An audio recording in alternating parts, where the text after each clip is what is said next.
jet-black sky, a few thousand fathoms from the shore of Kragh.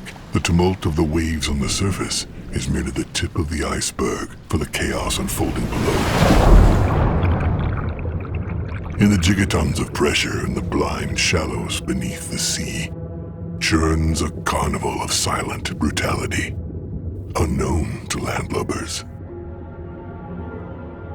The silver crab, the size of a young walrus, activates its 6 legs on the sandy bottom with all the speed it can muster, leaving a trail of mud in its frantic wake.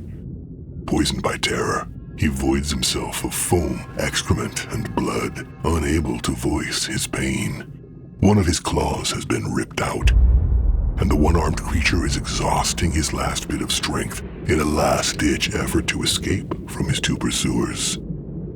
A true hymn to life is unfolding before my eyes. The expression of nature in its rawest and, above all, most beautiful form. The crab, even when wounded, still runs like the devil. He won't make good eating.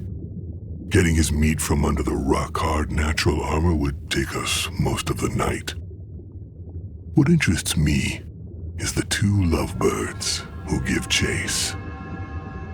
These predators belong to a subspecies of giant squid who, once they've mated for the first time, never leave each other's side until one of them dies, forming a deadly and vicious hunting pair. The male has crimson flesh and will attack large prey such as sperm whales head-on, while the more skillful blue-tinged female will go after more skittish specimens such as marlin or swordfish. Tonight it seems that they have found common ground. In the wake of the crab, the lovebirds glide between the different layers of the current like crossbow bolts deflected by the winds. They inevitably close in on their prey as it spits the water towards its only hope of salvation, a marine fault which is too small to allow pursuit. Off balance, the crab's trajectory describes a slight curve as it runs at full speed, tearing through the coral and seaweed webs in its path, but they are already upon him. The crustacean is out of time to slow down and negotiate the descent into the ravine, and he leaps into the void. He has no time to see the darkness of the abyss before he is struck in midair. His claw naturally tries to grasp the rubber of the female which grabs him, but the angle is clumsy, and he can only arch his back in despair. I have always let nature do its thing with no consideration for the prey that is caught and killed. With one exception. Evenings like this, when I find myself part of the food chain. I arrive, mouth open, all fins and flippers, and ram the male head on. We roll in the weight of the water, hovering over the oceanic fault. I sever some of its tentacles. Out of the corner of my eye, I see the crab scuttle off into a corner of the volcanic rocks, and especially the female who is about to pounce. She freezes and realizes that her partner is already dead at my hand. A cloud of bitter ink fills the area, and only once I've cleared it do I see her running away. The hunt is over. It's time to eat.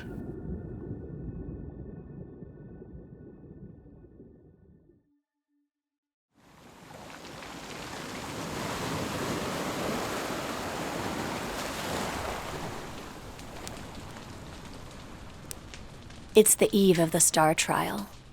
The prince has gone fishing, leaving the 4 of us in camp to our own tender mercies between the mood swings, prideful outbursts, and vomit of our foul natures.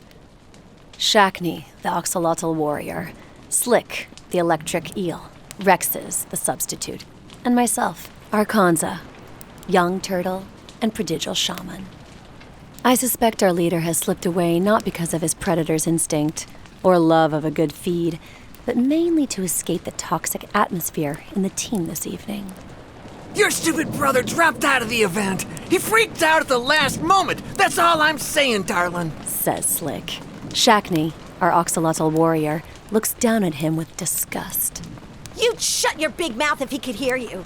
My brother would never have abandoned this trial, and certainly not his little sister. Think about it, you stupid eel. Same old shit! Your damn brother is AWOL, and we've been stuck with a pathetic replacement, a fucking squealer! I had nothing to do with it! So you're saying I did? After an hour of heated argument, I thought our axolotl would rip the head off of the electric eel and no one would be able to participate in the star trial. And I couldn't be relied upon to hold her back because, in my opinion, the other guy deserves a real seeing to. I was even excited to see the show, and almost happy that we were being disqualified like young idiots on the eve of the ceremony. Because I must admit that I, Arkanza, a little girl from Upper Shaman Jakpa, had no desire to participate in this trial. It would have cut them to the quick. The young prodigies, the best generation of maelstrom in a century, thrown out for a diplomatic incident under an old tent on a horrible rainy evening. My family would have let me off the hook despite the ambitions they've placed upon my shoulders since I was born. And I would have simply said, not my fault, to anyone who would listen. A team of total losers! That's what we are! We wouldn't even pass the storm level test with this guy! We're gonna be creamed in the first round by the Blue Giant! I guess Slick doesn't give a damn that his target is some kind of miracle among the hundreds of axolots born every day, and above all a bundle of brute force with formidable boomerang skills. He also appears to underestimate my abilities as a shaman and my gift for needles, which makes me the best in a century without even having to open a book. Unless, that is, he understood the limits of my involvement long before the others. As for the infamous guy, he is referring to Rex's, invited at the last moment to replace Rookyn, Shakni's brother. Still, the oxalot is just one step away from jumping down his throat. Just a little more effort, Shak. She clenches her fist to avoid doing something she can't undo. But from here, I can sense the rush of blood flowing into her muscles, encouraging every vein in her pink flesh and dilating her cartilage. Her arms have almost doubled in volume. And in this state of excitement, she could easily strangle a sea lion. An angel passes, and then the hopes of an uproar that I have been silently cultivating for some time, slumped in a corner of the arbor to show how invested I am, are dashed by Prince Amanaka, who steps between the two guys.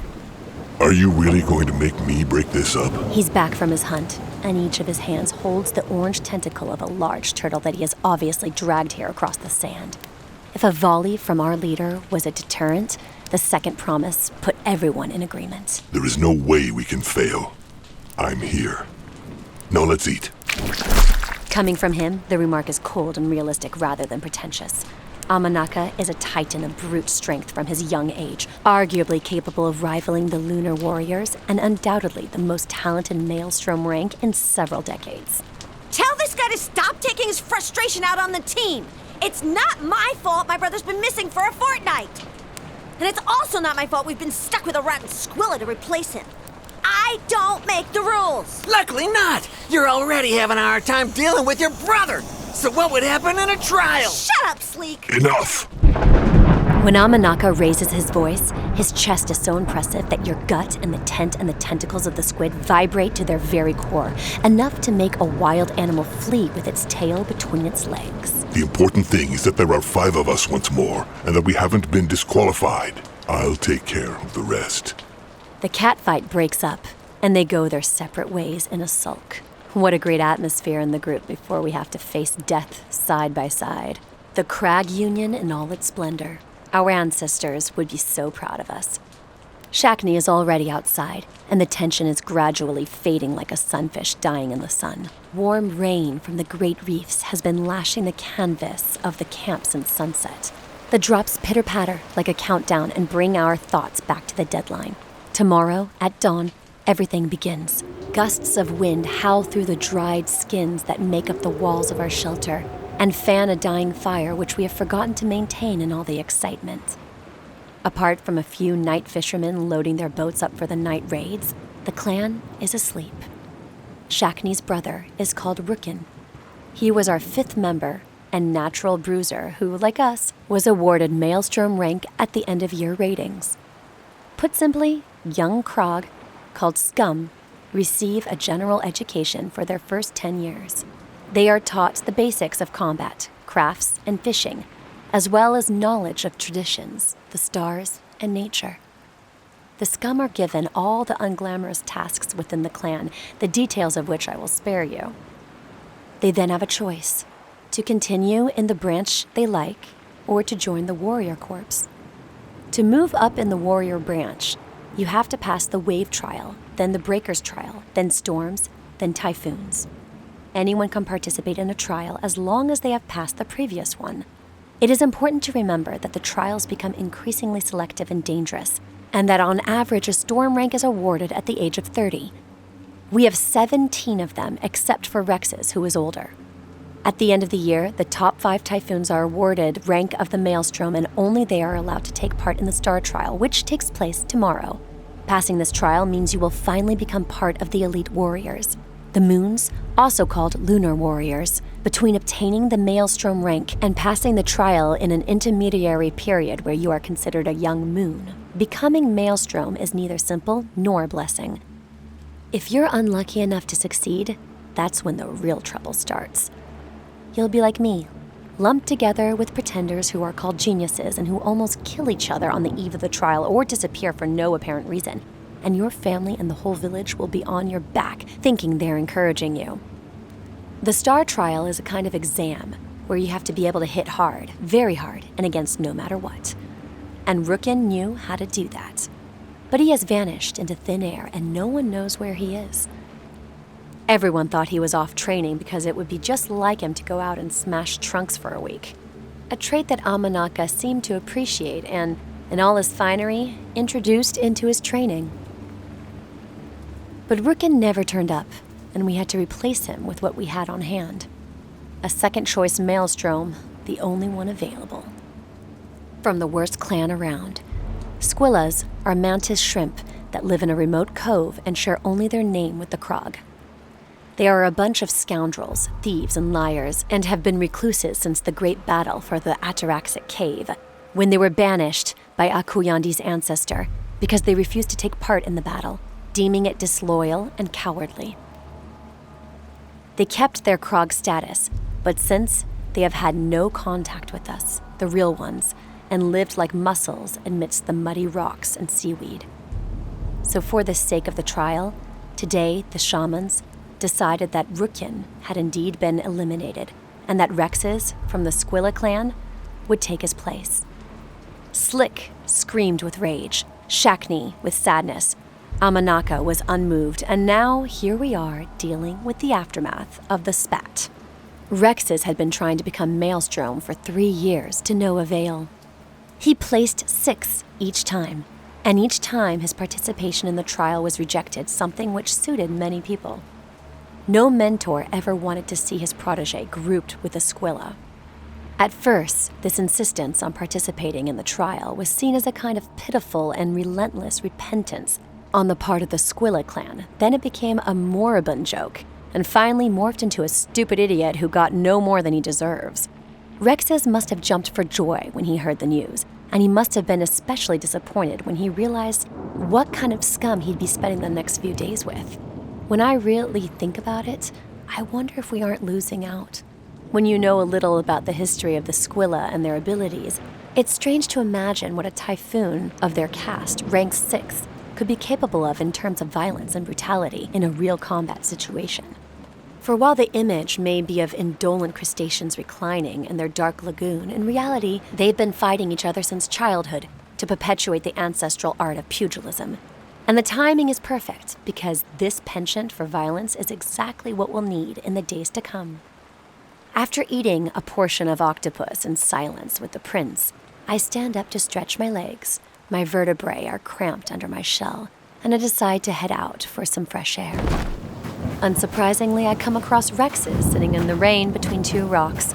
He's devouring a piece of silver crab with his teeth as if the shell were as tender as the flesh of a bonito. It's not good to eat your own kind. Get out of the way, turtle, or I'll eat you. Nice to meet you, Arkanza. The sound of distant waves is the only answer. Rex's bites into a large claw that explodes between his jaws. I hear footsteps behind me. It's Shakni, kitted out from head to toe. She is wearing a harness with pockets full of poisonous shells, one of her many coral alloy boomerangs under her arm, and the other 5 strapped to her back as if she were going to war. Tomorrow, when we face the blue giant, you'd better be good, Squilla. Rex's simply puts the claw down and rips off a large cobalt blue tentacle with complete indifference.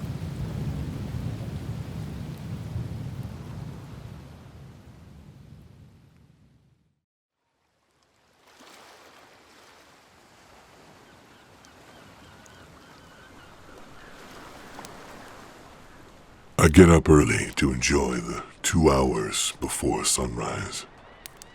Darkness and coolness are excellent remedies for a restless mind.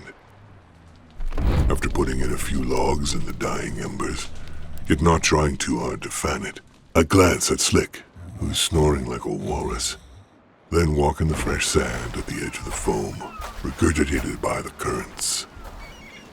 I think about failure. I mull over every possible scenario in my mind.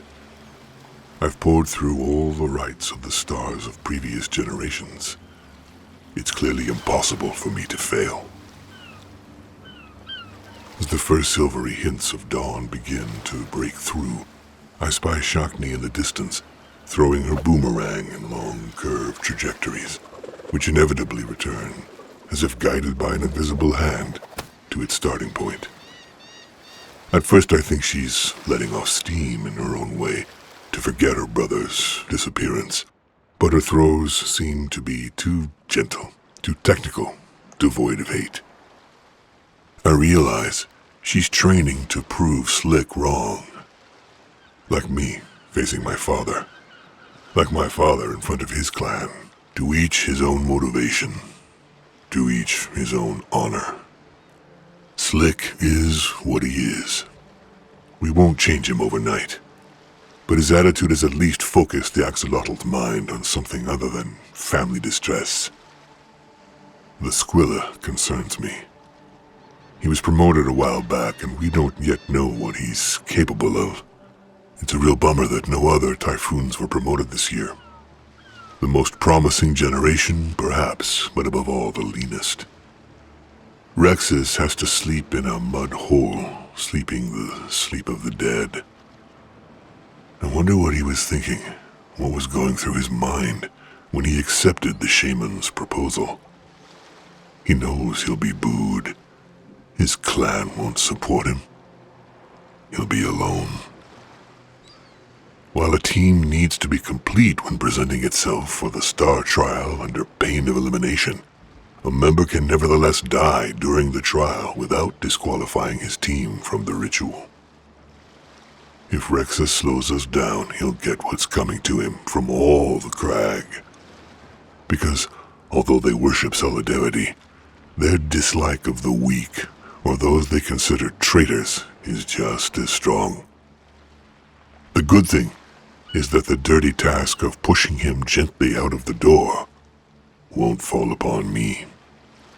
At best, he'll be chased away. At worst, torn to pieces tonight at the big party.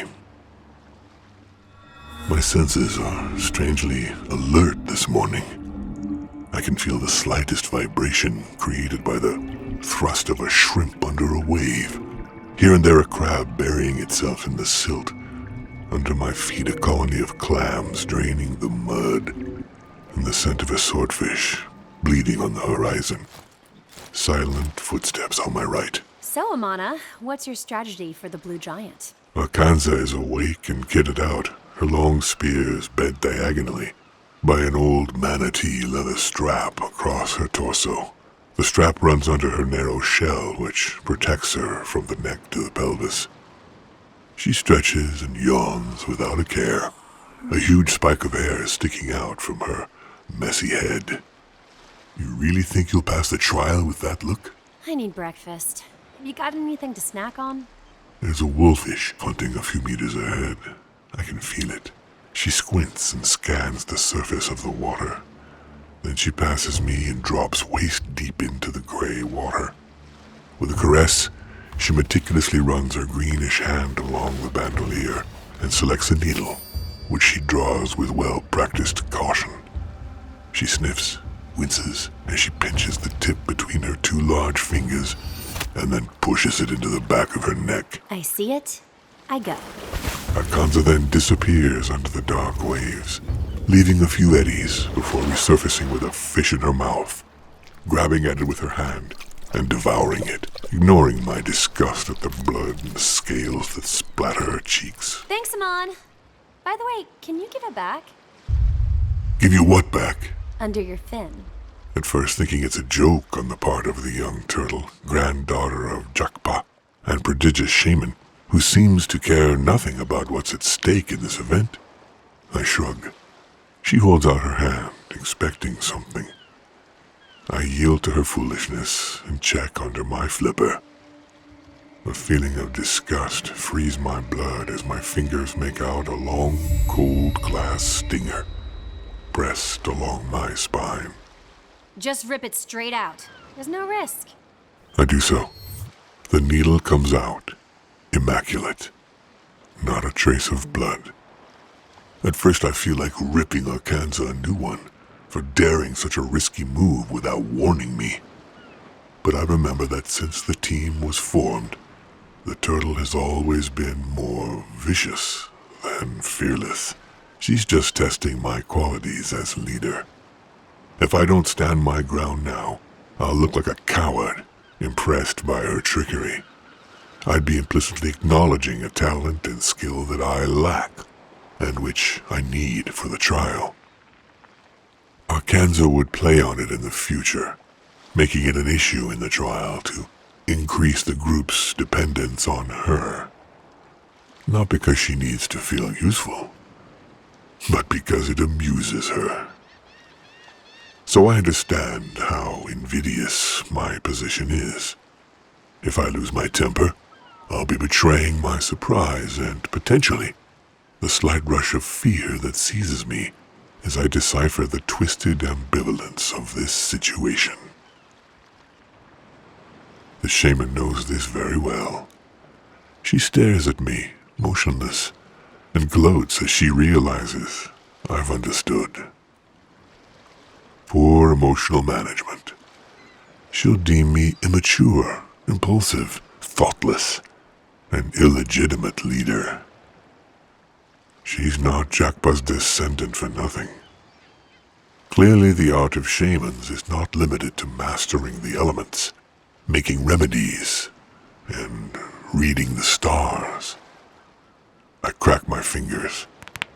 So much for poor emotional management. I've made my choice. I'd rather strike fear with my fists than contempt with nothing. If her shamanic skills are as good as they say they are, she can easily heal a broken bone or two. And then she was asking for it.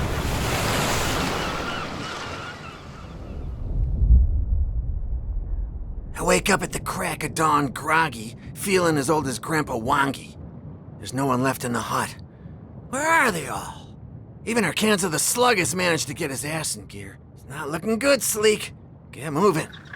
A seagull wanders into the tent and plunders the remains of yesterday's dinner, fearless. I immediately check if I've got enough fuel in the tank for the trial. A flash of lightning illuminates the tent. Bam! A loud explosion in the sea air, and I send a great bolt towards the bird, which is walking around like it owns the place. With a whiff of cordite, it drops dead. Barbecued. I'm full of energy, ready to go. Blue Giant, I'm gonna make you squeal. I look outside and check the position of the sun. As I pass, I see Amon talking to Arkanza. The axolotl a little further on is doing some strange things with his weapon. This is the moment. The squilla is nowhere to be found. Good. His dead crab face is the last thing I want to see when I wake up. By the height of the sun, I must have just over an hour left. I'm gonna have a nice quiet drink before one of them really pisses me off.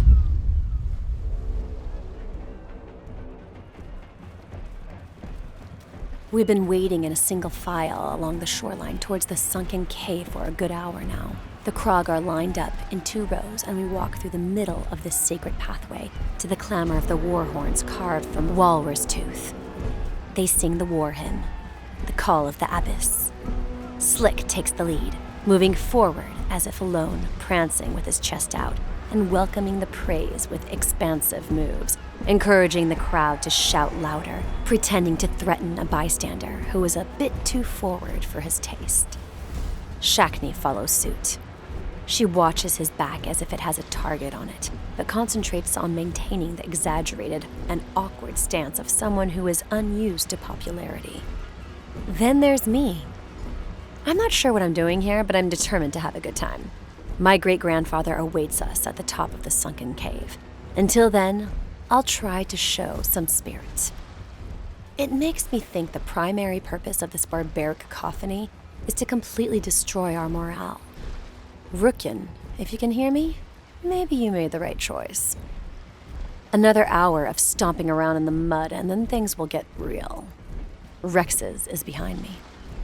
It's amazing how incredibly supportive the Kragh are when isolated and how they can turn into a boiling pot of anger and hate when in a group, like a contagious disease. The taunts have intensified behind his back.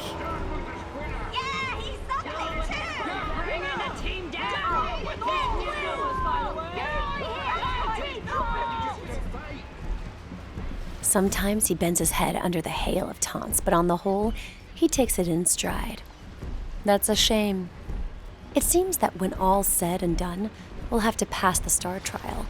Amanaka leads the way, unperturbed.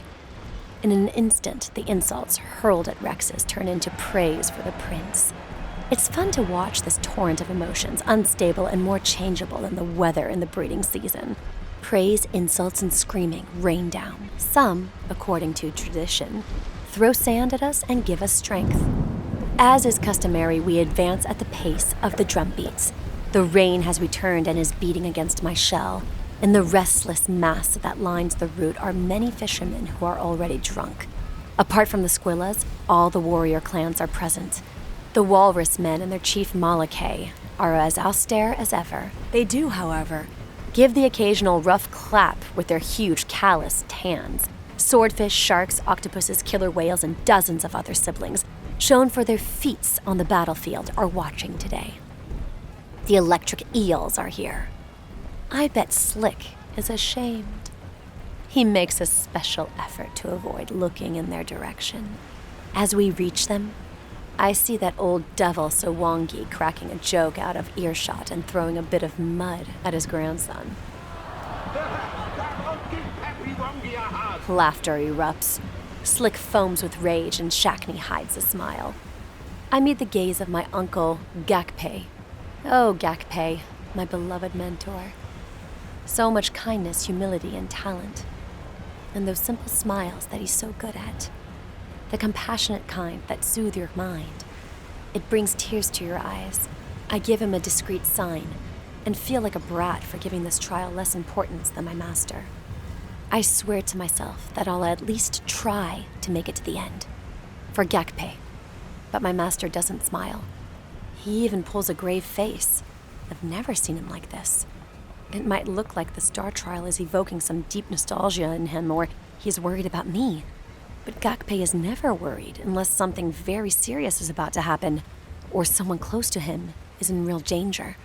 The atmosphere of the ceremony, which has been grotesque at best, now feels sickening to me. I now stop speculating about the future when a projectile more substantial than a pinch of sand passes over my head and snaps me out of my thoughts. The spray is not encouraging. The crowd falls silent. Dead silent. We stop, and I bump into Shackney. Even Slick seems disconcerted. It's Rex's. Someone has just thrown a dead, stinking carrion in his face. A dead fox. In the Kragh culture, everything that walks on the earth represents danger, death, the enemy. The intention is clear, and the affront is real. For a land animal to appear in a Kragh ceremony is a great sacrilege, even towards the mantis shrimp. Rex's, don't do anything stupid. But the Squilla remains frozen. The red fur full of maggots covers his face. He removes it carefully and examines it. His jaws are clenched, and his dull eyes have begun to glow. Put that thing down and get on with it. Don't be stupid. This morning at dawn, when Amanaka approached me, I thought I was about to be taken out of the competition. I'd have deserved it. You don't stick a needle in the leader's back at dawn, even for a laugh. but unexpectedly, he slowly withdrew the sting I had planted in his neck. He stared me down, and at that moment I think he understood the power of my crystal pikes. His senses awoke all at once like an anthill called to war, and that very moment he could see, smell, and hear just about everything within 100 strokes. He took a run and hurled the blade in my direction with all his might.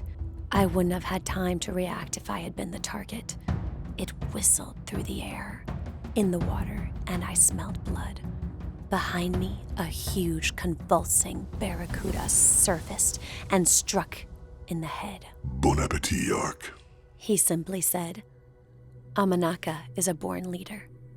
It's in this kind of situation that a leader shows their worth, making the best possible decision as quickly as possible in the interests of the group. The insult to Rex's would force him to challenge the perpetrator of such blasphemy to a duel to clear his name. Amanaka knows this. Rex's knows this. The crowd, suspended in silence, also knows this and waits. If the duel doesn't take place, the Squilla will be dishonored as a warrior. But if Rex's gets into a fight with a stupid drunken sinner, the ceremony will be ruined and will be eliminated.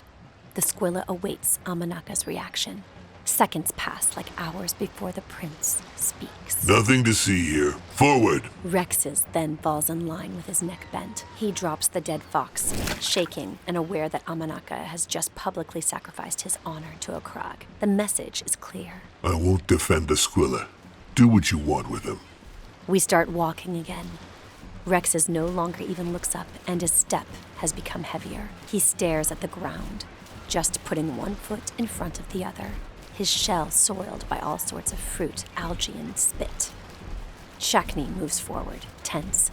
Slick has the opposite reaction and even seems to be amused by the situation. In a way, he ignores the taunts hurled towards our fifth member.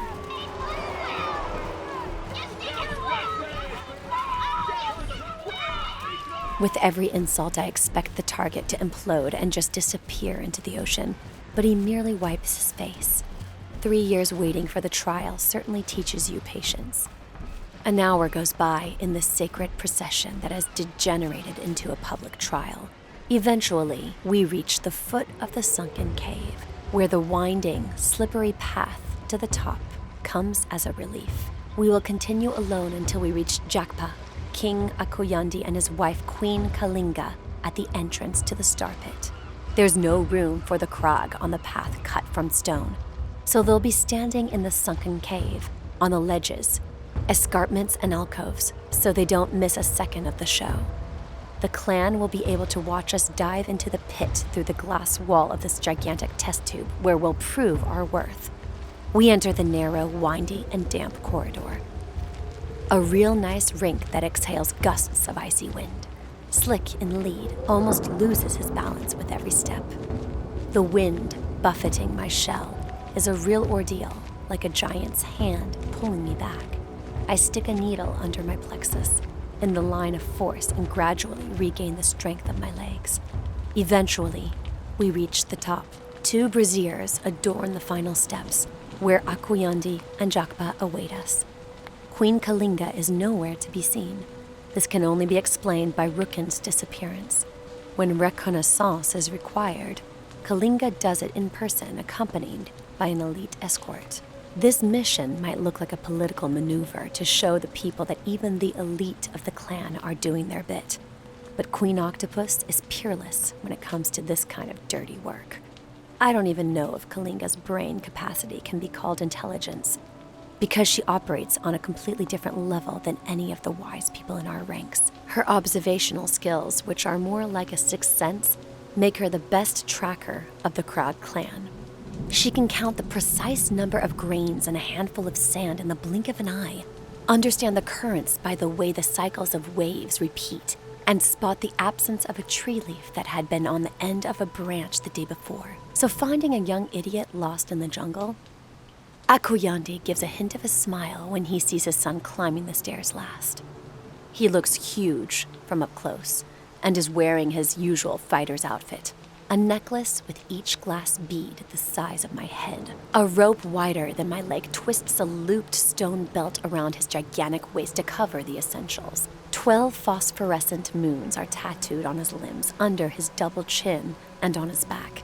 He exudes a terrible sense of calm and a certain empathy that fails to conceal his titanic power. Amanaka just gives a vague nod. Jakpa looks tiny in comparison. He rubs his hands together, his wrinkles distorted by his rakishly cheerful air. Unlike the king, he's dressed in traditional ceremonial clothing. His toga woven from yarns impregnated with coral that give it a bluish tinge. The luminescent arabesques of the 4 elements, which have been heat engraved into the fabric using an ink based on stardust, are depicted on the fabric. His outfit appears to be alive with the turquoise light embedded into the symbols. He also wears a doublet of finest Temfuna leather, an impenetrable suit of armor given to elders whose impeccable condition commands respect. I can't even be bothered to crack a smile, so mentally exhausted am I by the walk.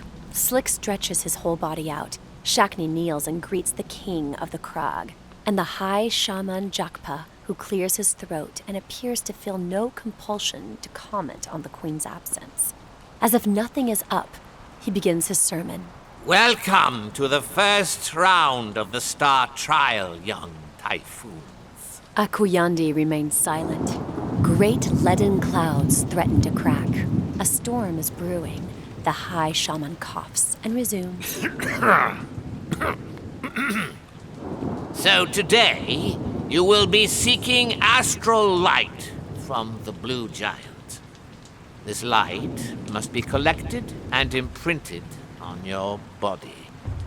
Our tattoo artists will extract the essence that will form the ink of your first tattoo, the quarter moon.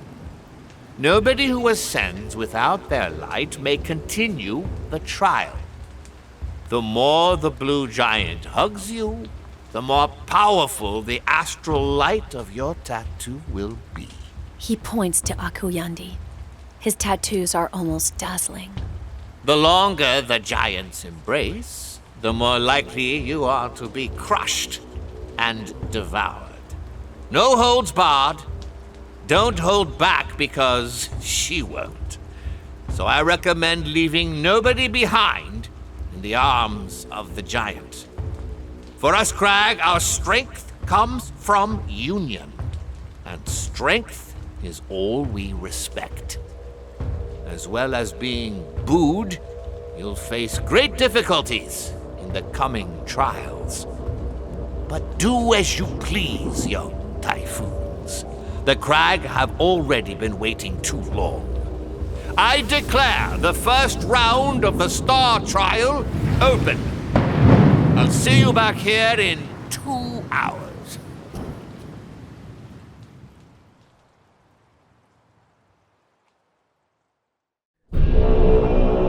We all jump into the water, into the luminous pit, which looks more like a big tube in the rock than anything else. As I take the great leap, I clear my mind of all the shit that's been going through it. The fall lasts several seconds, enough to make you forget a brother's disappearance, an idiot eel, and the great sacrilege against a squilla who doesn't seem so dangerous. Nothing exists at that moment. You fall at full speed toward the turquoise expanse in the heart of the coal-black crater, toward trouble, and it's a massive relief. Here we go. Communication will only be possible through signs in the water. Amanaka will lead the way. We immerse ourselves, and here we are, suspended about 10 strokes below the surface. Not too deep, just right. We speak in sign language on underwater missions. The aquatic language is a second language for us. We wait to see what we'll face. The Blue Giant is a prankster who looks and acts differently every year. That's why there's no point in preparing for the trial. It's just impossible. It's like there's a different giant from one generation to the next. I remember a star ritual 10 years ago. I was a bit of a chubby kid eating a tray of spicy shellfish in the stands alongside my clan. A more than adequate team of typhoons whose leader must have been the age I am now. A swordfish man with an incredible swimming speed, the sort you don't want to mess with, and who everyone talks about. His beautiful yet brutal fighting style never ceased to mesmerize the crowds. It was said that his sword could pierce rock. I don't recall the other members of the team, only him. He dived into the pit as we've just done and made a dash for the bottom, raging, leaving the team in his wake. But it was the wrong time for that, poor bastard. I felt myself caught up in the torrent of emotions that raged through the crowd, the loud cheers riling me up without really understanding what was going on before my eyes. He reached the bottom of the pit within seconds.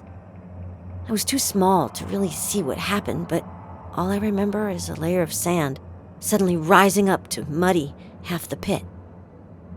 The spectators held their breath. The rest of his squad was distraught, unable to enter the haze. And then cries of horror. The leader's head rising to the surface. His beak crushed, his jaw dislocated. His bloody head separated from his body, stuck to the glass with its eyes wide open. It hovered in the water like an algae. My father rushed me out of the arena, and I later learned when I overheard some fishermen talking that the rest of the team had been decimated within minutes. Papa, you're probably somewhere behind that glass sharing the same memories. Coupled with Rookyn's story, it must all be starting to weigh on you. Don't think about it, Dumpling. That's what Rook would say. Don't think about it. The pit must be 100 strokes in diameter, perhaps 1,000 deep. A real mess.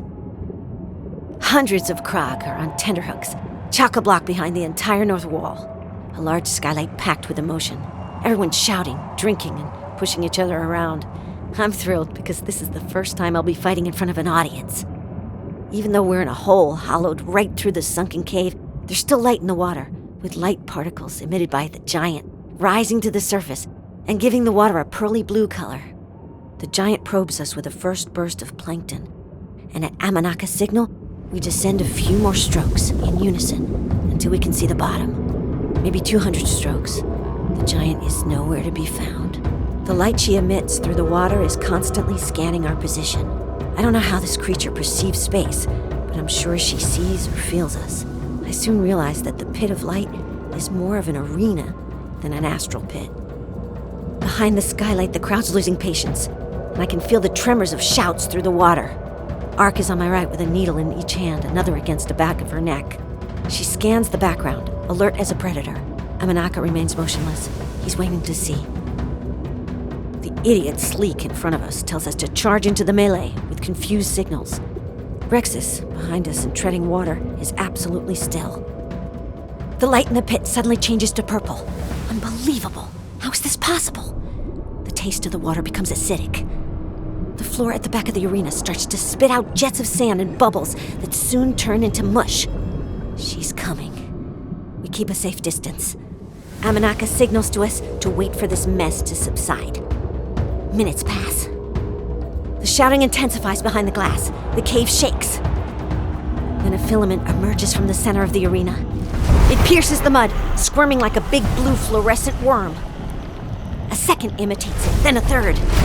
Soon the sand gives birth to a shapeless mass of tentacles that tear themselves away from the ground, making random and disturbing arabesques. A veritable forest of slimy tentacles has grown under our feet.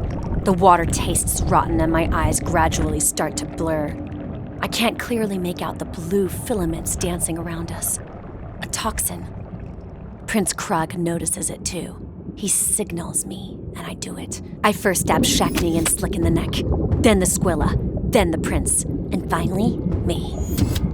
We gradually recover our senses as Amanaka starts the swim and tells us to follow. We descend. Soon, the phosphorescent excrescences caress our feet, then our waist, and we're completely surrounded. It feels soft, like warm velvet that caresses your legs, grazes your back, and encourages you to go descend down, down. Slick wiggles in all directions, wrapped in the filaments. He looks happy as a child splashing in the seaweed. Faint phosphorescent streaks begin to appear along his fins. Something's wrong. Shakni dances, and I feel drunk. The effect reminds me of the scent of my first failed potions when I was being initiated into the ways of the shaman. Particles of light settle all too slowly on us. Barely any rays. Much more are needed. The minutes pass and everything seems to be getting sweeter and sweeter. The trial, war, life, death. These soft, enveloping shackles make me want to fall into a delicious sleep, just for a few minutes, maybe more. Amon's stoic. He hovers, weightless, with his arms crossed. I try to reach him to encourage him to enjoy this unique moment. He's just one stroke to my right. I can't move. I'm held fast by my ankles, although there is no pain, like an overly friendly handshake that lingers and refuses to let go. My few strokes do nothing. Indeed, they seem to increase the pressure of these slimy chains. It's impossible to get loose with my bare hands, and my stingers are unable to get any purchase in the watery texture. The light particles around us have turned into twisters that twist and turn like a hail of shooting stars. Shackney and Slick have disappeared. I start to feel sleepy. That's not good. I thrust a triple stinger into my plexus with a sharp blow. I feel a burning sting between my ribs. Then I'm back to reality. Amon is tearing at his shackles with all the strength he can muster, but seems to be gradually falling asleep. The only one holding out is Rex's. His natural armor is protecting him from the toxin, unlike the rest of us whose skin has been pumped full of poison. With a flash of his flipper, he disappears into the forest beneath my feet. Mantis shrimp's armor, designed to protect and slice through the currents, gives them amazing speed. A few seconds later, he resurfaces with the eel and the axolotl under his arm, both unconscious. I thrust a double stinger into their lower back. Pain and enzymes work wonders. Slick wakes up with a howl and starts giving off electricity into the void. Shackney is still somewhat floppy, so I give him another dose. It's no time to skimp on resources. Amanaka ends up devouring his bonds with his huge set of teeth, his mouth surrounded by powdered light. Rex's swims towards me. With a snap of his fangs, he cuts through the whole thing without breaking sweat. What the hell just happened? Asks Slick. Like all of us, his muscles must be feeling pretty numb. I wish the prince would order us to flee, but he merely guides us Deeper. After we descend, I want everyone back to back. If you get tangled, cut yourself free right away. Ark, if one of us goes down, do your thing with the needles. Rexes, you protect the back. I nod in response. We form a circle, with me at its center, and we go deeper. Amanaka probably thinks that the larger, more dangerous filaments at the bottom are impregnated with more light. An hour has passed since we swam into that stinking mash of vines that was reaching towards us. We've been fighting for 20 minutes without being able to descend any further. I'm in pretty good shape, and I'm beating the crap out of everything that comes my way, with my marine boomerangs, slicing, dissecting, gutting, tearing up everything. The ugly growths can't keep up with my speed and power, getting ripped into blue shreds that fly in all directions and give off a yellowish juice. Look, Sleek, what the Axolotl clan is capable of doing to its enemies. The turtle's needles are a great help. I feel tireless, like I'm moving on solid ground. The only problem is that the particles are being deposited on us way too slowly. And above all, the more I cut, the more they come. It looks like Amanaka was deluded. Going deeper means becoming exhausted or immobilized. And to top it all off, I'm running out of needles, so we won't be able to maintain this frantic pace for long. I feel a movement behind me. A greenish, blurred line passes me. The merest vibration in the water, as light as a shrimp. Rex's. It's impossible to clearly identify the mantis shrimp. He's moving so fast. A lightning bolt protected by a shell and equipped with two huge scabrous fists. He emerges from the circle. Stop it, you idiot! Come back! I shout in vain. No sound comes out of my mouth. Rex's disappears towards the center of the arena at the speed of a crossbow bolt. Sleek and Amon don't seem to mind.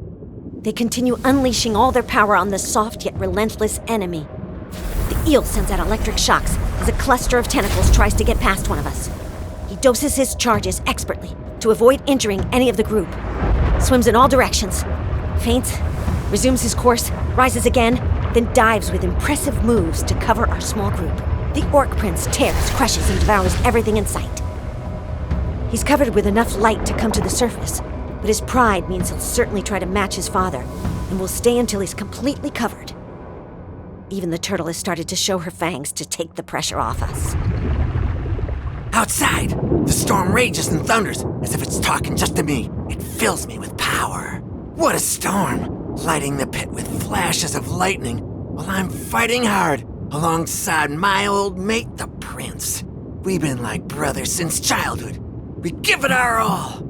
I don't know about him, but I got enough fuel in my tank to go all night if that fat bastard wants more. From the corner of my eye, I see Squilla with his tail between his legs. Good riddance, let him die somewhere else. The axolotl is doing a pretty good job, unlike the turtle that keeps sticking endless needles in her back. Someone's gonna have to explain to me what these glass things are for. It's time to try something. In the heat of the battle, I let myself get caught up by a filament thicker than the others, just to see what this giant has in her. She doesn't hold back. I feel tons of pressure pressing down on my body. If I wasn't the Neil, I'd have been squashed flat. I send her a gift in return, and she recoils like a worm on a hook. She must have felt that real good. I feel the canopy vibrating with the screams of the crowd. Enjoy the show, people! Sleek is spoiling you today. A few minutes pass happily, slaughtering the rotten giant, when Rexus speeds towards us like a fury.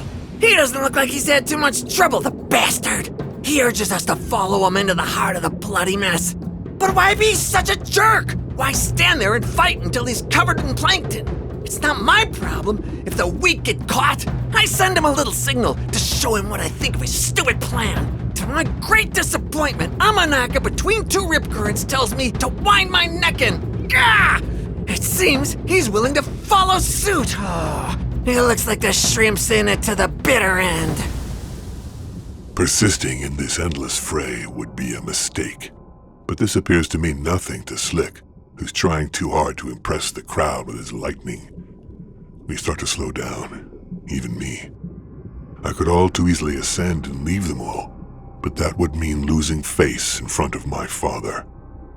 Not only for the amount of light collected, but also, and above all, in terms of my ability to lead. What kind of leader would I be compared to the great king he has become? Only Rexus and I are collecting particles, because we are the two most exposed fighters in the fray.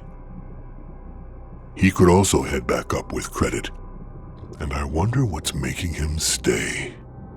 I couldn't see him fight because he was behind me, but judging from the marks on his shell and his great armored fists, it looks like he must have been fighting hard to cover Arkanza.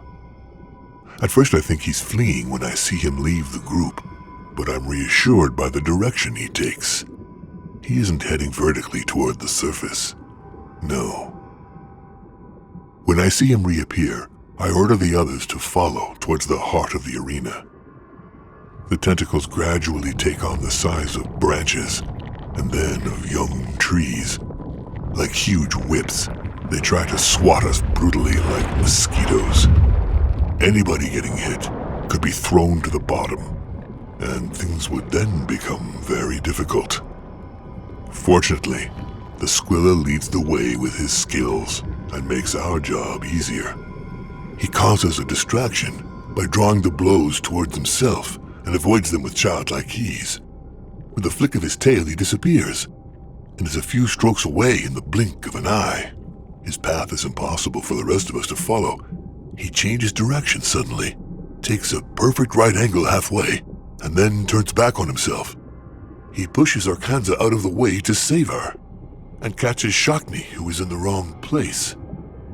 He draws the wrath of Anemone down upon himself, and allows us to move forward.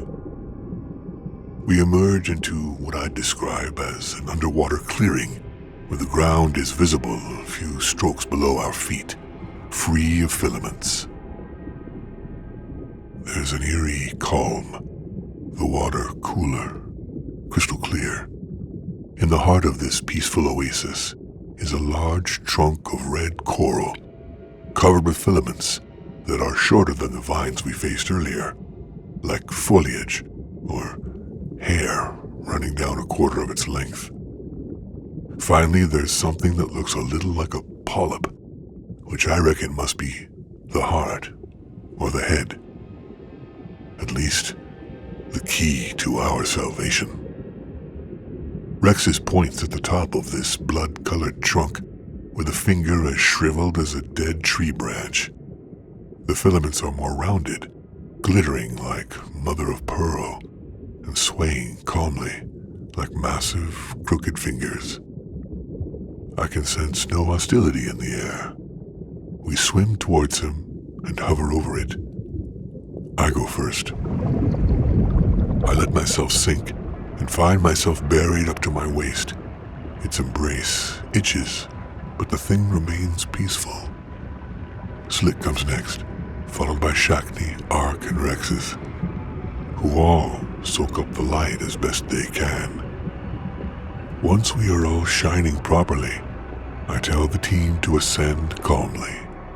All in all, the trial hasn't been so bad. But this is where things start to go wrong.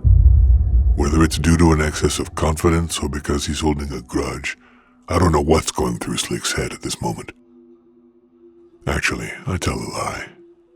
I know. The ordeal's finally over. A pretty stupid trial that saw us fighting with a giant sea plant and then wallowing in its slimy arms. A great joke on the part of the shamans. We're completely covered with bitter-tasting, musty-smelling particles of light. Finally, we can go home and pretend we liked it. 3 more trials, and it's over. And in a few weeks, I can go back to sleeping on the warm sand. Rex's is the last to wade through the pile of seaweed. He clumsily finishes covering the rough layers of shell on his back when I see Slick descending the trunk with the ill-placed smile of someone about to make a big mistake. He curls his tail, which becomes so strongly charged with electricity that arcs of electricity start emanating from its scales. Then he touches the anemone with his fingertip. The giant is shaken and contracts. Its filaments bristle, curl up, and instantly turn orange. Then they lengthen to form much sharper laces that clamp like a grip on the squilla. Rex's, who is also suffering the effects of the shock, is paralyzed while Slick ascends laughing. I draw a spear. Shackney wields her boomerang. Before we move, Amanaka orders us not to move a finger. To step back. We ascend a few strokes, and the prince stops us. Stop. Nobody move. The anemone's arms are now red hot and embrace Rex's, who was unable to escape in time. Shackney is beside herself. Amanaka is forced to hold her back with his great paw. For my part, I reckon I've seized the opportunity spotted by the prince in this tragic situation. The squilla has woken up and is staring at us with its big, bewildered eyes. Bunch of scum, I read. Move your ass, shrimp! Get out of there! I try to respond with my eyes, but he's already looking away. He's encircled by a dozen or so tentacles that pull him ever deeper into the cavity. As he descends, he becomes less and less visible until he eventually disappears into the strands. He'll probably be sucked into the trunk and digested like a goby. Shackney screams and cries. She flaps her hands and feet, but Aman holds her in place like a child. He's read my mind. Don't move a finger, Turtle. His gaze chills me and stops me playing the hero because he looks like a predator with murder on his mind. The anemone's body swells like a snake's throat, so I can tell it's swallowing Rex's. He's done for. I gotta admit, I half wanted it to work and I was half fucking around. I actually didn't think it would work so well. At worst, the shrimp would be pushed around a bit by the beast, but it would never eat him. Talk about a nice surprise. Oh, damn. The rest of the trial should be a piece of cake. Gone are his little tricks to get light faster. Gone are the sacrilegious highs that put us to shame. Gone is the weak and cowardly squilla. Yeah, at least that's what I told myself when I saw our comrade being eaten before our eyes. But I'm soon to be disappointed. The body of the anemone starts to pulsate like a great beating heart, and then it starts to distort in every direction. Whoa! Despite its massive size, it begins to warp as if it has swallowed magma. The creepy appendages all retreat into the giant before bursting out all at once. A volcanic eruption. Light everywhere. It explodes with star juice all over the arena. The blue giant spills its guts as the squilla tears its entrails out. And then the trunk is pierced with Rex's fist coming through. You can see his hand. Hey, we wouldn't have gotten such a show if I hadn't wanted to finish him off. He throws a second backhander, and the hole gets bigger. Then a third. He splits it in two and escapes like a prince. Rexus has just been puked out by the blue giant. The bastard is covered in light, even more than Aman. So much that it hurts the eyes. He's like a star, an underwater torch, an astral shrimp. By far, the most amazing thing about the whole event. I even applauded. I don't believe it. Welcome to the team, Squilla baby. When we return to the surface, Shakni takes the first shot, ignoring Jakpa and Akuyandi, who are mere spectators. You massive idiot, Sleek! What's wrong with you? I swear I'll knock you out. You have no Kragh spirit, no solidarity, nothing! You're a mental case. You don't belong here. Get out or I'll kill you here and now, even if it gets me thrown out! I was just joking! Can we all just relax? I'm the most shocked of all. But what a show! That exit. Rexus, you made him eat teeth. Yeah. Rex's doesn't react.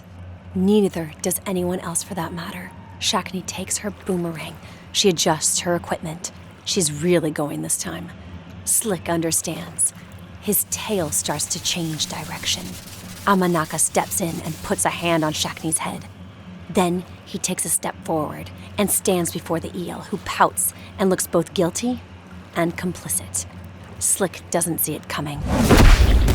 The sound of Amanaka's slap against Slick's head echoes around the cave. He flies off the ground and is thrown against the wall. Not enough to kill him, but he'll definitely have felt it. He sprawls on the floor, his tail wags, and he stands up, blood pouring from his nostrils. Never again will you endanger a member of the clan, Slick. Okay. I get it. I messed up. It won't happen again. So we keep going and move on to the next trial. Wait, Amanaka. You're not completely blameless. Remember, you ordered us not to lift a finger to help him. Good point. I'd almost forgotten about that. The prince then turns to Rex's, who gives him a hard stare, which I guess is meant to hide his exhaustion. The high sacrilege from earlier. Rexes of the Squilla clan, you have just regained your honor as a Kragh in the eyes of all.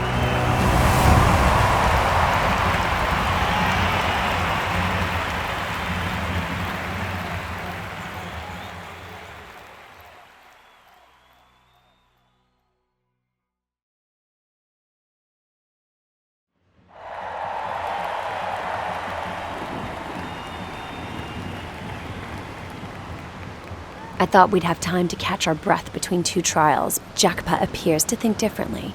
Spirits are still high, and the ceremony has already resumed. I'm on the tenterhooks. Shakni is still pissed off. Slick has shut himself off, worryingly silent. Rex's seems exhausted. Only Amanaka is bearing up. My great-grandfather tells us to follow him and the king to the edge of the sunken cave for the trial of the elements. We take a small staircase on the other side of the mountain that I didn't know existed. It runs along the wall and then forks in the rock in the heart of the mountain. We're on the other side of the skylight where the giant has already disappeared. Slick bows his head and grits his teeth. He strides before me and tries to catch the prince's eye, but he ignores him in a calculated way. After a few minutes descending in the humidity and darkness, we reach the central cavity of the sunken cave, the astral enclosure. All around us, phosphorescent crystals stud the ground randomly, like weeds. They seem to be infused with a light similar to the one we collected from the giant. 5 stools await us in the center. The ceiling is so high I can't even see it. The Kragh are quietly moving to the great hall where the ritual of the elements will take place. Their din soon echoes through it, mingling with the clamor of the shamans reciting divine incantations and the waves crashing against the cave. This trial combines mastery of fire, earth, and wind and involves blowing a glass planet as a team. In theory, no problem. The glass planets blown by previous generations are sorted behind the stools in a cluster of crystalline bubbles. Among them, one planet dominates all the others. It's an absolute colossus from the generation of King Akuyandi. Amanaka cracks his fingers mechanically as he looks at it. Take your seats, young maelstroms, says Jakba. It's been 10 minutes since the tattoo ceremony began. The Kragh are unusually silent. Our tattoo artists scrape our skin with a coral brush, tearing off thin shreds of flesh in the process. We sit silently as they finish collecting the last of the stardust on our bodies. Rexes and Amanaka need 2 tattooists because of the amount of stardust on them. The mixture is a slurry of blood and phosphorus particles, which they carefully place in an earthenware bowl at the foot of each member of the team. After being bled, they then dip their stinger and start to prick a void moon under the skin. A new moon. The symbol represents our birth into the world of warriors, and the first of the 12 moons that make up our calendar, our first feat of arms as a Kragh fighter. When we finish the 4th and last trial, we'll get a crescent, the second of the 12. The other moons will be 1 in a few years, and it's worth remembering that the only Kragh to possess all 12 is our king, the Colossus, Akuyandi. My uncle has 8 of them. The elite fighters have 10, but let's not think about that just yet. Rexes and I are lucky enough to have a shell on which to place the tattoo. Like Slick, Amanaka, and Shakni seem to be struggling. The drums continue to thunder to the rhythm of the strokes of the tattoo artists. Each prick causes a grimace on the faces of my 3 companions, sometimes a sigh or barely concealed grumble. Blood drips in a thin, ruddy trail that reflects the light of the torches. When everyone's new moon is glistening and dripping, the 7 tattooists bring back the bellows to cauterize and seal the image. When the sticky, white-hot glass nears my shell, a shiver runs down my neck. The glowing paste sticks to my tattoo, and I feel a wave of heat down my back. Despite the smell of burnt turtle, I thank the stars for my hard shell. Shakni grits her teeth. I guess Rex's is feeling awkward because he's also protected. Slick doesn't flinch, as I would have expected. Not even an insult, nothing. Amanaka seems to welcome pain as a blessing. When the torture is over, the Kragh stand up and applaud with all their might. Some are applauding Rex's performance, others the prince. The ball is ready, a full glass ball the size of a skipjack.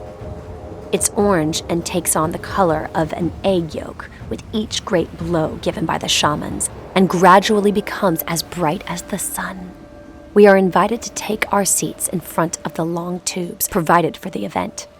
We'll need to use the power of our breath to expand the ball from within and stretch its walls. We'll have to inflate it like a sunfish without bursting it. The trial begins. We blow in unison with all our might. The vapors irritate our throat, but the soft glass blocks seem to have moved. Slick is the first to stop, and hiccups as if he's about to puke his guts up. The Kragh boo him, and spurred by the provocation, he frantically puts his mouth back on the tube. Then, it's Shakni's turn to stop. Soon, we are coughing in unison, suffocating, spitting, our eyes burning. Slick seems to be the weakest in the trial. The crowd has noticed this and is giving him no quarter. The eel keeps his mouth glued to his pipe, but his lungs are too weak to make the glass grow.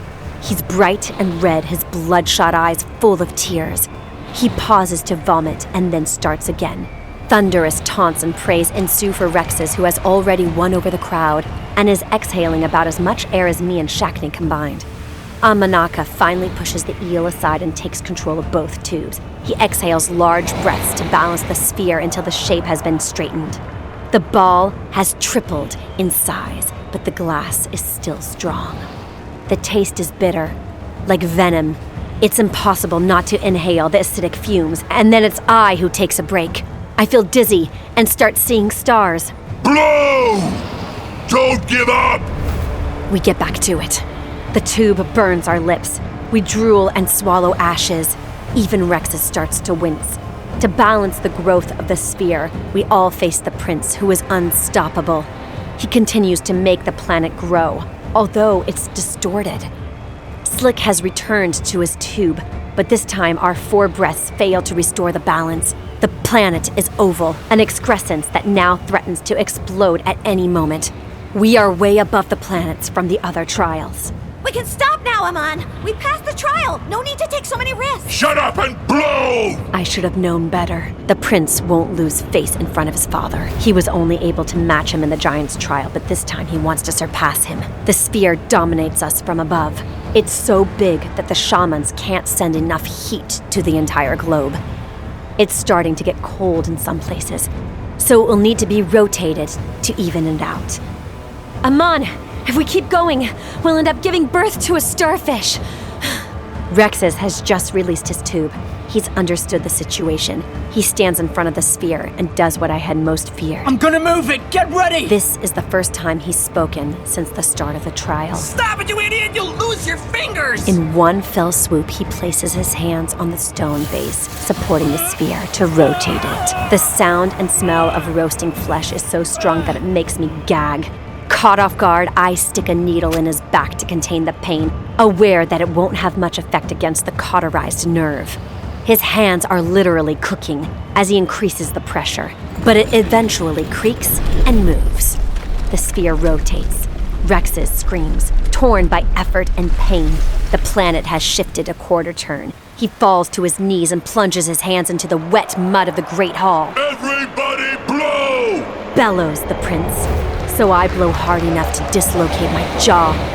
The pain in my jawbone radiates down my throat. The sphere swells a few inches. It won't go any further. The opposite side is already cold. The shamans have already released the bellows to pressure the integrity of the sphere. Our planet is huge. I think we've done it. But my joy fades when I see what's left of the Squilla's hands.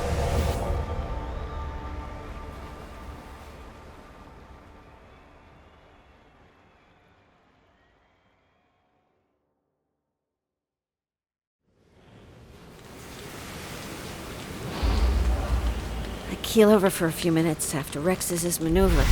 I've blown too hard on the tube and the fumes have knocked me out.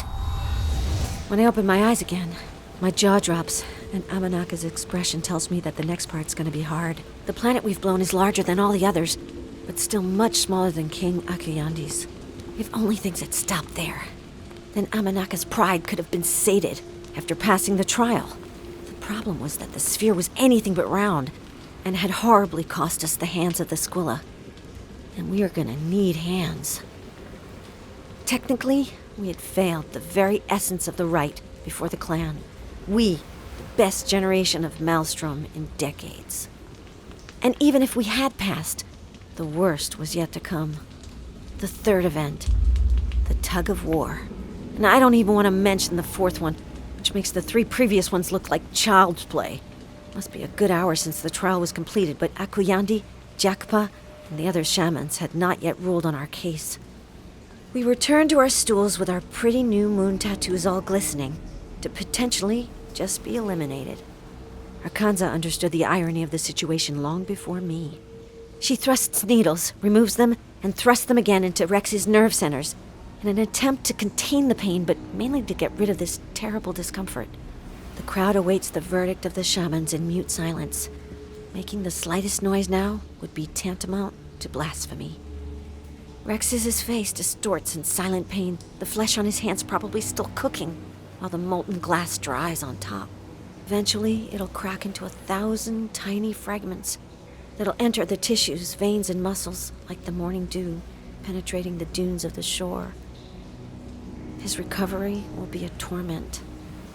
Sleek is hunched over in what I can only imagine is guilt and shame, his head buried in his hands, aware that his weakness has helped us to fail the trial. While the eel is convinced that he's solely to blame, I'm sure he had nothing to do with it, which I hate to admit, because not even 10 of us could have won against Amanaka's powerful breath.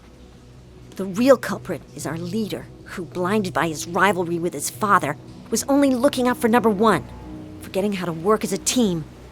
And it seems that only now is this starting to dawn on him. The large stone doors open slowly, crunching on the sand. But to my disappointment, neither the king nor the high shaman appear.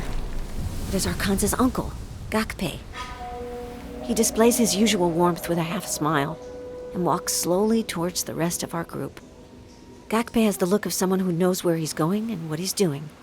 And even if his expression is unreadable, it at least reassures me. The decision has not yet been taken, and Gakpe is here for a completely different reason. He gives a brief bow, puts a hand on Sleek's shoulder, and leans over Rexus to examine his condition. It's a nasty wound. Little Ark, let me take over. Arkansa naturally steps aside without a word. She's right to have confidence in her mentor, as Gakpe is the best healing shaman in the village. While Ark is a master at her art, she's still a precocious child who, despite being a fast learner, lacks experience. Gakpe lays his hand gently on Rex's, whispering words that I cannot understand, and the Squilla falls asleep within seconds. The burning must be stopped. How do we do it, Uncle? Like I put him to sleep. I'm about to reveal a branch of the shamanic arts I've kept from you until now, my dear Ark. It seems that today is the perfect day to teach fire healing. I nod silently. It's strange for Gakpe to suddenly focus this on art, because it's only really useful in wartime. Before I start, I have a few thoughts on the trials. I suppose it concerns the melancholy expression on your face as you walked. I saw it clearly. You know, Ark, youth is really something both amazing and terrible. And maybe today it seems so terrible for the simple reason that my protégé is participating in the trial. I might be seeing things clearly, but I can't tell if I'm right or just blinded by the high stakes of the situation. But the facts alone suggest you've got here by chance rather than by merit. It's true. We winged it without any real strategy because our talent would see us through. But no matter how stupid my teammates may seem, we're still maelstroms. That's true, Ark, but what would have happened if you'd been less gifted in your field? Or if you'd been even slightly less talented? We'd have failed. For sure. As a Kragh, how can you rely on factors that you didn't choose? Your innate gifts? That goes against everything we stand for. Your precocious talents might dazzle, but the day will come when you're overtaken by less talented and more hard-working fighters. And then no one will look at you, and it'll be too late. Following this path will just lead to stagnation, limited by pride, relying on your gifts and brought low by the praise of others. Standing still is a form of spiritual death. Remember what I used to tell you about life? That it's a constant paradox? Exactly. Shamanic art is dedicated to understanding the universe based on 3 major pillars that are nigh on impossible to reconcile. Letting go, because it's only when we stop trying to understand that we end up really feeling. Humility, to vanquish thoughts of the I, because they narrow your field of perception. And finally, impermanence. The world changes every second. Things are born and wiped out at every moment. The bad becomes good, and the good becomes bad. Everything works in cycles. Time is just a misleading linear guide. And right now, I think you're acting with too much abandon, not enough humility. You made mistakes in both trials. Of course, you're still young, and such mistakes are only natural. I myself, at your age, and with only a fraction of your talent, let myself ignore reality because I was sure that my gifts could make up for the mess I left in my wake. But I realized the error of my ways very early on. Luckily so, because the longer the backlash takes, the worse it is. That's how youth is, as dangerous as it's rewarding. Impetuous and reckless, it leads you into the harsh realities of failure to show you how weak you are and that the outside world can bring you down at any moment. But my niece's safety is at stake, and this is no time for tough love. Yet, looking at you, it's time for some hard lessons. Put your pride aside, and remember this trial could cause you to lose everything. That's all I ask. Gakpe is embroidering, evasive, beating around the bush, so I decide to shake things up a bit. I'll think about it, Uncle. But it's time to stop talking and tell me what you have in mind. The stars in which I learned to read showed me the ocean, a symbol of life, but also of death. It means a happy or tragic event will occur, which will have a strong impact on the outcome of the trial. The mind is continuously coming up with imaginary projections that it tries to sell as reality, but things never turn out as predicted. You taught me that. And I know that wise men of your caliber are not the sort to fall into this kind of trap. So why so worried this time?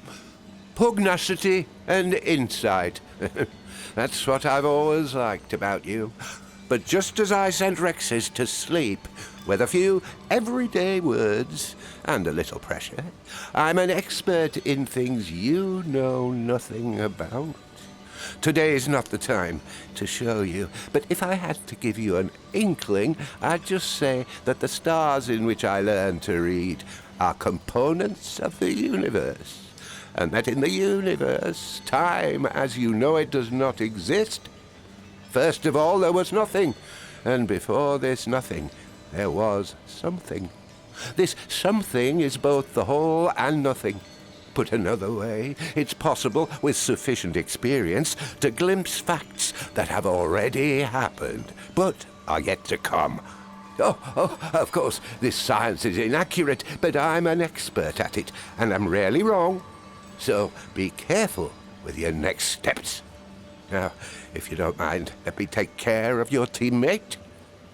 I have a sudden urge to yell at my uncle, to beat it out of him, and suddenly, I'm sent right back to our fights, or rather my screaming fits. I let him turn his attention to Rex's. He then bends down to examine the injured hands of the patient, who is snoring loudly. He seizes the Squilla's burnt palms and rubs them lightly while muttering an incantation. He then adds the contents of a vial to the healing balm I used on the burns. This should all heal him quite quickly. You said you'd teach me fire healing. That's what I've just done.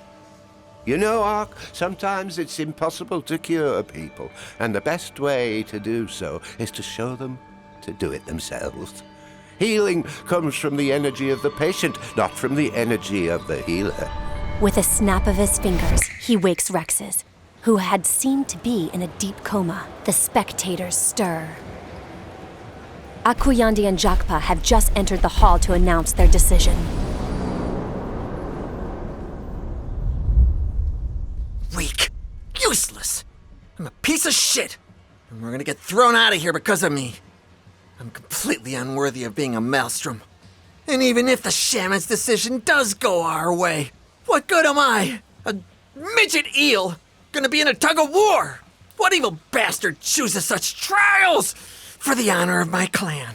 But above all, because I'm a liability for the team, it's better that I just disappear. How could I have imagined for 1 second that I could equal my father? A lesson that will cost me the succession to the Kragh throne. If you're proud of your foolish actions, be humbled by the consequences. Is what my father said. Today I flouted the most important principle of the Kragh clan. Teamwork. I acted alone, blinded by my own strength, and got everyone into trouble. That's unacceptable for a leader, so I will accept the consequences of my actions. My teamwork has been found wanting, so honor compels me to withdraw. I must honor Rexus and his sacrifice, so I'll cut off my hands and go and live as a hermit once the verdict is handed down against us. Jakpa and his shamans have returned, alongside my father, who is glaring at me with all the contempt he can muster. Young maelstroms, the shamans and the king have deliberated. The shape of the planet you've blown goes against Kragh traditions and doesn't meet the criteria for moving on to the next stage. A muffled grumble from the crowd interrupts the High Shaman's sentence, which cuts deep. I swallow as I take in the reality. My throat feels like it's full of sand. I look at my hands one last time. However, during the trial, we saw a great sacrifice on the part of one of the team, which, even if it did not have the desired effect, must be taken into account when handing down our final decision. I thus declare, because of the sacrifice made by this team member, and the way he has honored the Squilla clan since the beginning of this ceremony, that they have passed the second trial. If Rexus of the Squilla clan feels he is fit to compete in the third and penultimate trial, I'll see you in the arena in 2 hours.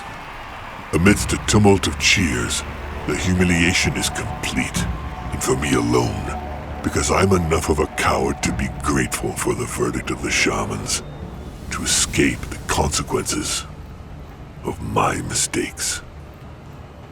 Rexus signals that he's ready to continue, which further inflames the audience, and Jakpa tells us to go through the tunnel to the shore. There'll be no time to take a break. A deathly atmosphere hangs over the team, and I doubt will last very long. When we emerge from the tunnel, we are greeted by a storm, and the light of day, however dull, is enough to dazzle us. The wind is causing chaos on the shore. It's shifting the dunes, and the rain whips us with a mixture of sand and heavy drops of water. Lightning strikes in all directions. It thunders and screams so much that I feel as if the earth is about to split in two. The 5 of us walk into the wind towards the arena, dragging our heavy feet through the mud, mute. Far behind us, the Kragh starts to leave the cave. The wind, the sound of waves, and the cries of the seagulls have never seemed so far away. Halfway through, Slick stops moving. I'm done here! Oddly, I'm not as relieved as I should be. The adrenaline, Gakpe's words, Rex's sacrifice. All of this makes me want to complete the trials. What do you mean you're quitting? I'm quitting the team! I'm quitting the trial! What? You really think you can quit now after all we've gone through? I'm not up to it! I'm just slowing you down! I won't be any use, and I'm a liability. I'm a disgrace to my clan. We almost failed in the last trial because of me! That enough for ya? The mood is flat. We're spread out in a circle in the middle of the soggy beach. His last words are blown away by a gust of wind. If you quit, Rexus will have lost his hands for nothing! Stop thinking about yourself for a minute! Yeah. That's easy for you to say, Shackney, with your massive arms. You're strong as an ox. I'm at the end of my rope. So adios, comrades. At least I can save my honor and cut my losses. Slick seems determined. He's already turned around and is heading back towards the village. But it's Amanaka who's forced to raise his voice. It's all my fault, Slick. Trying to do the impossible. I dropped you in the shit, and it was my hands that should have burned. The eel stops dead in his tracks. He turns around, and a flash lights up his melancholy face. Dude, you're gonna shine at the trial, and I'll still be the loser of this group. If you can't see that the interest of the group comes before your own ego, then you'll never really shine, eel. Oh man, you're the last person to lecture me about the interest of the group, Aman. But unlike you, I can be humble. Leaving is my gift to you. You'll all do fine without me. Slick! Get back in line and stop your nonsense! Adios, my friend. I'm off to the tavern to drink myself to death, and once I'm dead, I'll drink some more. Good luck, everyone! The eel heads towards the village in the slippery, wet mud. In a few steps, his serpentine tail propels him over the mud, away from the group. I have a plan for the trial, and we're gonna need you, says Rex's in his icy, mechanical voice. A few seconds pass. We stand motionless in the storm until Slick turns around. Tell me more, Squeala. You really need me? Obviously, it's impossible to beat Akuyandi in Tug of War, as you all know. But you can save face and make a better impression than in the last 2 trials. When you say you need me, do you mean the team can't do without me? At least according to my plan. That I'm a key part of our training? Shut up, Sleek! Let him explain his plan. The eel returns to the group with a smile, a different person to the one who was crying 10 seconds ago. Rexus clears his throat and continues. Is nobody wondering why we were so badly beaten in the previous trial? It's true that for the most promising maelstroms, we didn't do so well. Precisely. If we've been struggling so far, it's because we went in acting like we were the best, without any preparation, completely winging it. To be honest, it's a miracle that we even got this far. Now, I'd like you to think for 5 minutes about the difference in strength, stamina, and experience that puts us apart from King Akuyandi. We're mere ants to him. But if we lack the strength, we can still try to use our brains to pull off a surprise. The Squilla has a point. And if my father thinks we don't deserve to take the 4th trial, then he'll fail us. We need to knock the king off his pedestal! Really give him a hard time! Exactly, Sleek. And this is how we're gonna do it.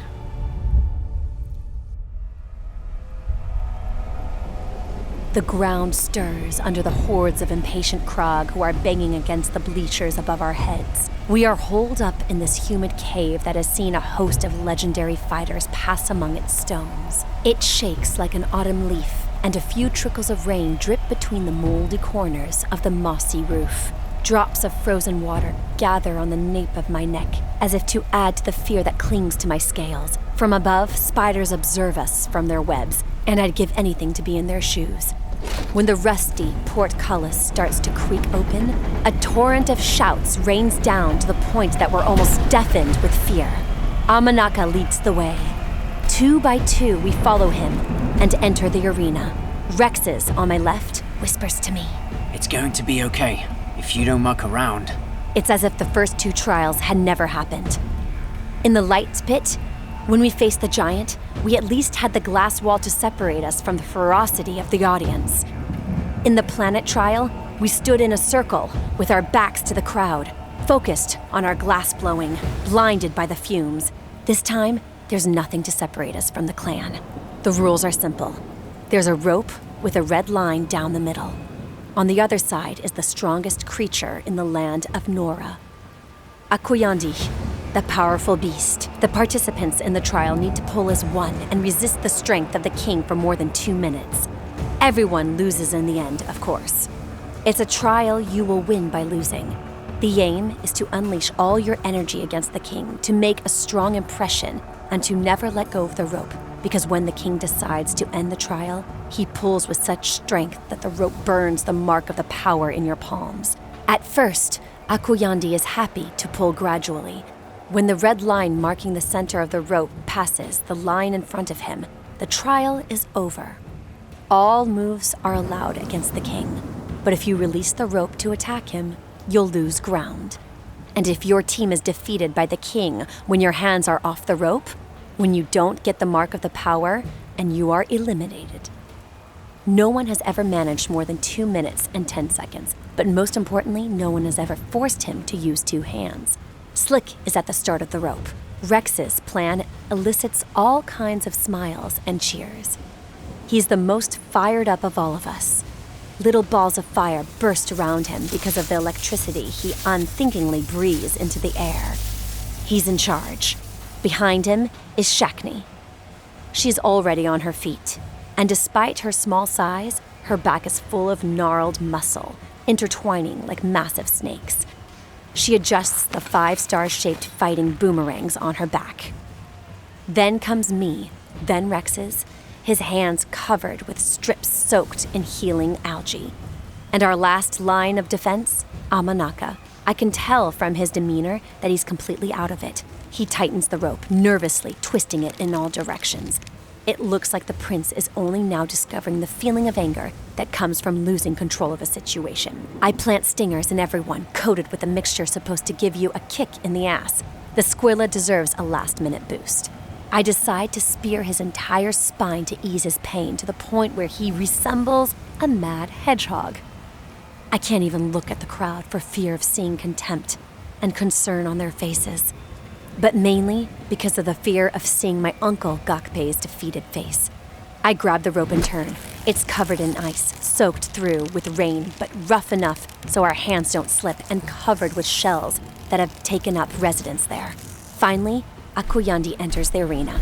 He approaches slowly, deceptively clumsily, not showing the slightest emotion.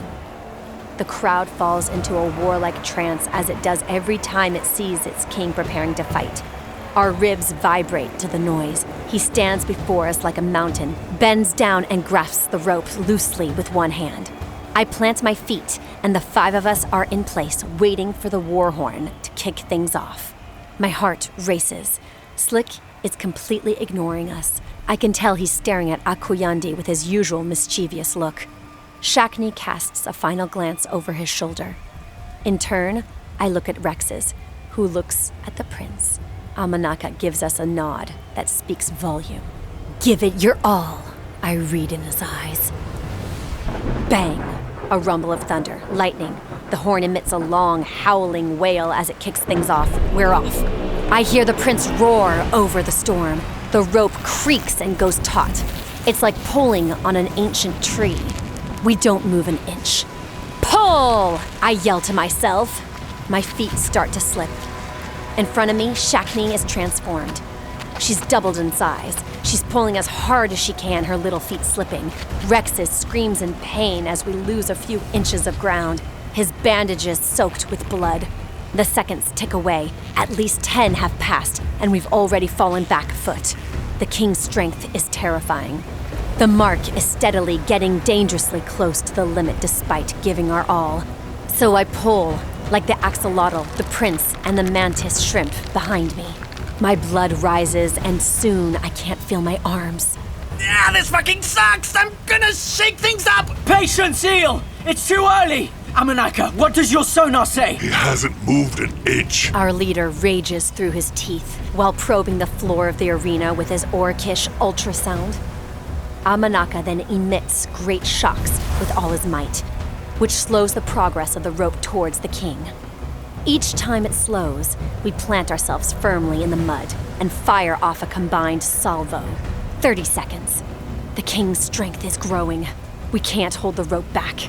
I then realize that Akuyandi must be being tougher on his son's team than on other generations. Favoritism is frowned upon, and given the way the planet trial went, we can't expect any favors. Quite the opposite, in fact. As the prince pointed out before the event, Akuyandi doesn't think we deserve to enter the 4th trial. He quietly but surely raises the bar. If things continue as they are, we're fucked.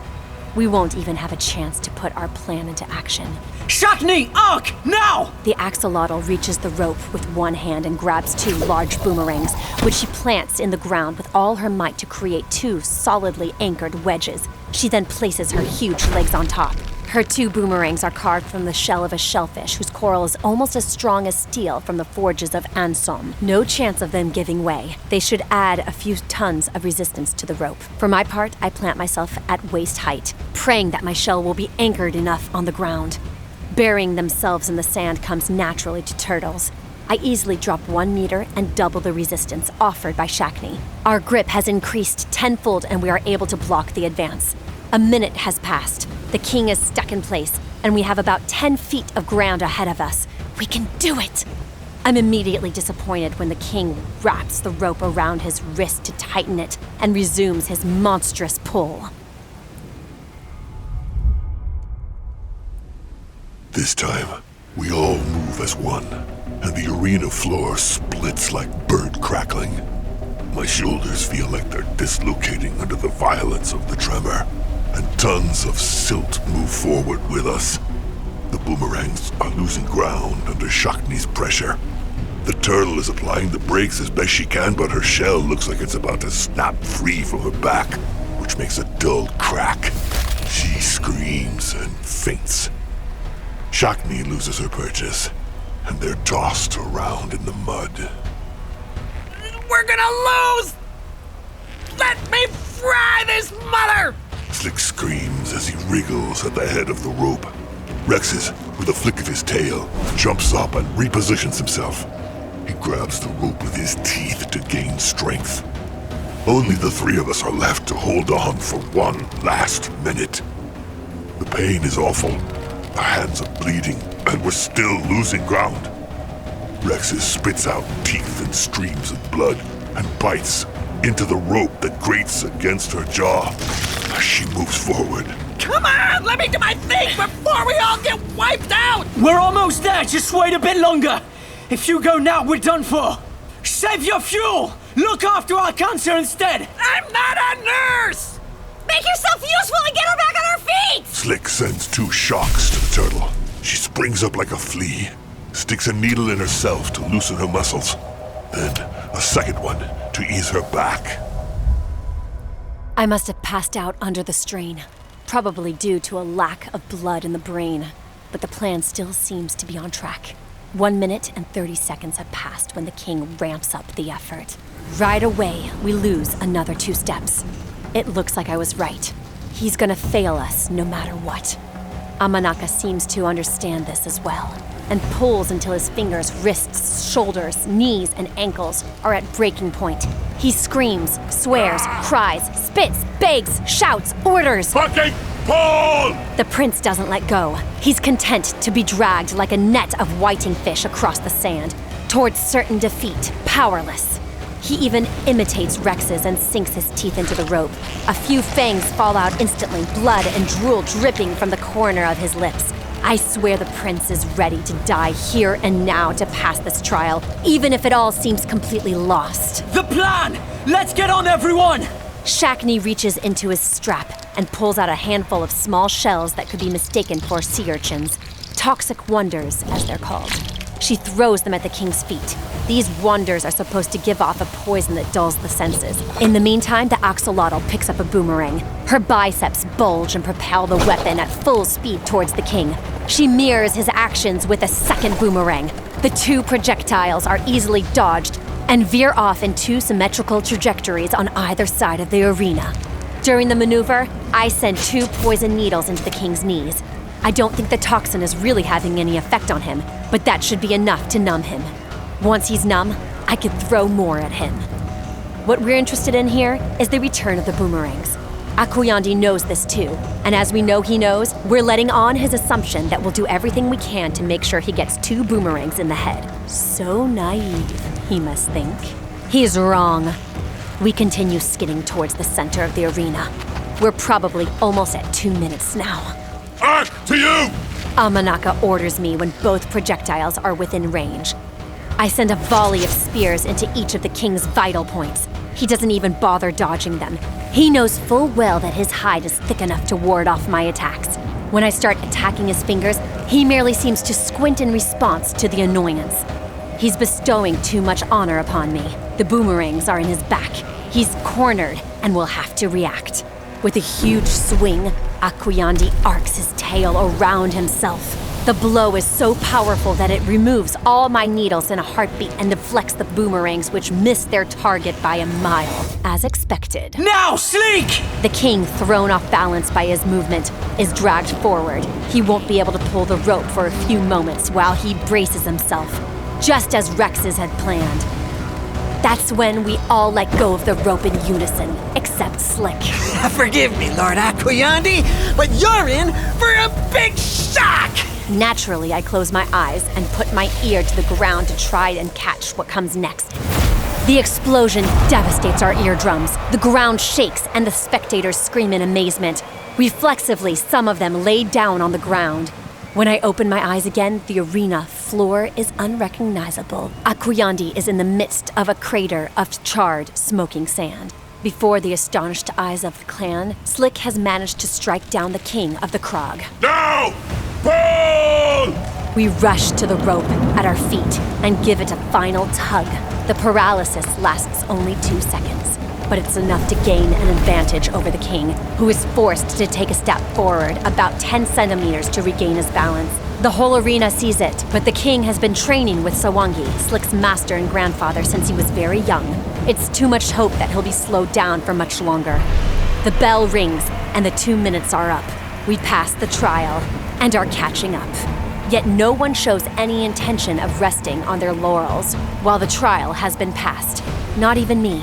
We pull like deaf men, with the crowd screaming its support since our plan went into action.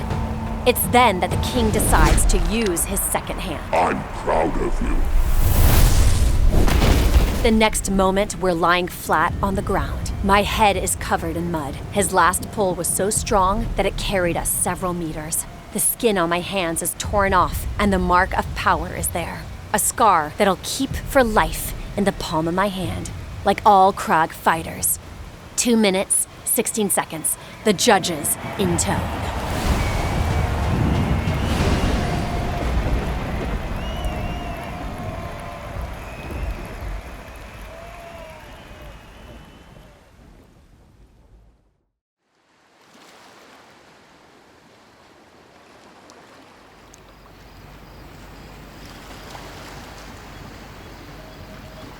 Finally, I'm back in the open air and take a deep breath of sea air, busy licking my wounds.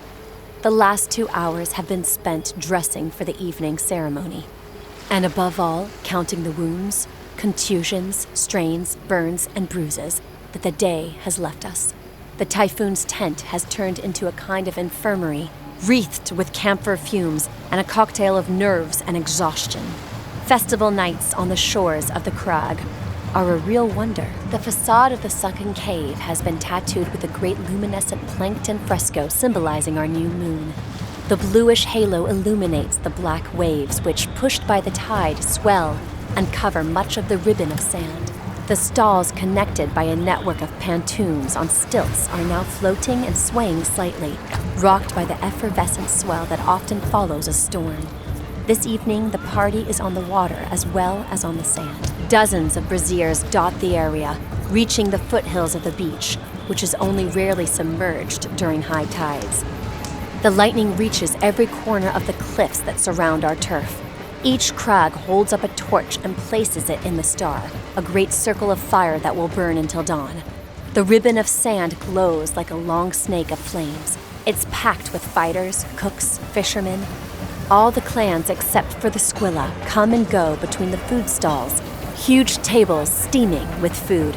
Each one stops at the corner of a circle, riled up by a fight between 2 champions from rival families. Among the most famous are the manta rays from the offshore archipelagos. Great allies of King Akuyandi and feared fighters.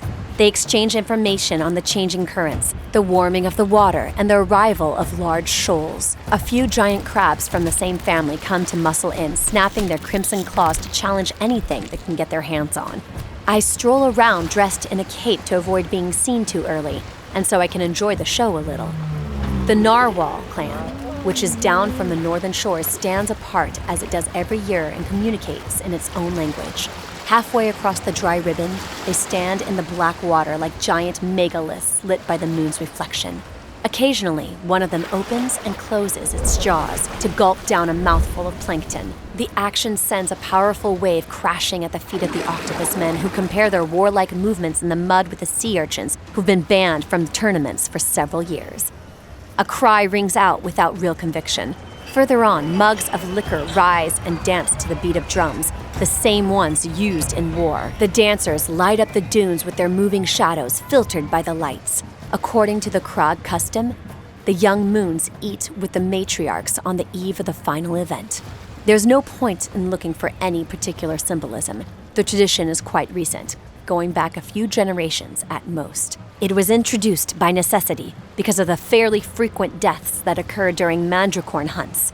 A special farewell is therefore hosted by and for the matriarchs, disguised as a banquet behind closed doors to avoid being overdramatic. When the meal is over, we'll join Akuyandi on his floating table to raise a cup in tribute to the stars, the elements, and other more hieratic traditions. I'd imagined a hastily prepared meal under an arbor, served on basic tables and benches, a slightly canteen-like and gloomy atmosphere by candlelight. And then anxiety, farewells, doubts, and empty promises. That's also why I wasn't in a great hurry to join our little group. My lack of punctuality is greeted by a few insults from Slick. A lot of time, for fuck's sake! They don't call you turtles for nothing! The sooner we're done with this chore, the sooner we're ready to party! No one appears very enthused. Not even Amanaka, who is probably bothered by the potential absence of his mother. The presence of Queen Kalinga will have a major impact on Shakni's future mental state, as she won't return from her investigation without real answers about Rookyn's disappearance. An early return would therefore herald a clear-cut response, not necessarily a positive one, like an absence due to a prolonged battle. No matter which way you examine the problem, Shakni will always see the negatives. So like me, the prince must be hoping for a straight answer by the end of the evening. Here we are in a single file in this avenue of brandished torches, driven by tribal chants in ancestral languages, whose rudiments I have only begun to learn. We walk south along the upper part of the beach for about 100 strokes until we reach a rocky cliff, straddling the edge of the jungle and the sea. In its midst, a tunnel dug by erosion leads to the Comet Lagoon. The opulence and sophistication which greets us immediately banishes my gloomy projections. The turquoise water glistens because the algae attracts incredible amounts of luminous plankton at this time of year. It's almost as if a blue giant could spring from the depths at any moment. A sumptuous vessel on stilts awaits us. We cross a floating bridge whose edges are elegantly trimmed in silk and mother of pearl before entering the dining circle. The tables are massive and overflowing with dishes, the specialties of each family. The matriarchs run the show, and the pages run back and forth to supply food for the tables. My matriarch is assisted by Gakpe and a dozen volunteers who've been entrusted with preparing a spicy coral stir-fry. I'm not sure whether the others like it, but it's by far my favorite food. The axolotls have come by the dozen, and the one I guess is Markella, Shakni's matriarch, is giving orders from a remote pontoon to ensure their specialty from the deep is prepared perfectly. Obviously, she wants to make up for the caste difference that places their clan at the bottom of the table when compared to orcs and the turtles, who I regret to say are popular and seen as nobility among the fighters. Their dish is a basic fricassee of small crustaceans that smells amazing and should please Rexes, as the Squilla have a strange liking for seafood with claws. The maternal love displayed by the matriarch of the eels for her youngest seems not surprisingly to put Slick to shame. His clan finishes roasting a quarter of a sea monster that is easily the size of a table. We're sitting in the center of the circle. Around us are the relatives, who are busy discussing the trials and their past experience on the Mandricorn hunts, where everybody has an anecdote about a grandfather or a cousin who never came back. After dinner, they'll meet at Akuyandi's table if everyone is still in a good mood, which is far from guaranteed. Slick leans into Rex's ear. Sometimes I envy you, man, for not having any parents. I have parents. Whatever, you know what I mean. Let's hope it's over soon. Hamanaka, I can't wait to get to your father's table. I expect he's got something to say to me. He might have something else in mind. Amanaka nods towards the floating bridge, and I deduce from Shakni's blush that Kalinga, Queen Kragh, is about to emerge from the darkness, accompanied by Noara, the jellyfish warrior. Lent by my great-grandfather, she slips between the tables, or rather the tables move aside and open a path for her. Noara, strange but loved by all, especially by younger generations like us. The jellyfish woman, second bodyguard of the high shaman Jakpa, an example for the young and a formidable tool of war. She's a mascot almost as popular as Sawangi, as she makes people laugh, intrigues them, scares them, and above all, makes the clan proud. Kalinga and Naria are back, The news spreads like wildfire. The jellyfish woman follows in Queen Kragh's footsteps, waves her many burning filaments, which draw random trajectories and seem to have their own personality. Viscounts and toned, the purple skin, taut over her curving translucent muscles, makes me shiver with heat. She moves calmly towards the royal table, swaying like a child imitating the trot of a young nag. Kalinga sits down and nods to Noara to follow suit. The whole assembly has understood the challenge that will follow the upcoming speech. With only silence and the echoes of the party on the other side of the cliff to welcome her, the queen, known for her bluntness, breaks the ice. Good evening to all the clans and to our young maestrum who are about to take part in the final trial. Before the festivities start, I want to talk frankly with you, Kragh, for whom I have enormous respect. Kalinga pours herself a cup of liquor and drinks, then continues. I will leave Noara, who has been helping me search for young Rookyn of the Axolotl clan, to bring you the results of this search. Noara stands up to face the assembly with a timid attitude that deceives no one. She's amused by the situation, which confuses me as to her intentions. I, Noara, orphan jellyfish and guardian of the High Shaman Jakpa, swear to tell the truth and only the truth. She pauses to gauge the impact of her introduction on the audience and continues. So I escorted Queen Kalinga to investigate the disturbing disappearance of young Rookyn a few days ago. He was pretty easy to track. After some searches on the edge of the jungle, the Queen found some suspicious footprints that matched the description of the young axolotl. We then took the route that pointed straight to the west and spent a few days looking before we found him. As most of you are aware, he was his usual self and we caught him training in the undergrowth. Some of you may have assumed he'd merely got confused with the lunar calendar and had forgotten the dates of the tests. But I'm sorry to say that this is not the case, and the young maelstrom was not surprised to be found. I'd even say he was anticipating such a visit. His speech to the Queen and myself was clear, suggesting that it had been prepared. Rookyn had decided to quit the event. He was also not at his best.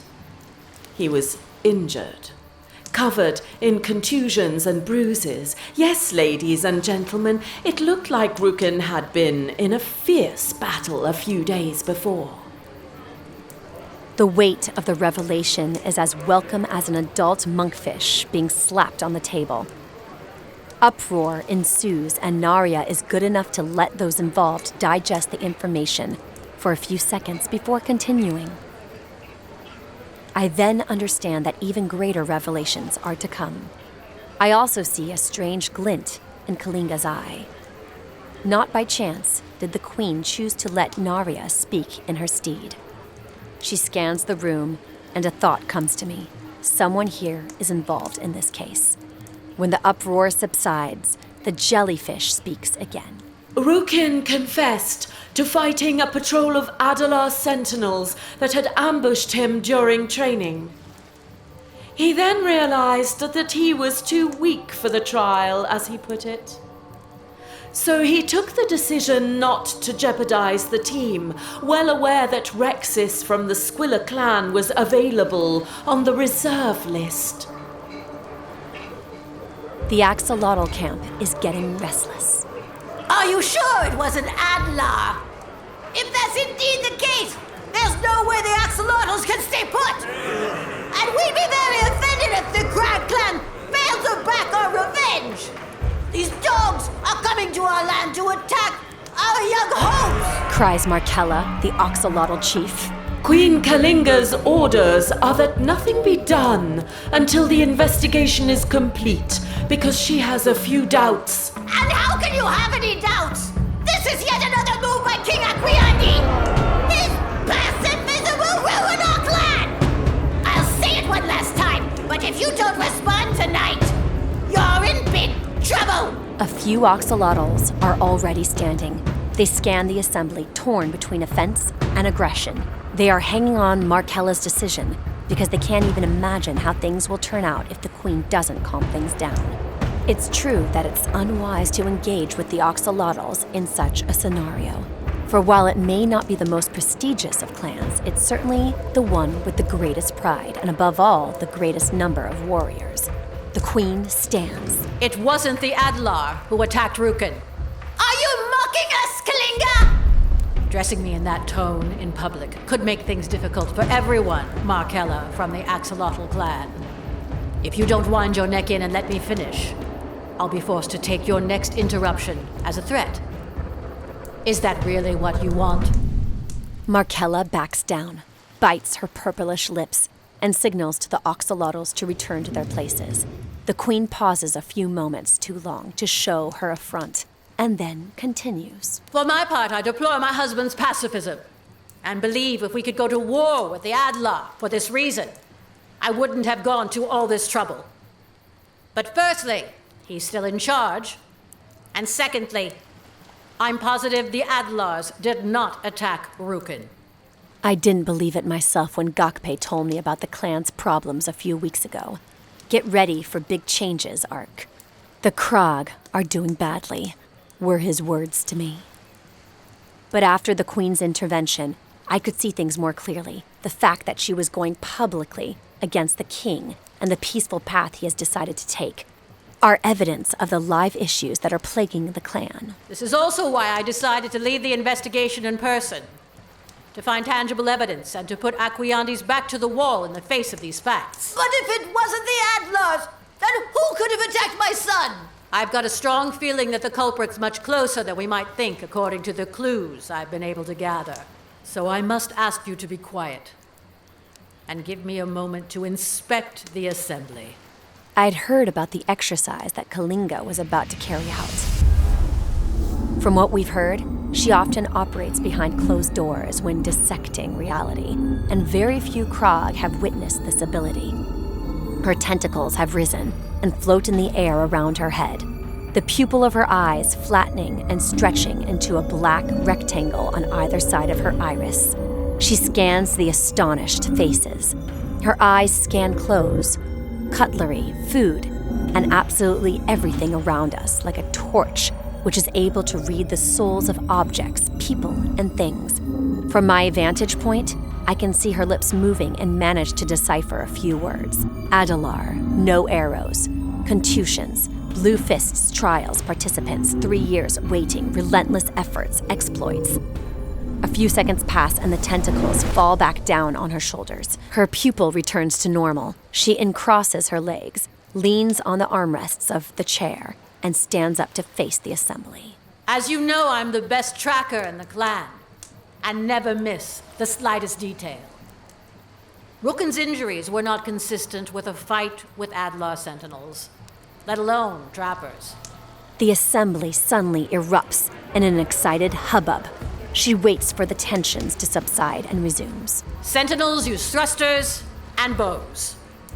And the Adlar, however primitive and savage, usually fights with a spear or a needle. I looked at Rookyn's wounds as I treated him. None of his injuries appeared to be caused by an Adlar weapon, mostly bruises and fractures that were more consistent with a tavern brawl than a skirmish with trained soldiers. And the location of the damage followed a logic of its own. None of the blows were on vital points, and were inflicted by a single warrior using his fists, and only his fists. It was when he identified the location of the fight that my doubts were confirmed. There were no footprints leading to an Adlar trail. The ground had been churned up, and if I combine that with the dirt I found under Rookyn's fingernails, then it's easy to see he was lying. The question is why?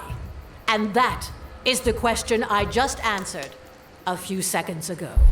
Why would Rookyn lie? Markella doesn't flinch, but I can tell she's about to lose it. Kalinga ignores her and speaks again. Basically, Rookyn fought a duel, which he hid from us.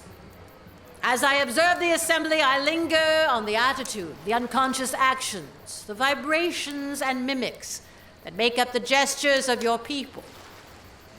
As I recall how Rookyn had mysteriously left the trial, my gaze instinctively turns to the participants in the trial. That's when I finally put the pieces of the puzzle together one by one, and I can't help but be intrigued by one person in particular, whose clan is known for producing the best pugilists in Kragh history.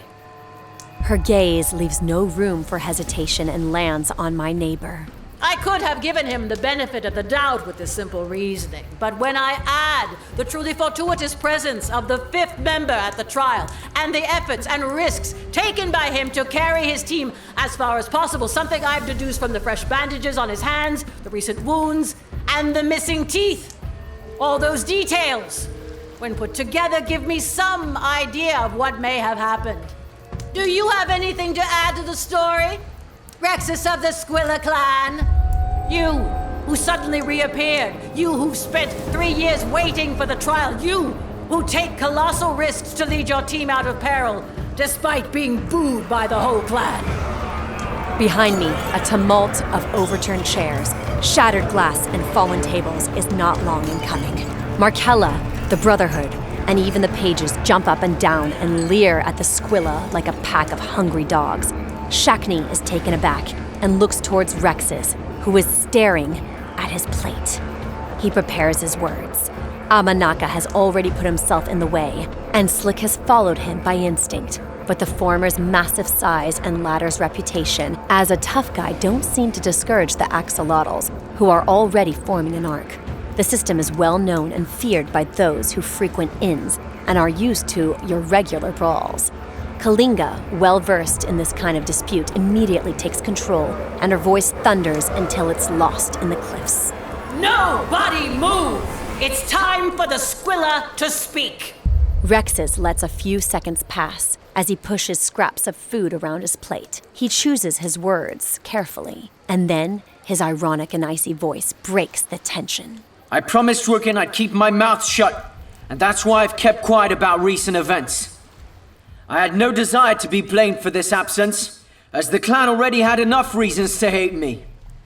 Now my back's against the wall. I'm forced to break my word, which I'm not very happy about, but it seems the situation demands it. Speak up, you creepy squealer! As you all know, I've been applying for the trial unsuccessfully for 3 years now, but I've still trained regularly since my promotion to Typhoon to keep up my skills in the hope of being one day selected. The day finally came, and I owe this opportunity, which is my greatest ever, to Rookyn of the Axolotl clan. And for that, I will be forever grateful. I know the clearing you found him in very well, because that's where I isolate myself all year to perfect my fighting techniques. One of my exercises consists of punching great old trees. One morning I came across Rookyn in this clearing. He was also punching trees with his own technique, and his blows were quite remarkable. He then offered me a challenge. He who cuts down a tree first wins, was his proposal. What he didn't know was that I can smash a trunk with one punch, whereas he needs about 4 or 5. Faced with his defeat, he got all riled up and challenged me to single combat. He said, "Not bad, Squealer. Either I'm weak or you're some kind of heavyweight. We just have to fight to find out. And to spice things up, if I lose, I'll give you my place, on my clan's honor. I won't allow my weakness to weigh my sister down in the Star Trial." That's what he said, word for word. You can guess what happened next. I won the fight, and he wished me good luck. That's a lie! Scum! Rookyn would have never lost face to a squilla like you! The Squilla destroyed a blue giant on his own! Do any of you think you can do that right now? Above all, the Squilla risked his life several times during the trial and sacrificed his hands. That's no small thing. And as unpleasant as this truth may seem to you, do you really dare question the Queen's assumptions, which have turned out to be correct so far? The Prince is right. If I've given so much of myself, it's to honor the opportunity the Rookyn gave me. With all the esteem I have for him, I swear on my blood that I'll watch over his sister until the trials are over. I also swear that my debt to him will continue until it's paid. It's a debt of honor between my clan and his, and the Squiller will be in debt to the Axolotl until they've paid their dues. The tension gradually subsides until Kalinga decides that this is the right time to declare the case closed, so dinner can finally begin. The meal is enjoyed in a strangely relaxed atmosphere, and I suspect my matriarch has seasoned our dish at the last moment with some mysterious seaweed, great for calming the spirit. We leave the table one by one to return to the madness of the party. This time, we have an appointment with the king. On the way back, I linger back and see the old inn, the Scale Barrel, where Uncle Gakpe taught me the art of astral fortune-telling when I was young. I take advantage of the darkness to escape from the group and decide to have a quick drink before the ceremony, which is shaping up to be an auspicious one. I cover my head with my hood myself and enter this sweaty, dried-out, boozy furnace of an inn. I spot Robbie, the old dab, heckling from behind her musty bamboo counter, handing out goblets while she prepares bowls of macerated seaweed fry. The shark table at the back. Just make sure you don't give them any seaweed.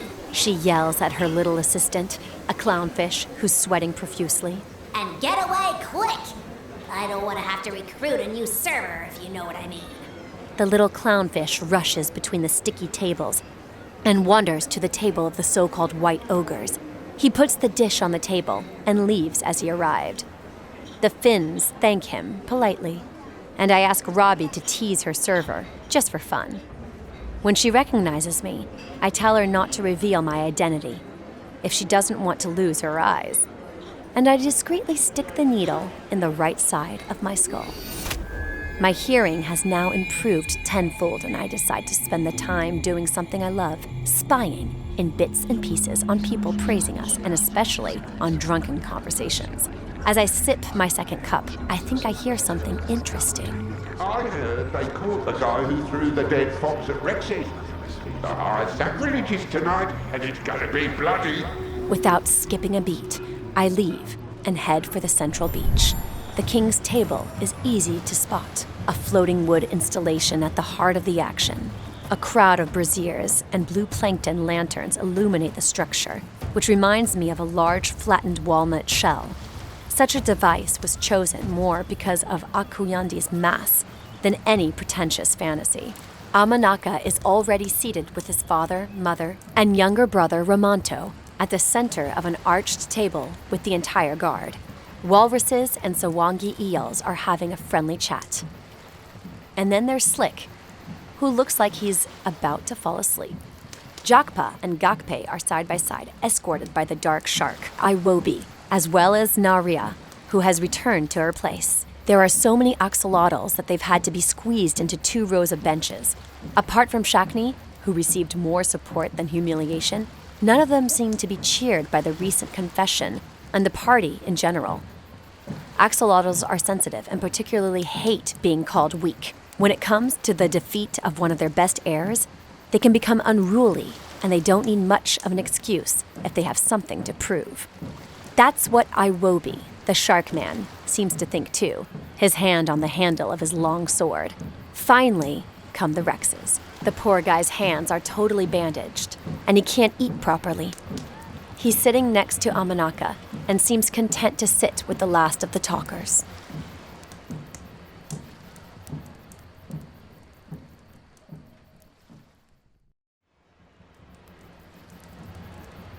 Oh my god!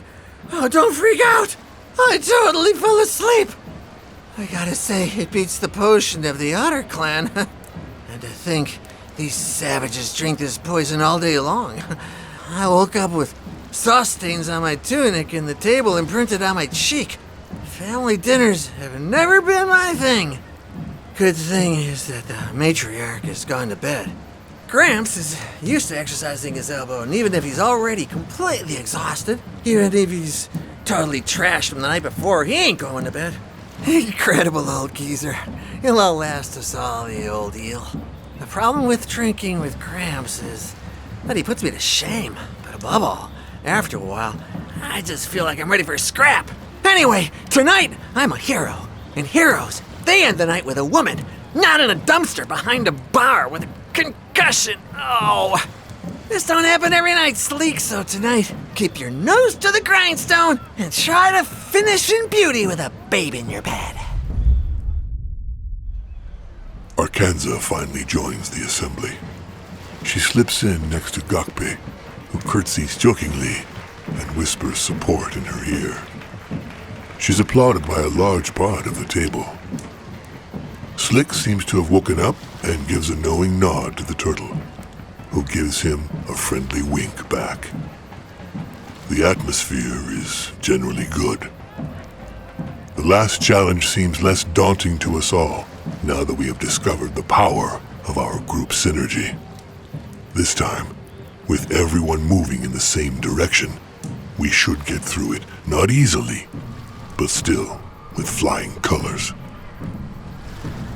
But a dire suspicion remains, a shadow that is ruining our R&R after so much effort.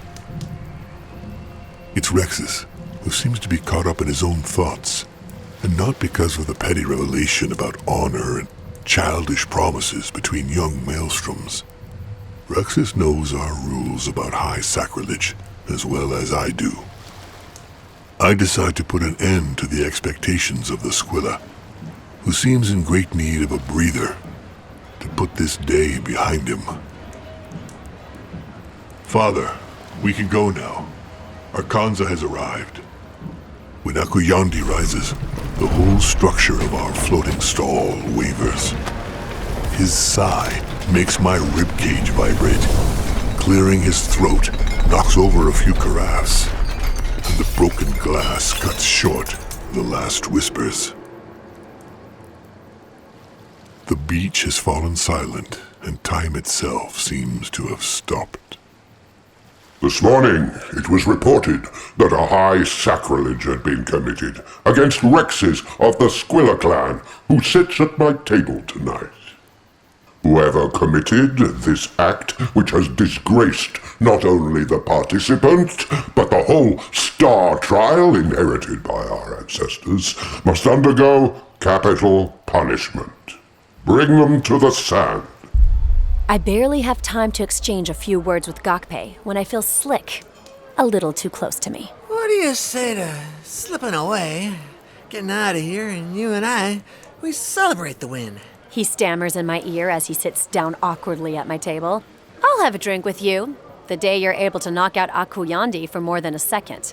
For the moment, you're still a little bit of a lightweight to claim a date with me, you little eel. A date? Go to hell, you slippery old sea bream. I could do much better than you. I laugh at Slick's reaction, who is as predictable as he is endearing. If he'd been less of an idiot, he'd have had a few glasses with me in the moonlight. The king pulls me out of my thoughts. He has just stood up. 2 apprentice fighters bring in the culprit, each carrying him under one armpit. His legs drag in the sand. A bloody dolphin man. His nose is broken and stained with crusty blood. His wrists are held by heavy glass shackles. To hell with this squealer. To hell with this trial. Glory to the Patriots! I assume he's referring to the political tensions that have divided our clan in recent years, and about which I know little. A slap in the back of the leg brings him down to one knee. The king tells the Rexes to follow him, and they both get out of the royal boat and head to the beach. Akuyandi towers over the dolphin man. What's your name, Dolphin? Mirak. Well, Mirak, once I would have fought you with all my might in the arena to see how far your courage and convictions get you without the anonymity of a baying crowd. Not such a smart aleck now, Dolphin, huh? Isn't our king a class act? Says Slick in the front row, excited by the scene unfolding before him. Akuyandi seems to have heard him because he pauses in his speech, but he still pretends to ignore him to weigh up the words he seems to be looking for. About 30 onlookers turn towards the drunken eel to warn him, with a murderous look, not to repeat such an interruption. The king sighs, draws breath over the silence of the assembly, and continues. Only this year, it's not only my honor at stake, but that of Rex's. So he will decide your fate. Rex's of the Squilla clan, what do you choose for Mirac? Death by my hands? Combat against you? Exile for 12 moons? Would you dare enter the arena with me, you pathetic squealer? I'll show you what a fighter looks like who's been in combat since you were in your shit-filled diapers. All right, let's fight. I'm looking forward to it. Finish him! The tension quickly escalates. The narwhals have just arrived on shore. They watch the scene in silence. The crowd quickly agrees on the words to chant. Kill him! Kill him! Erupts from every mouth. And I'm not sure how seriously to take it. With a gesture, Akoyandi silences the crowd. Exile. In the eyes of the dolphin, I can see absolute disgrace. I think that was the last option he had in mind. He thought he had had the chance to speak for a large part of the clan, to smash the traitor's face in and reap the fruits, but instead he was exiled by the hand of the pariah. Mirac's restraints fall to the ground.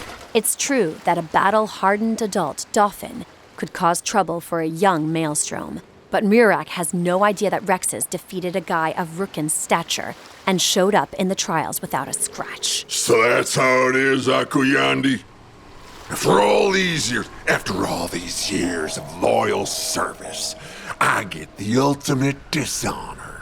Well, I guess there's nothing left for me in this village then, since everyone's become as soft as an anemone's ass. If such a defender of our values can be banned by Squealer, then goodbye to you fucking all! The party is coming to an end. Sun's come up, and it's time to put things right. I made it to a couple of taverns fishing for a sweetie, but not a bite. Yeah, I made an impression on a couple old drunk fishermen, but I am the suckiest of eels at finding a girl.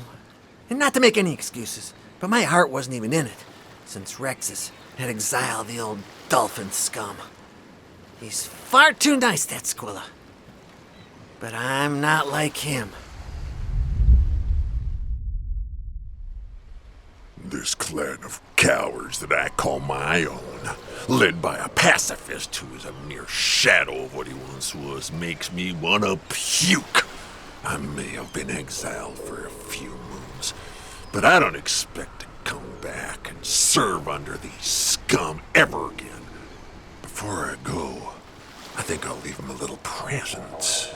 The Squealer must be sleeping peacefully at this hour, warm in his tent and his glory, proud to have banished the big bad dolphin. He must be wallowing in his cozy dreams, knowing that he's escaped a public beating. And it's true that he was lucky, but if I had fought him, I would have done more than kick his little ass. I'd have wiped the floor with his face and ripped his little squilly balls off, crushing his skull to a pulp with great blows of my heel, turning him into mashed taters before the eyes of his little friends. But he was too much of a chicken shit to take it under the waves, because he's come across a violent, sadistic type. And when I flush him out of his bunk, it won't be in public for all to see. In blood and fury, it'll be much worse. I'll start with paralyzing poison, then a rope and a cave far from this beach. And it'll be just him and me for many weeks in the shadows and the silence of pain. Believe me, I'm guilty of horrors that are not suitable for children, which the king wouldn't want to know. So, Rexus, when you're dismembered, still alive, and drinking your tears so you don't die of dehydration while I sully your stinking entrails, what will you think of then? Huh? Mirac comes out of his hut. He's packed his stuff up in a big bundle. He kisses his kids and hugs his wife like someone who, when all is said and done, doesn't give a shit. From where I am, I can feel the emotion in the air, but only on my side.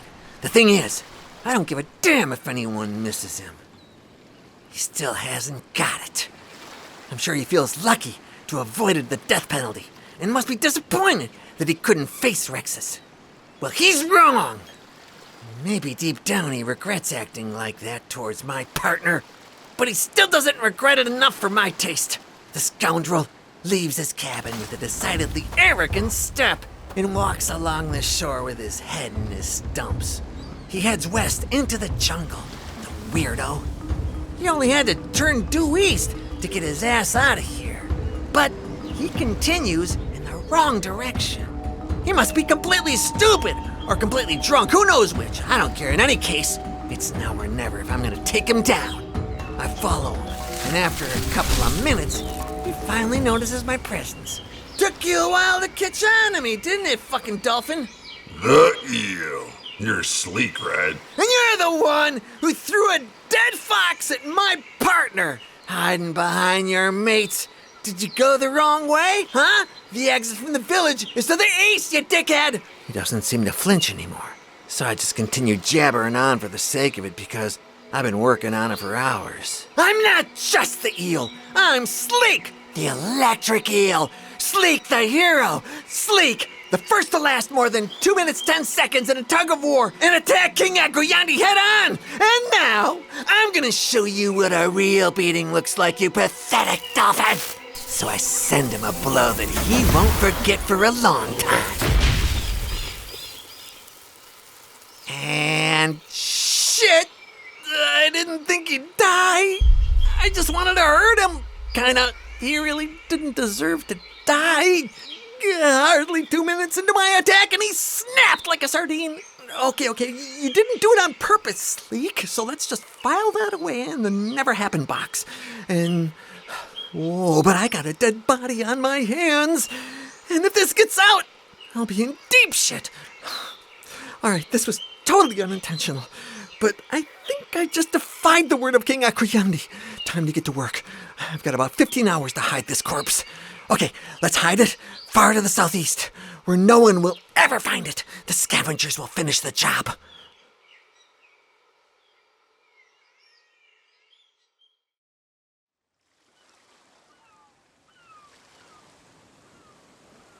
I emerge in the late afternoon after a night of heavy drinking. Amanaka is already up. Shakni and Rexes are silently sharing a grilled fish in front of the tent. Sleek got back at dawn, tangled his feet in the pots and pans, mumbled a few incomprehensible swear words, and fell into a dreamless sleep. He reeks of alcohol and is still snoring, sprawled beside his cot. The shamans had prepared a bag for each of us, which they stuffed with survival equipment. No provisions. We'll have to manage. Mostly bombs for any wounds and insect bites, water and bivouac gear, as well as ropes made of algae soaked in molasses. Almost unbreakable, which are definitely useful, although how much is still open to debate. As I step outside, I realize that this brief interlude is over. The serious stuff is about to start again. We're about to leave a village that we've never left for 50 days. The weather is mild, a little stormy, basically perfect. The calm before a new storm. I stretch and take a few steps on the sand and sink into the cool, charcoal waters to calm my mind. Amanaka is there too. The flint crunches on the blade of his royal halberd, which he meticulously sharpens from the shore. I sit down next to him to dry off in the warm breeze and say, "What do you reckon about this hunt?" We're stronger than ever now. How's Shakni doing? Still in shock. She was crying last night, but I don't think she blames Rexes for fighting her brother. All he did was respect her will by taking her place in the ordeal. I agree, boss. It's time to go. Wake the others. Yes, boss. And stop calling me boss. Yes, boss. Our land is not actually protected by any fences, palisades, or hedges of stakes with heads on them. Because we may be rough fighters, but we're not savages. But above all, we are feared. Not to mention the fact that Adalar and Ansem have gone to great lengths to erect some original border systems, depending on their hostility to us. What's certain is that our territory is not limited to a strip of land where crabs swarm at low tide. We boast much more land that stretches for thousands of feet of jungle in the hinterland, which is where we're now heading. Numerous patrols have been sent into the uncharted lands. As for the protection of our inland areas, this is limited to a few scouts with an unparalleled sense of echolocation. Some posted at strategic points, others, more numerous, on the coastal strip for close-up surveillance. According to my father, a territory that is too spread out is harder to protect. However, I suspect him of attempting a peaceful demonstration of strength and confidence in his troops by sending a small guard along our borderlines. A way of setting the tone that seems to have worked so far. We fear what we don't see, he often says. Most of the Kragh are awaiting us in the place that could be described as the northern gateway to the shores. More than just a gateway, this is a hilly sanctuary with gigantic sand statues, which have become everlasting thanks to their sap-based binding agent. Our deities have been depicted in great detail, as if they were once real. Turtles, planets, stars, and other constellations loom over us as we walk through the palm trees and ancient pines. The trees form a corridor whose greens are as changeable as the winds. Their sharp leaves rustle, and the bluish thorns rumble violently overhead as the wind rushes through the green gullet, already darkening due to the late hour. The day is fading, and most of the revelers are saying their goodbyes. My father and the High Shaman Chokpa are there, but they are not the masters of ceremony. They let us swim through the crowd, receive the cheers, high fives. Everyone does their bit without crossing the line of the North Gate. For this is the path that the Maelstrom takes alone to become a Kragh warrior. Bring back his horn! Yes! Don't be afraid of all that muscle and strength! Get him! Bring back his horn! Our colleagues are obviously talking about the Mandricorn, which we are to seek out in its territory, to kill and bring back its horns. It's up to me to take him on. We all agreed on that. The journey will be tough, and the fight even tougher. This final trial, which is expected to last more than a month, is far more difficult than the previous ones. As a Kragh who moves away from the seas sees their breath shrivel and their vital essences snuffed out. But it's also the most interesting. We'll finally be able to fight with all our strength, and fighting is what the Maelstrom do best. I'm delighted to see the Squilla finally let go. But before all that, several weeks of walking lie before us, with their share of joys and unforeseen events. First, we'll need to make our way out of the maze of giant palms to reach the barren cliff which marks out the borders of our shores. We'll be walking on the rocky ridge for a good week.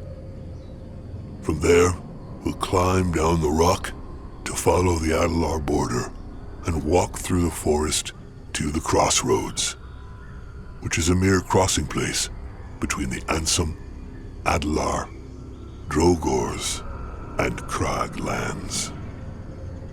We'll be crossing the neutral zones, so we will need to be careful. Because that's where the Mandricorns have made their homes. We need a dominant male, the biggest, one with horns of power, and also the most dangerous. The custom of bringing back the horns has existed among my people since the Great Exile.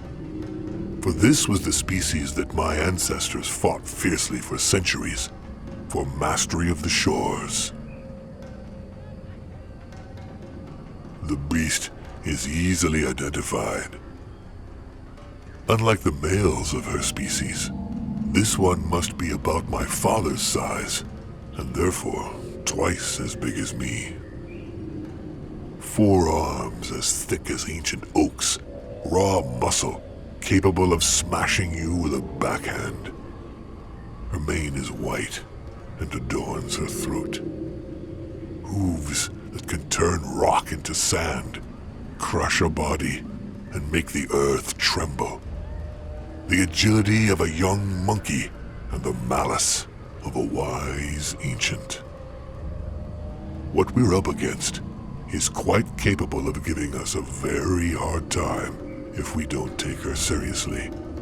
And we wouldn't be the first Maelstrom team to not come back from the hunt. Unfortunately for her, we're the best there is. Calm down, Sleek. Nobody saw you, so stop playing with your food. It's all good. You buried the scumbag on the opposite side, far to the southeast. Ain't nobody gonna find him there. And I'm not a fool. I even covered up what happened in case the Queen starts investigating the case. I smashed him with a stone in just the right places, so it could look like it was anybody's work. I wasn't the only one who wanted him hurt. And of course, I didn't do it on purpose. No one will know it was me. I cleaned up everything before sunrise. Gah! Why am I sweating so much just thinking about it? Is it because I'm afraid of getting caught, or because I had a bad feeling I was being watched? Was I? Or was it just my imagination? I also thought that, well, maybe possibly I might end up with a girl and not be alone. But let's look at it on the bright side. I'm still the hero of the story, and the fishermen are cheering for me as we go past the North Gate. Perfect, Sleek! If you come back victoriously from this trial, you'll be knee-deep in beautiful babes in seconds. And the Mandricorn is not Akuyande. He won't be able to resist my power. And maybe even the turtle might fall under my spell. But for now, we smile and keep a low profile, right? Right. Well, I'm not in the best shape, and I don't want anyone to know about my nocturnal escapade. I just carry my backpack and take a nap whenever we set up camp to recharge my good old batteries. The fact that everyone is wondering if I blame Rexus for disqualifying my brother by beating him pisses me off far more than the facts themselves. They're just waiting for my reaction. Some will think me a coward for not going after the Squilla. Well, at least those who have failed to understand the subtlety of this trial. I respect Rookyn's wishes, and I've gotten to know the Squilla well enough to realize that he's anything but a baddie. And if Rook let Rexus take his place, I guess he did it for me, too. And the least I can do is respect the strength of the Squilla that got us here. Because my brother believed in him and saw things clearly. Rexus deserves his place more than any Kragh. It's been a long time since I fought this hard. Have I ever? Sleek looks exhausted, and I can't even imagine how he ended his evening. I discreetly stick an invigorating needle into him as he bids the Kragh a final farewell. We go through the door and enter the canopy. The end of a rain shower leaves large drops splattering on the soft earth. The fresh environment won't be able to contain the swarms of mosquitoes that are beginning to swarm around us. The wind blows at our backs, as if pushing us into the jungle, or rather as if the jungle were sucking us into its green lungs. Soon the triumphant atmosphere that had so encouraged us fades, giving way to silence. Only an hour's walk, and we are already far from the village, back to reality. Facing a month's worth of slogging through muggy, harsh nature, the backpacks weigh a ton. The twilight reigns, and our eyes have trouble adjusting to the mongrel light that between wild dogs and wolves turns the slightest creak into a threat and the smallest shadow into a potential predator. The sandy path has given way to firmer ground, made up of roots that trip us up in the dark, so we decide to light torches of dried seaweed. The warnings of the birds are gradually joined by all sorts of wild cries, turning the whole scene into a hysterical performance just behind the thickets. Ignore them. They're just rodents, I tell myself. Amanaka leads the way. His halberd, which remains behind his back, reassures me. No danger in the vicinity. Finally, the jungle opens up. Vegetation is becoming scarce, gradually replaced by rock, which lengthens our stride. The flayed cliff soon rises before us. The steep, wet stone, as sharp as glass, gleams under the full moon in all its splendor. I reckon we've already walked for 3 hours. We're gonna have to climb. Do you realize we're following in the footsteps of every great Maelstrom generation? One thing I do know is that I'm hungry. So when we get to the top, I'm taking a snack break. We'll have to go fishing. Ready for it? No way, old cod. We said we were going to draw lots. Just a few dozen meters of climbing, and I realize how miserable it is to be a marine creature allergic to land. The wind hits our bags with full force, almost causing us to slip off with each blow. Our exposed hands soon burn on contact with the thin edges. Yesterday, hunters under the waves. Tonight, panic-stricken worms on a great rock. We aren't taught the basics of climbing in the training program for young stars, and here we are, winging it. Rex is in the lead, crawls between the crevices and rocky spines, looking for a feasible route. He regularly spikes a coral tendril in the side of the hill, looping the seaweed rope around it and using it as a support for climbing. Each new hold requires a terrible push from our legs to propel our overburdened carcass half a stroke higher. The slightest clumsy movement results in a nasty scrape or a bump in the knee, and I'm kind of glad it's dark so I can't look down. Sometimes, one of my team members asks for a needle to numb the pain or to relax the muscles. I then release the rope with one hand and try to aim at the nerve point or a large vein that will deliver my potion.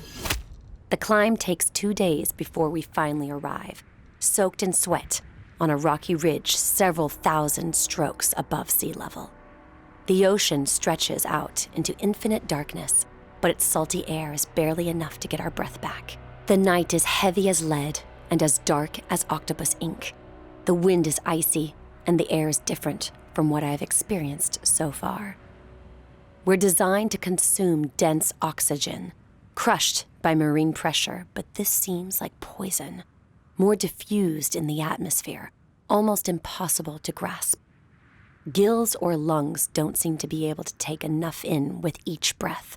It takes us more than an hour to get used to the environment and get over our dizziness. To our left are black waves as far as the eye can see, crossed by the milky trail of the lunar halo. To our right, the virgin forest stretches for thousands of strokes. Now we have a 7-day walk over this high pass to look forward to. All we have to do is follow the jungle slope, which will gradually take us north, and then it's an easy slide into the hinterland.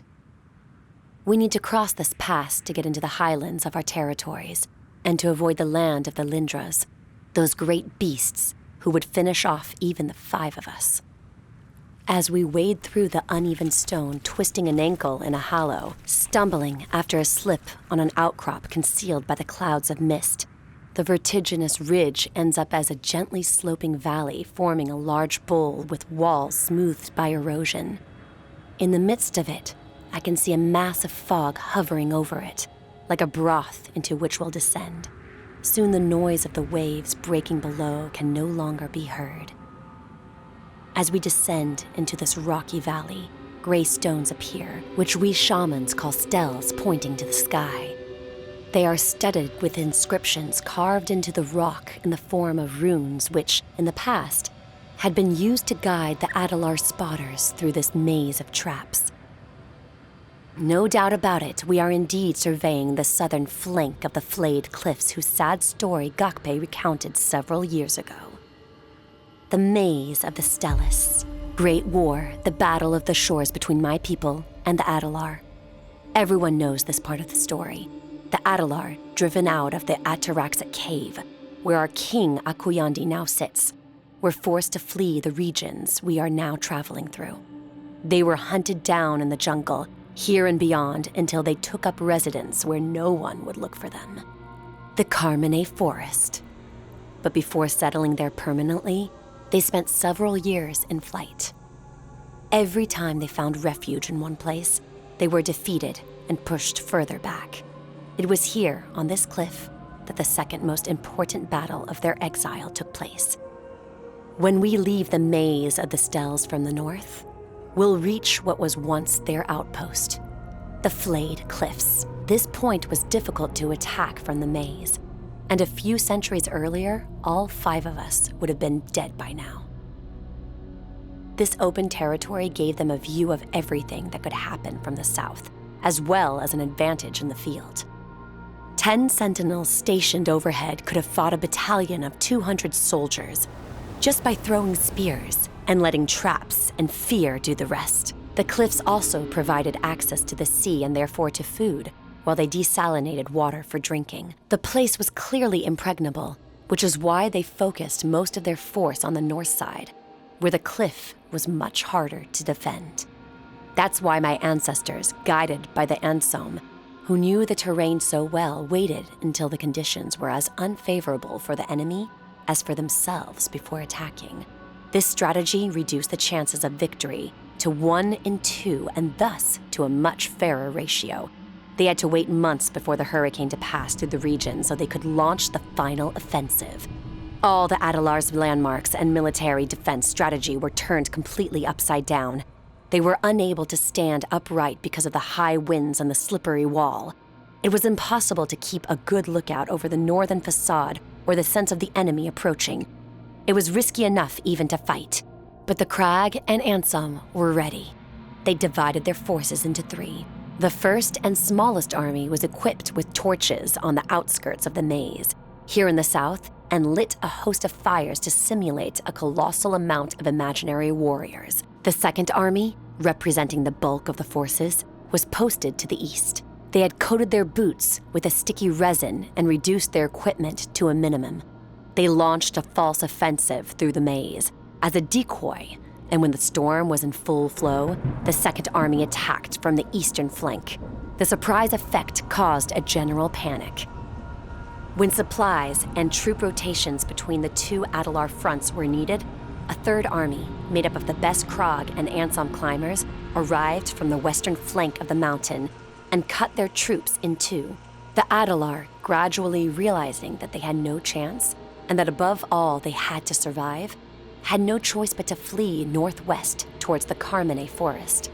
But the strategy put in place by the Ansom and Kragh gave very few possibilities for retreat. The Adalar then tasked a group of a few hundred warriors with holding the enemy back for as long as possible so that everyone else could flee. A necessary sacrifice for the greater good. Once the bulk were safe, and in a last-ditch attempt at survival, the last Adalar surrounded, threw themselves off the cliffs into the raging waves like mice cornered by flames. The currents were treacherous, and some drowned immediately, swept out to sea by the waves or sucked under the cliff into underwater caves. They were the lucky ones. The others, trapped by the currents, had to draw on all their strength to cling on in an area of neutral current and wait for a change in the current that never came. But this patch of water was not spared the brutality of the swell, and huge waves ravaged it every second. The peaks formed were several strokes high and threw them into the cliffs. Some died instantly, while others were more agile and absorbed the shock, breaking limbs and leaving shreds of flesh on the thorny rock. Then it was their turn, sucked in by the surf to be tossed around, held at the surface and slammed into the rock over and over. My ancestors recognized an incredible sense of courage in the enemy, as this hell lasted 3 days until the last of them was dragged to their death. Finally, the waters ran red, and the rocky alcoves that appeared when the tide went out revealed shreds of skin, torn limbs, and broken corpses. Later, the Kragh gave them martyr status and named the place in their honor. I said a prayer for these Adalar because they may be our enemies, but I had nothing personal against them. At the bottom of the cauldron, which houses the maze, the fog is total, and we are forced to rope ourselves together so we don't lose track of each other. We hobble slowly between the stones for a good hour. The silence is overwhelming and seems to increase the noise of our footsteps and of the equipment clinging to the bags tenfold. The rope is no longer taut in front of me, and I realize that this is where we stop. Time to eat, says Amanaka, putting his bag down. What is there to eat here? How am I gonna find a fish in this rock-infested hell? You're the one who's been bugging us to take a break. And stop yelling, we can hear you all the way to the shore. There's nobody there, Shackney. No one can hear you. Hello? Anyone? The eel's voice bounces off the sides of the valley and fades away in the distance. You see? Getting annoyed is a waste of time. This part of the country is deserted. Let's both calm down. Let's take a ration each. Once we're out of here, we won't need it anyway. Sleek complies by throwing his bag on the ground. We lean against a large stele, unwrap a portion of dried fish each, and dine in silence. My chewing sounds louder than a thunderstorm in this old cemetery, behind the sound of flesh tearing and cracking under my teeth. I sense a tiny rustle in the recesses of the nearest slope. To avoid panicking the group, I discreetly prick a needle behind my ear. Amanaka and Rexus seem to have noticed their presence as well. It looks like we have guests, hundreds of them watching us from the rocky enclave. A scream rends the silence that had enveloped us. The silent valley has turned into a riot of discord. Around us, almost 100 Fifkies are yelling at each other in friendship, something they certainly aren't displaying to us. These fucking monkeys can't do anything to us. They're just cowardly lightweights. They're too smart not to understand the difference in strength between us and them. And that's the worst thing about these bugs. They might look like just a pack of primates, but they're more like a parasite that feeds on the energy of its prey and devours you from the inside, indifferent to the extreme suffering they cause their victim. You mean like the worms that grow inside certain insects and explode from in their guts once they've finished eating their insides? Exactly, Sleek.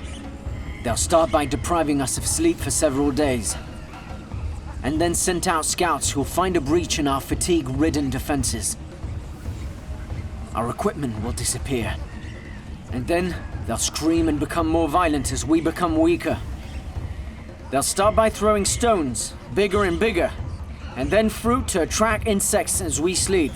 They'll drive us crazy, and nature will do the rest. So let's get out of here! What are we waiting for? No, their playground extends far beyond our lands. They roam absolutely everywhere. There's no way they're going to let us go that easily.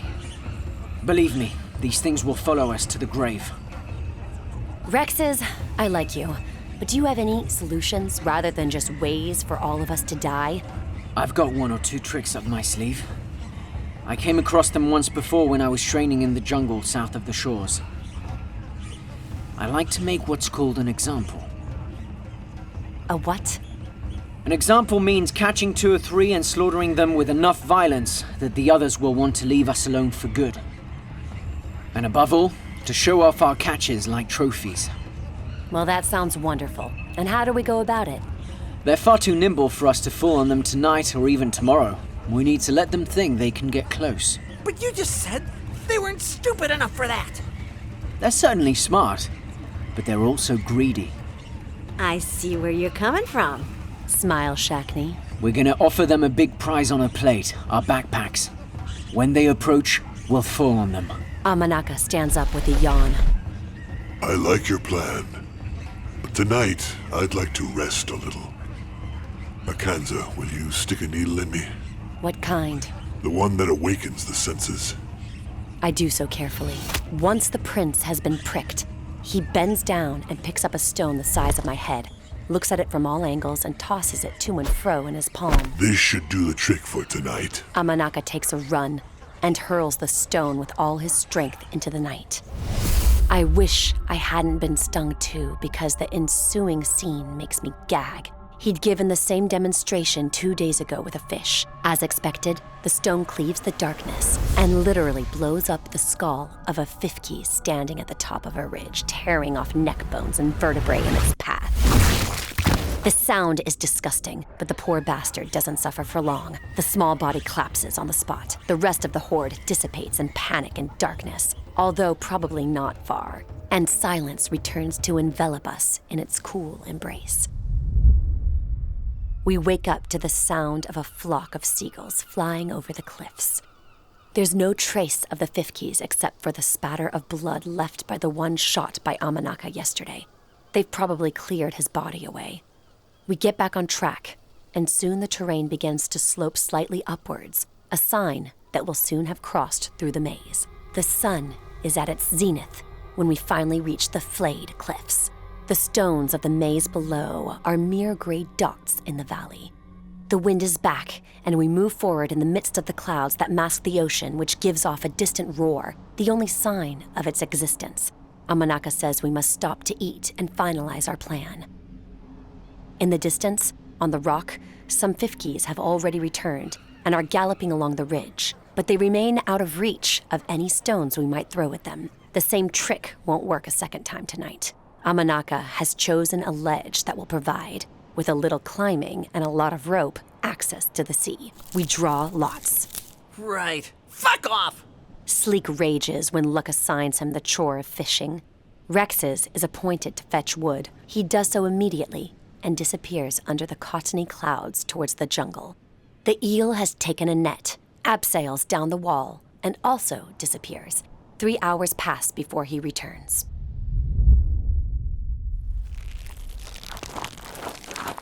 Alrighty, one for the team.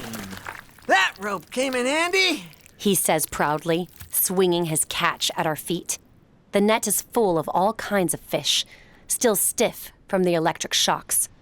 Rex's also returns with a haul of dry wood, and we light a fire. The flesh is soon grilling in the center of our circle and gives off a tantalizing smell. We'll eat some of it and dry the rest with the coarse salt the shamans gave us. It should give us 2 days of food. You realize, of course, those are the Drogar's mountains in the distance. Those cannibalistic bastards who eke out a troglodyte existence in their minds. I can't believe I'm gonna see one for real! Exclaims Sleek, pointing to 2 small dark peaks that interrupt the horizon. A shiver runs down my spine at the very mention of this people, known to children from an early age through terrifying tales and rumors. My fear fades when I realize that the eel's completely off the mark. Don't jinx things, eel. Answers Rex's as he turns the fish on their spit. Firstly, it's not a troglodyte, but a troglodyte, and then it's not the Drogar mountains at all, you dolt. It's completely impossible to see them from here. They're hundreds of thousands of strokes away. All you're seeing is, at best, the end of the flayed cliffs we're walking on. I hear they eat their children and anything else they come across. Whoa. Stop trying to scare us. It won't work. Did you even listen to my little geography lesson just now? I'm not joking. That's what Iwabi told Pappy Wangi. He said that he often goes there to escort the High Shaman Jakpa, who negotiates with their chief, Drahalk. They say the Drogars are a bunch of mentalists. No respect for each other. They even eat each other. Imagine bumping into them while we're hunting. It's said that when they capture their prisoners, they cook them over a low flame in boiling oil. Not so much for the taste, but for the pleasure of seeing people scream. We won't see any Drogar around here. And even if these mountains were the sinuous mountains, which they are not, Adalar sentinels and Ansem patrols are stationed day and night on the passes. Damn! I'd have liked to show them that Sleek doesn't get fried. Sleek fries others. I mean, only Drogars. Nobody else, right? Nobody. You'll catch the Fifkis up. All of you, get your strength up. We can't stop until nightfall. The scum is already behind us. Says Rex's slowly, staring east as if trying to make something out. We put out the fire as quickly as we started it. and set off again for a few hours of walking. The atmosphere is tense because we are yet to find the ideal place to set the trap. Our chosen location is on a bend in the cliffs, which causes the road to veer eastwards away from the sea. The bend forms a promontory, like an overhead dam over the bluff. Our choice is made for us by the many erosion-polished crevices that will conceal the two who are tasked with driving our prey to the other three, as well as our position upwind. But this will be our last night near the sea. The horde returned after sunset. First there was a clamor of grunts, then the atmosphere descended into a cacophony of screams from the depths of their guts. Carried along by the mob and in the grip of mass hysteria, they promised us certain revenge. Good.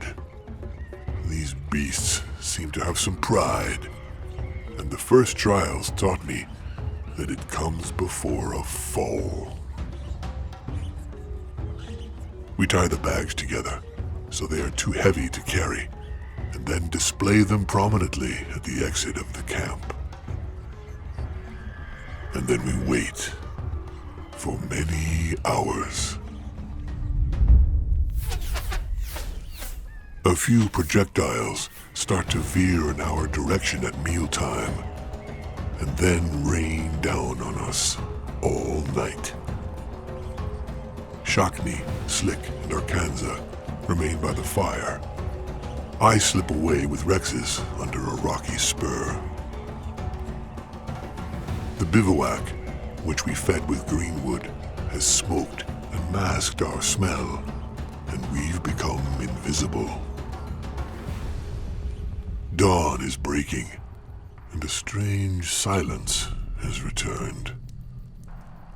For a moment, I was afraid our targets had spotted a wolf and were keeping their distance, but a small, hairy, waddling form soon comes into view in a steep corner, some 25 strokes from the camp.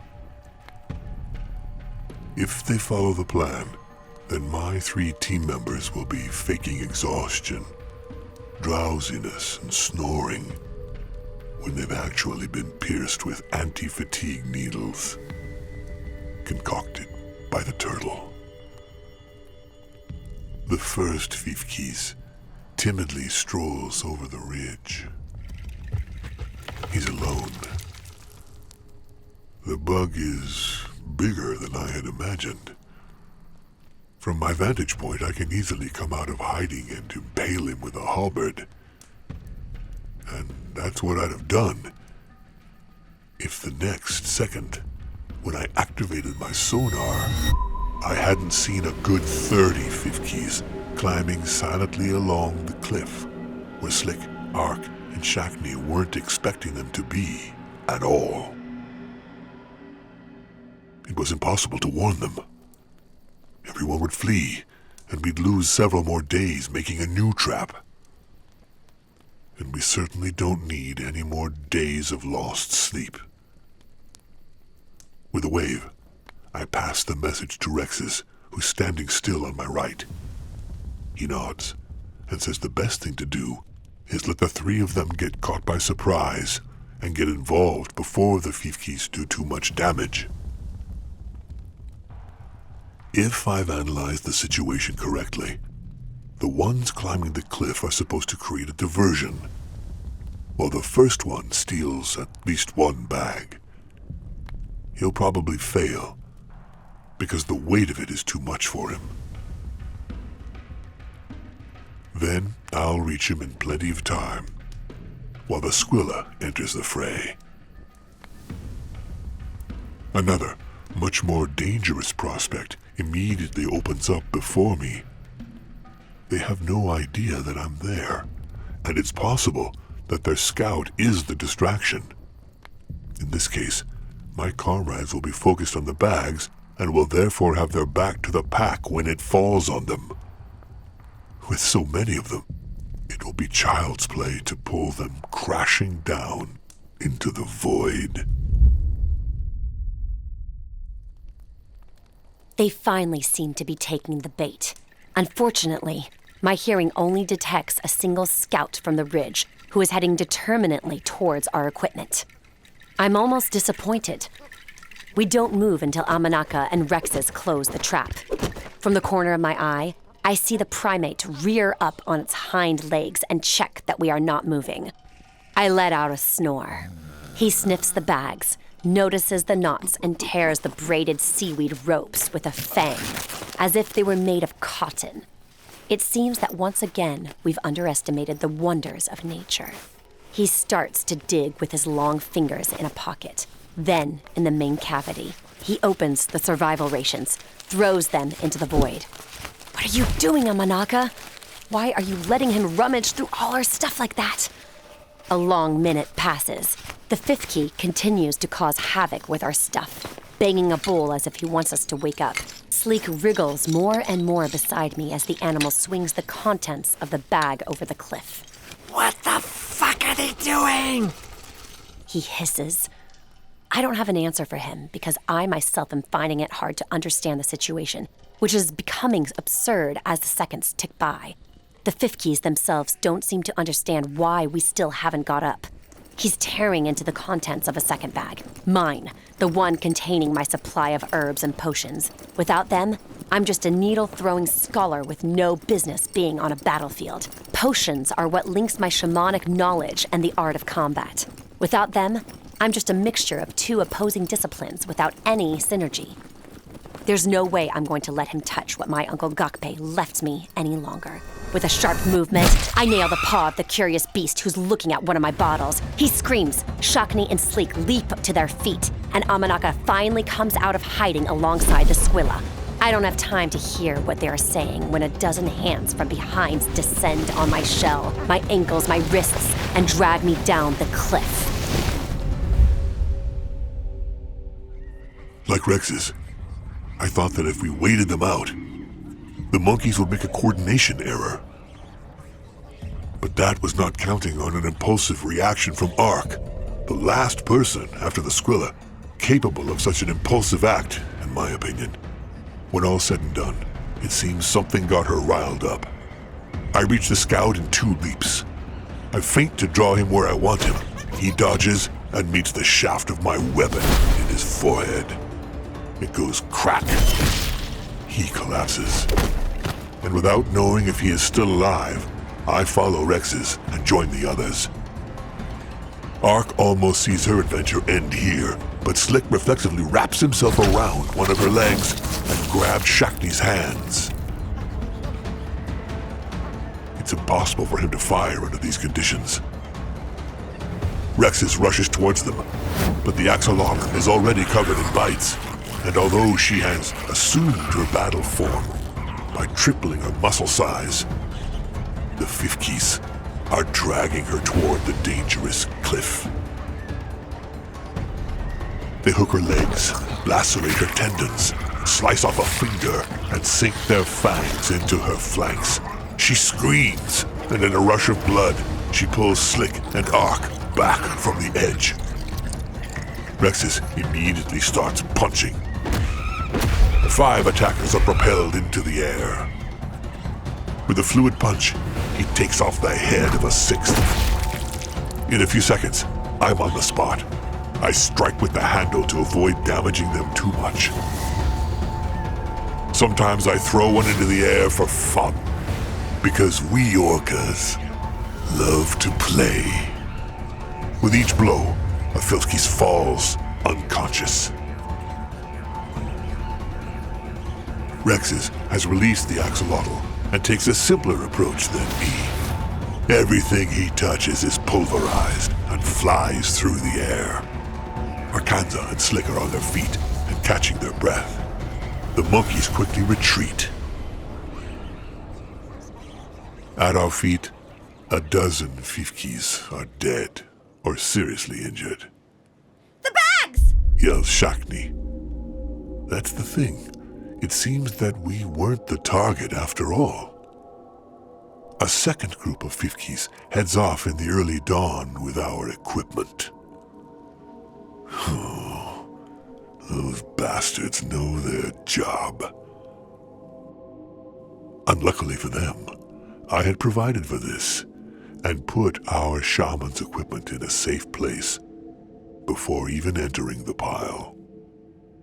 And as I intend to sleep for the next few nights, I'll have to show them that we Kragh can become rather nasty when it comes to protecting our own or fulfilling an astral tradition.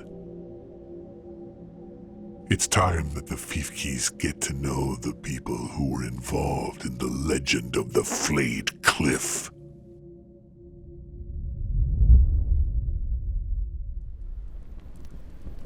What a fucking night! Ark almost died and I saved her! If she doesn't put out when we get back to shore, I gotta say those Kiefka dudes were pretty smart. It's not every day that beasts can mess with Sleek like they did. I totally fell for their scheming when we turned around. The bags disappeared. But my man Amin was on it!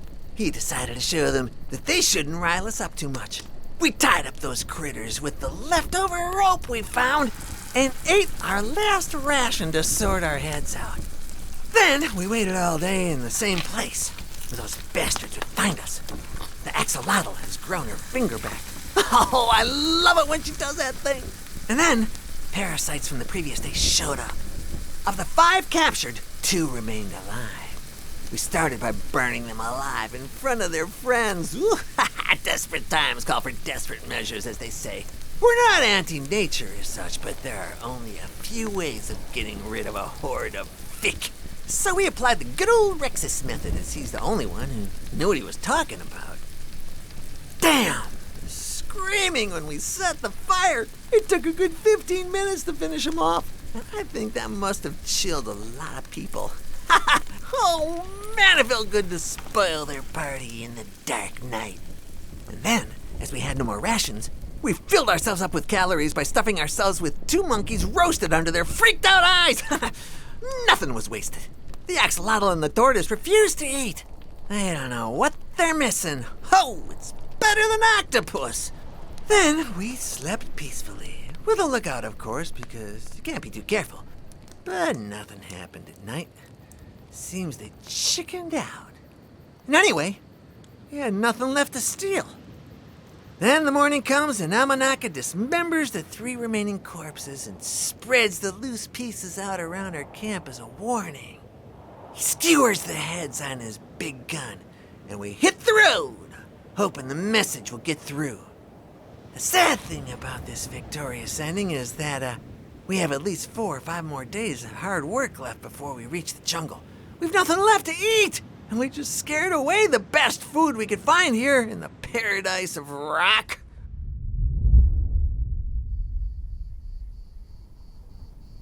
The monkeys leave as they came, leaving us with a few feathers in our cap. The ropes have been torn to shreds, and without them, we won't be able to reach the forest at the planned location. While we've escaped an even more hazardous abseil than our ascent, this comes at the cost of 3 more days of walking on these desolate ridges. The idea is simple. Instead of descending into the jungle, we'll continue a little further up the ridge, inland, until the terrain subsides and descends naturally. That'll take us to the edge of the Adalar territory in the Carmine forest.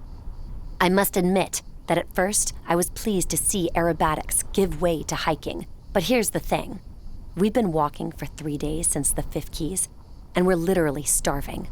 We spent the 2 days following the cliff, struggling with headaches and nausea due to the sea air becoming rarer as we move deeper into the continent. The sea spray has disappeared and the atmosphere has lost its saltiness. Luckily, I still have my herbs, and I've been able to make herbal teas to minimize the effects of withdrawal. The night is calmer, and as our condition improves, we realize our bodies are hungry. No more fishing, no more survival rations, no more salt spray. We'll have to hunt and make do with the tasteless freshwater rain. At the sickly pace we're dragging our feet, it'll take us another 2 full days to reach the track that descends into the Carmine forest. The altitude is a chance to collect a host of rare herbs that are found in these regions. Excellent healing agents, which I hope to do without for as long as possible, and which, with the weeds, are proving to be the only trace of life capable of eking out an existence here. The stone we are now walking on is duller than the salt-washed coastal cliffs. Here, gray is king, and the wind whistles between the granite peaks that tower above us. Tonight, like the previous one, we'll probably spend shivering in front of the meager embers made from the twigs collected here and there during the walk. The only word that comes to my mind when I contemplate our surroundings: death. The mountain has cracked over the centuries. Great collapsed ridges, broken edges, fragments of pebbles, endlessly everywhere under our feet, and always the wind flowing like a river through these gorges of mournful rock, as if the earth around us is crying. Under the leaden sky, which matches our mood, we finish our morning tea, which is supposed to fool us that we have a full belly, and we set off without a word. Here, the zenith is as sparsely lit as the twilight of a stormy evening. After camping in an alcove sheltered from the wind, we just put one foot in front of the other on what I guess are ancient paths strewn with rubble and perennial grasses. For the first time in far too long, a cry rings out over our heads. It's the fucking feek! Now we can eat! This screaming has nothing to do with it. It's a protégé, a kind of raptor. But can we eat it? Their flesh is rancid, but their eggs are huge and extremely nutritious. His words sound like a blessing, and clearly we were all thinking the same thing at the same time. And is there a but? Indeed. Their nest is very difficult to get to. This species is also pretty unusual in that it evolves in symbiosis with a smaller, but also more voracious species. Flint starlings. They're the real danger. It seems that every time a possibility opens up, it comes with its own danger. Yeah, right, and the possibility in question is to avoid starving to death, so don't be a wimp! How do you steal their eggs? Just by climbing. But if the two adults start to scream, a swarm of 10,000 starlings swoop down on the aggressor, tearing off their skin with their beak. Within minutes, it's over. You're a walking corpse. And they didn't just yell for help just then? I guess not. Otherwise, we wouldn't be here talking. I've never met these animals, but that's what the squealers say. Still, you're very knowledgeable on the subject. You and your clan. My clan is still part of the Kragh Brotherhood, and the Kraghs are born explorers. During these centuries of exile, we've studied the fauna and flora of the Earth. Were you planning to leave? Let yourself be chased away? If no one comes forward to save our group from starvation, then I'll do it. After all, I'm the best one for the job. Hey, aren't we confident? I hope you'll take this story back to the clan. It's a meager return. Since when do you give a damn about your image? Sorry, Sleek, but if I don't put myself forward, nobody will do it. Now, let me do my job and listen to my strategy. A strange display of pride on the part of Rexus for fetching eggs is far less glorious than anything he's ever done before. But never mind. He has his own logic, and as a bonus, it's shut the eel's mouth. The strategy is simple. Rexus is the best climber, so he's the one who's chosen to go to the nest. His shell also offers him considerable protection against swarms of birds. For my part, I'm supposed to send 2 boomerangs to neutralize the 2 birds of prey before they sound the alarm. We agree that the Squilla will silently climb the cliff and get as close to the nest as possible without being spotted in case I miss one of my 2 targets. If one of the 2 adults sounds the alarm, he'll take the eggs by force and descend as quickly as possible. I'll do it! But Sleek has decided otherwise. But you can't climb! I'm the most silent one. I don't make any noise. Every time Rexus touches something, it sounds like a branch breaking. Besides, he'll get his ass kicked in 10 seconds. And how do you plan to get up there? Leave that up to me. Rexus surrenders his place without hesitation. Sleek begins his awkward ascent. Arkanza has told him to smear his whole body with magnesia from the cliffs for grip. He climbs with difficulty, slipping into the corners, reliefs, hollows, protrusions, scrapes, and gullies that clad the great rocky peak. At its summit is the nest. He nearly falls several times, but is making dangerous progress towards the summit. The 2 protégés are at their posts. We've approached behind their backs, and are now at the foot of the stone column, where they can no longer see us. In a few long minutes, Sleek has run no more than halfway, and is more than 50 strokes high. The idiot is waving to us to indicate that everything's fine, when no one has asked him. "Keep going and hurry up," says Amanaka. The eel quietly pulls himself up under the ledge where the nest is located, using the strength of his arms. I wonder how he's sticking to such a wet wall. Is it really such a good idea for him to go up there? What does Rexus have in mind? The nest is within reach. The prince gives me the starting signal, and I shift positions discreetly. I'm waiting for a lull in the wind. When it shows up, I send the first boomerang. In less than a second, I'm already armed for the second one. But finding a plan that works with Sleek around is impossible. He doesn't wait for me to get started, he's already in the nest. The first bird of prey falls limply, but the second rises into the air and goes out of range.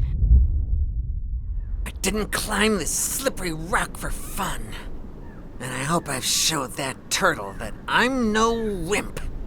Wait for that axolotl to take the lead? And then what?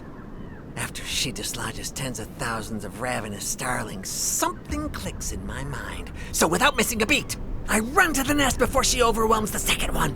It flies away and raises the alarm as expected. Oh my God! The cry of earlier was a mere squeak compared to what pierces my eardrums now. It's like a whale blowing a war horn at full blast, so loud that it must be heard in the next village. I don't take the egg straight away. There's no way I came all this way to slink off like a tadpole. I actually wanted the bird's scream to bring in the main event, and it isn't slow in coming when the whole of Noara is made aware that the great Sleek is stripping this nest. I get out as fast as I can and I climb 2 more strokes to the top of this great stone tower. It's quite flat, and I have space.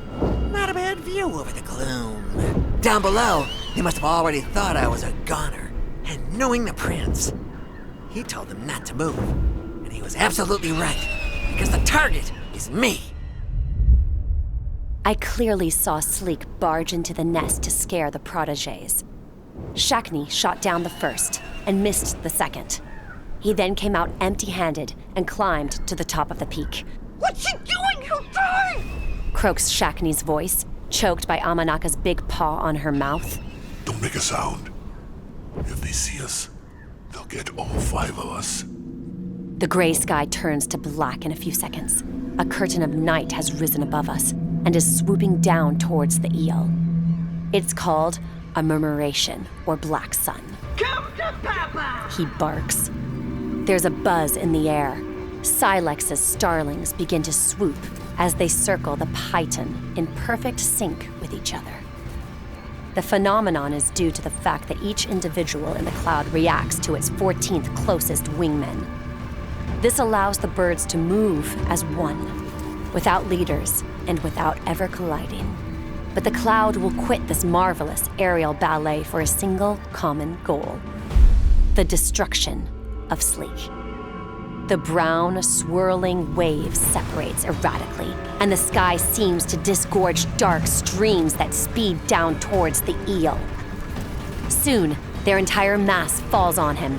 From here, it looks like a colossal swarm of flies. But Sleek hasn't said his last words. A few seconds pass, and now dead starlings are raining down over our heads. We're forced to take shelter so we don't get seriously bruised. They crash around us with a thud as the eel electrocutes anything that touches him, and the whole horde of flyers passes by. Soon the ground is lined with thousands of dead birds, which we're forced to walk on to see what happened to Sleek. From the top of his Python, he proclaims, "Tonight ye shall feast to the health of the great Sleek, young maelstroms!" Amanaka looks suspiciously at the squilla. I suppose starlings are edible? And they're much better than eggs. You'd think you'd know the eel would want to tempt the devil. Who knows?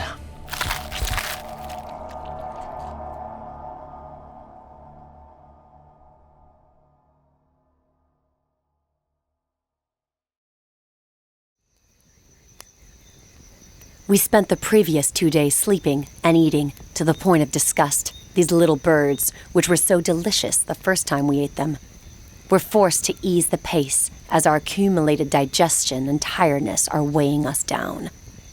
Today, after half a day's descent along the northern flank, we finally reach the Carmine Forest. The scarlet foliage of this jungle tells us that there's more to come. The cries of animals that flee behind a thicket, a horde of birds that breaks the silence as it takes flight, giant mushrooms that drive anyone who breathes in their spores crazy with rage, carnivorous plants with a corrosive sap, colonies of red ants that devour everything in their path, leeches by the legion that chew on our ankles, armies of mosquitoes, multicolored snakes, and poisonous frogs and toads dotting the branches of the great liana trees. This array of dangerous wonders sounds like a blessing, because even though they're land-based, they're still living creations of nature, just like us. And life is always better than stone. The sweltering heat has returned, so comfortable compared to the nights spent up there freezing, crammed in front of a paltry fire. Of course, the novelty will soon fade, but for now, let's try to enjoy it. In the distance, the sun finally breaks through the darkness as we finish the last batch of birds. The orange star embellishes the garnet of the foliage, and the Carmine Forest is literally bleeding golden halos. We'll set up camp and sleep in the warmth for the first time in a week. As I lie down on the soft carpet of leaves, I hear Amanaka taking his turn at guard duty. He won't sleep. It's very timely because I have a strange feeling that we're being watched. We've probably slept for a few hours, 4 or 5 at most. The sun's already at its zenith when I open my eyes. It's hot as hell in this living furnace. I wipe the sweat from my forehead and stretch. Shakni and Sleek have brought back all kinds of berries, roots, and fruits, which I will have to sort for the group, as I am the only one with enough botanical knowledge. Tea is boiling on the stove. I pour myself a cup. The amount of edible plants seems ridiculous once I've done my sorting, while taking care to save the more toxic wonders for my potions.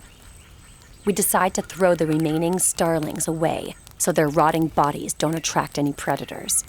Finally, we carefully cover the ground fire once all the preparations are complete, and take a few minutes to get our bearings. Amanaka draws a map of the surrounding area in the earth with a branch.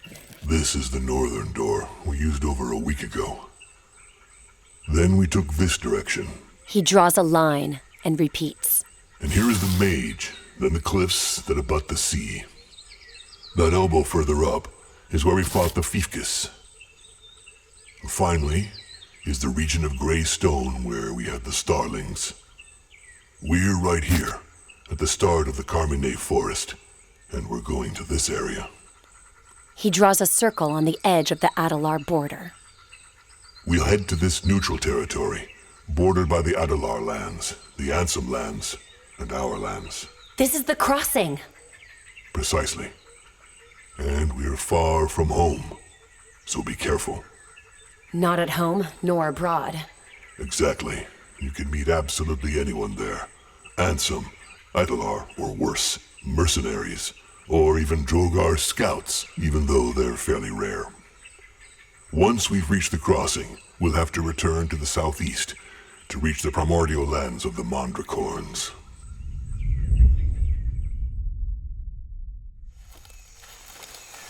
We move forward in single file on improvised paths that were traced a few hours ago. I'm in the lead, and I cut through the vegetation with my halberd. At least, that's what it looks like. In reality, I could rip this jungle to shreds with my bare hands without too much trouble. But something keeps me from putting my weapon away. I'm on shift. Everyone is sleeping. That's when I feel an abnormal vibration in my sonar. A different presence from the rodents, birds, and other small animals that populate the jungle at night. I know it's very close to us, because unlike my father, I can only extend my perception to about 20 strokes, unlike his several hundred. The presence only lingers for a few seconds.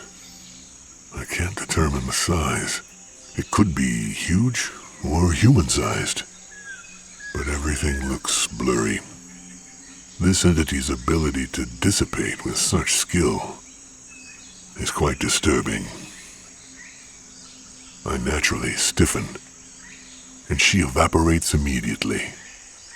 If it's not fatigue and my imagination playing tricks on me, then I'd rather show off my ability with a gun. There's no need to worry about any others, so we just move on. 4 hours of walking pass without incident, and by the middle of the afternoon we approach the Adlar border. No suspicious presence appears in my sonar. We decide to take a break before heading down the line. We get the berries out and have a quick snack, wedged into the ochre roots of a large tree. Why didn't we cut straight north from the Kragh shores, huh? We'd be there by now. Why are we climbing to the northwest and making a loop to go back down south? I'm just saying. I thought about that, but the route's too risky. It's not easy to find the path in the territory of the Mandricorn. There are no roads. There's risk of missing it, spending days searching. Not to mention the risk of running into the Lindra's lair. I prefer to rely on places we know. Once you reach the crossing, you can't go wrong. It's a day's walk south. On the return journey, we'll take the other way around. By the way, Rexus, have you come up with a plan for the Mandricorn? I've been working on it for 2 days. I think attacking it at the same time is a mistake. Arkansa will keep her distance. She'll send him a volley of needles to annoy him. Shakni, I want you in the second line with your boomerangs. Amanaka, you're on the front line with me. It's time to collect. Sleek will cover the blind spots we create. No problemo! I'm not so sure about that, Sleek. He won't let himself be pushed around, and remember, he's very smart. He'll surely try to attack Arkansa, who'll be the most isolated. At least that's what I expect. Ark, I hope you can run fast. I'm one of the Turtle Clan. I was joking. Squealer humor. The others will need to arrive in time to protect you. But what do I do when he tries to flatten me? Shagni will have riddled the place with poisonous sea urchins. And then there's me, and I've got a special treat for him. If all goes well, he'll suffer maximum damage from this combined attack. The poison will slow him down. He'll start to tire. We'll keep the pressure on and finish him off the second he falters. Basically, that's all I can plan for, assuming it's us who surprises him and not the other way around. Suddenly, I hear a rustling sound from my right. It's about 10 meters away. The leaves are moving around more and more. Everyone's on guard. Shakni and I draw our weapons. Sleek has charged his body up, and Rexus is ready to pounce. Oh, what fresh hell is this? Will we never get a break? I'm the crybaby? Shut up, Sleek. For the love of the seas, shut up. No one's really answering the question because we're all focused on the ground that is starting to tremble beneath our feet. Several gasps intermingle with grunts that soon collide in a feral cacophony. These things don't know we're here, or they don't care and don't fear us. Probably a dozen or so in number, they clash, dig into the earth, and smash tree trunks. The whole jungle starts to shake before us as if being buffeted by something. And we wonder, what's gonna come out? It's a horde of scruffs! Get out of the way! I have no intention of stepping aside, and it looks like Rexus doesn't either because he doesn't move an inch to my right. He cocks his fist. When the scroffs come within 5 strokes of our position, they're about as quiet as a minor earthquake. At my signal, Shakni sends a boomerang with all her might into the firmaments. One animal squeals in anger. Soon the whole pack is growling in unison. The forest churns in front of us. You need to be careful with the scroff's defenses. They rub them against trees whose bark and sap are poisonous. If they don't disembowel you, a simple cut is just as devastating. They swarm and beat the ground with their sharp hooves. I tighten my grip on the handle of my halberd, prepare myself to greet the feral pack. The pack of giant boars will come at us in a straight line. While individually, they may seem harmless, a pack of them can devastate anything in its path, including us. The charge sounds. They enter our field of vision at full speed. With a powerful blow of my pike, I knock out the first one who crosses my path. But he won't die so easily. Rexus strikes a second one in the thickest part of the hide, so the shape of his fist is imprinted in the shattered ribs of the beast, which is still alive. He finishes him off with a second blow above the neck to put him out of his misery. The Skrav's hide is thicker than the bark of a tree, and the turtle's needles are powerless against it. She stays back, posted behind a tree at Shakni's side. The axolotl breaks a few limbs, and thus the pace of the charge with her boomerangs.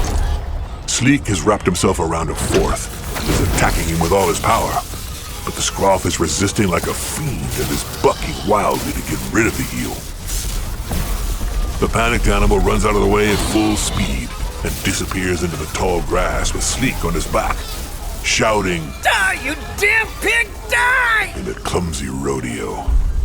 The rest of the pack eventually gets around us and don't waste any time making a hasty exit. We've managed to get 3 Skroths, but we are deliberately releasing the youngest one on my order because we've already taken enough such creatures, and I can't stand waste. Where's Sleek again? He was taken in that direction. Why didn't he let the animal go? You know him. He can be pretty stubborn when he puts his mind to it. He won't let go until the beast is down. The problem is that the Skroths aren't afraid of electricity, with their bark-like skin and hooves as hard as wood. So Sleek could be miles away. The track climbs to the north, and it's pretty easy to follow. Rexus points out a raggedy path of crushed ferns. Strangely, no one's complaining. I load the 2 Skroths on my back, and we set off down the track, not really knowing where it'll take us. We follow the tracks and tufts of fur lost in the brambles for over 5 hours. Eventually, find the eel covered in scratches and bruises. Luck wasn't on my side. That's normal, stupid. The Skroths don't fear you. Yeah, I kinda get that. You carried me around like a feather. If I hadn't been smart enough to jump, I'd be on the other side of the world by now. Smart, huh? We've been looking for you for 5 hours now. What gear did you plan on letting go? Silence, you two. Listen. I heard it too. It is the song of the dead. At first, I think it's tinnitus, like it get after really deep sea diving. But as we go on, the sound gradually intensifies. The song of the dead, as our shaman call it.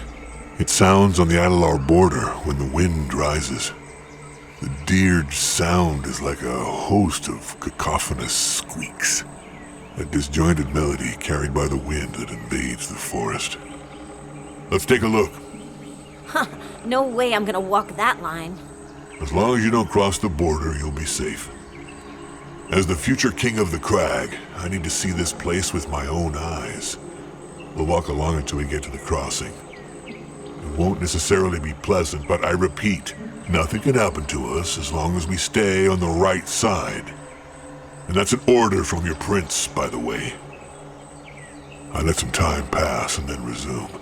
Everyone needs to get ready. No one comes within 50 strokes of the line. We stay discreet, we move quickly. As we advance, the song becomes clearer. Hundreds of squeaks whistle in every tone. The most worrying thing is the putrid smell that pervades the atmosphere.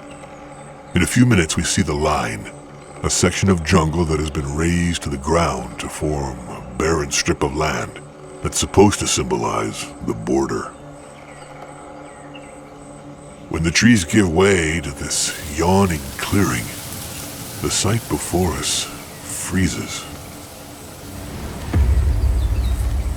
Without exception, no one's ever ready for such a macabre picture. Fucking weird. I'm gonna throw up.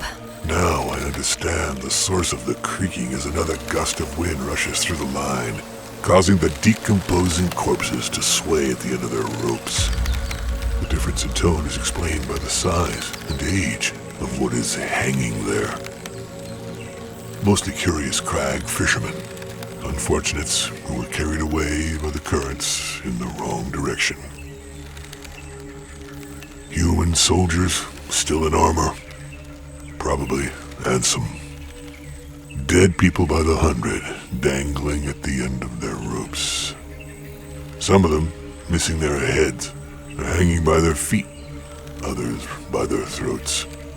Swarms of flies could be seen around the hanged.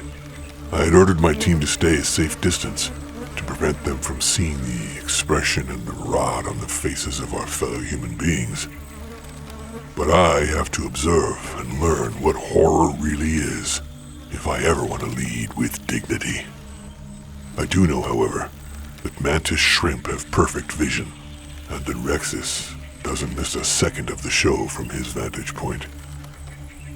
I keep an eye on a worried Shakni, who, I guess, is scanning the bodies for her brother. I also inspect the corpses one by one. It's a horrible sight, but it has to be done. Axolotls are easily identifiable by their unusual morphology and pinkish hue. There's no sign of either of them, and it's a relief not to find Rookyn hanging from a tree. Adelar scum! Silence, Eel. We're not welcome here. Can we get out of here now? No. I need to see it all to get an idea. If you want to stay a little longer, then fine, but I'm gonna walk the line. We'll go with you. We start walking again. I insist on reactivating my sonar, but there's nothing on the horizon. Even if some Adelar sentries might be lurking on the other side of the border, a few dozen strokes from here, they're much too far away. I can't see anything. Rex's is tense. I think his eyesight means he can see some of them, but he doesn't think it necessary to tell us about them, something I'm grateful for. I quickly stop inspecting the corpses. I prefer to keep an eye on Shakni, who's observing the bodies in detail as she moves along. Eventually the line starts to run out of corpses, and the song of the dead fades, but remains as the tension subsides. The one that most concerns me is Sleek, who hasn't spoken for over an hour.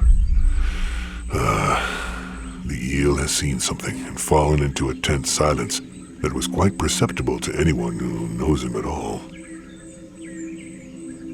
After another hour of silent walking, the sun begins to descend and the temperature becomes milder.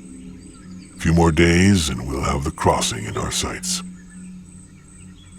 The 4 days spent on the border were strangely peaceful, except for Sleek, who's just beginning to relax and regain the ability to speak. We feasted like kings on the scroffs, and we still have a few rations left. We don't even pay attention to the songs of the dead that made us sweat so much those first 2 nights. It's surprising how the mind gets used to horror. As for being in the Carmine forest on the first night, I suppose I must have been dreaming. All we need now is to come across a Lindra, and we're cooked! If you're gonna talk like that, you can just shut up. No, really, a Lindra? Do you think the 5 of us would stand a chance, huh? If it's a female, maybe. A male, on the other hand, is a completely different prospect to a Mandricorn. I think we'd suffer a few losses. But let's stop talking about Lindra. If there were any in the area, they would have attacked by now. He's abruptly cut off when a dull moan is heard in the distance. Everyone shuts up and listens intently. At first, I'm relieved to hear that the sound isn't coming from the Adelar lands, but it's worrying all the same. Sounded like a grunt 100 strokes from our position. Big beast, although we're not in the territory of the Mandricorns. Well, it doesn't seem to be heading our way, but I think we should take a sneaky look. If it's a Mandricorn, then we know the plan. Yeah, but what if it is a Lindra? It won't be a Lindra. I'm convincingly aware that we can't pass up the opportunity of meeting a Mandricorn who's strayed a bit far from its land. As we move forward at a snail's pace, the growling gets louder. Soon we're 10 strokes from the beast. Carefully clearing a thorny bush, we finally see the creature. Suddenly, with no time to react, a figure appears on our right. Who goes there? The Ansem patrol that surprises us wears a strange armor. The famous Sarme steel, black and matte, of which only their Ansem smiths hold the secret. An Ansem. He points a spear at us, decorated with copper arabesques, which seems to contain a strange mechanism. He's not so impressive, but his attitude is hostile, so we need to be careful. I pull out 2 needles by reflex. I'll aim for the gaps in the knee pads. The groaning has died down. It turns out it was actually the humming of a second massive patrolman. He's a head taller than Amanaka, and from the strange symbols on his bracelets, I reckon he must be the leader, as he's the only one who has the luxury of a camp bed and is stripped of his armor. 2 other patrolmen grab their guns and approach. The brute tells them to lower their weapons. We can't even take a nap these days, huh? Who the fuck are you? Not your enemy, big guy. Put it down. Oh, forgive me for welcoming you with my ass hanging out, but we're running out of spare clothes. It's not a holiday camp out here, guys. Corporal Jensen, under the command of Captain of the Ark Royal Guard. Ha! He scratches his head with his huge hands, lifts his jaw covered with a thick gray beard, and scans Amanaka briefly. Judging by your magnificent halberd, you must be from the royal family. Amanaka is... Oh, damn, we poor peasants are in the presence of a celebrity, I see. Ooh. The prince steps forward to face him. Seconds pass, and he decides to break the silence. You're well informed. I am Amanaka, first son of King Akuyandi. Should I consider you an enemy, Corporal Jensen? Jensen holds his gaze. Then he laughs loudly. You youngster. Come, better have a glass with us instead. It's not that we're bored around here, but apart from boozing and standing around, there's nothing to do. Bit of company or rest won't hurt anyone. And looking at your half-dead droger faces, you could use it. Is this dude taking the piss? He's not an enemy, Sleek. The Ansem support the sovereignty of Akuyandi. Not to mention that Hawk, captain of the Royal Guard, is a very old friend of my father. Corporal Jensen, it will be my pleasure. Well, don't be shy. Move your ass over here and tell me what the hell you're doing in the jungle. He turns to the soldier who surprised us out of nowhere. Great job, Ribs. You've earned your dinner, asshole. Ardos will take over when he's done yawning and scratching his balls. Take your position, you lazy bastard! Oh, you have to tell these kids everything. I just can't. Artos gives us a timid military salute and heads into the jungle. You, what's your name again? Continues Jensen towards the third soldier, the youngest among them. Lifson, Corporal. Huh? Well, listen. Don't you want to be useful? Huh? I'll keep you around to give massages, so move that pile of flabby jelly you call your ass and go get us some wood! Sleek stifles a laugh behind my back as we move cautiously into the center of the camp. Ribs is busy with the packages. He takes out several sealed copper cans that appear to contain food, a large barrel, and baked clay mugs. Lifson soon returns with firewood and lights a fire on which Ribs places the rations. The sun is loudly fading and everything is getting humid. Soon leeches and mosquitoes start to swarm around us. I open a shaman's balm and place it on the floor. Whoa! You're doing a great job, observes Jensen as he sniffs the contents of the jar. But let's get down to the nitty-gritty. What are you doing here? We are in the midst of the Star Trial. We're going to the trail of a Mandricorn to beat him up and take his horns. If you want a hand, me and my guys like to fight. Ha! They may be smarter than most, but when it comes to fighting, they answer the call. Ha! I appreciate the proposal, but it's a trial that the 5 of us must do alone. What are you doing so far from home? and from your captain. Tell us. Blah. Orders come from above. Several ransom camps were sprung up near the crossing in recent days, so we've been made to patrol this shithole. Blah. It's said that there's been some movement on the Adalar side lately. They're getting restless, but we don't really know what they're up to, so we're checking the borders to see if anything bad is brewing.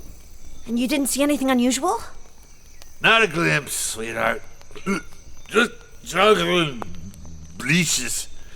To think we're here for 2 more weeks.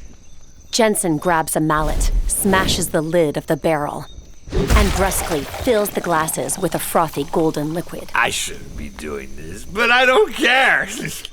There's nothing like preparing good old stew after a hard day's work. Watch out, it'll knock your socks off. Here's to you, youngsters! He says, holding up his cup. It seems the Ansom have a custom of bumping their cups together before taking a first sip. The hours pass, and we drink slowly to save ourselves without offending the corporal who's drinking like there's no tomorrow.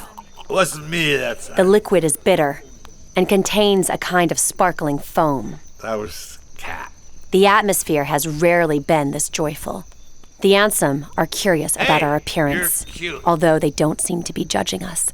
They ask us endless questions about our ability to swim, breathe, and communicate in water, to fight, to blow glass, about King Kragh's temperament, about the trials.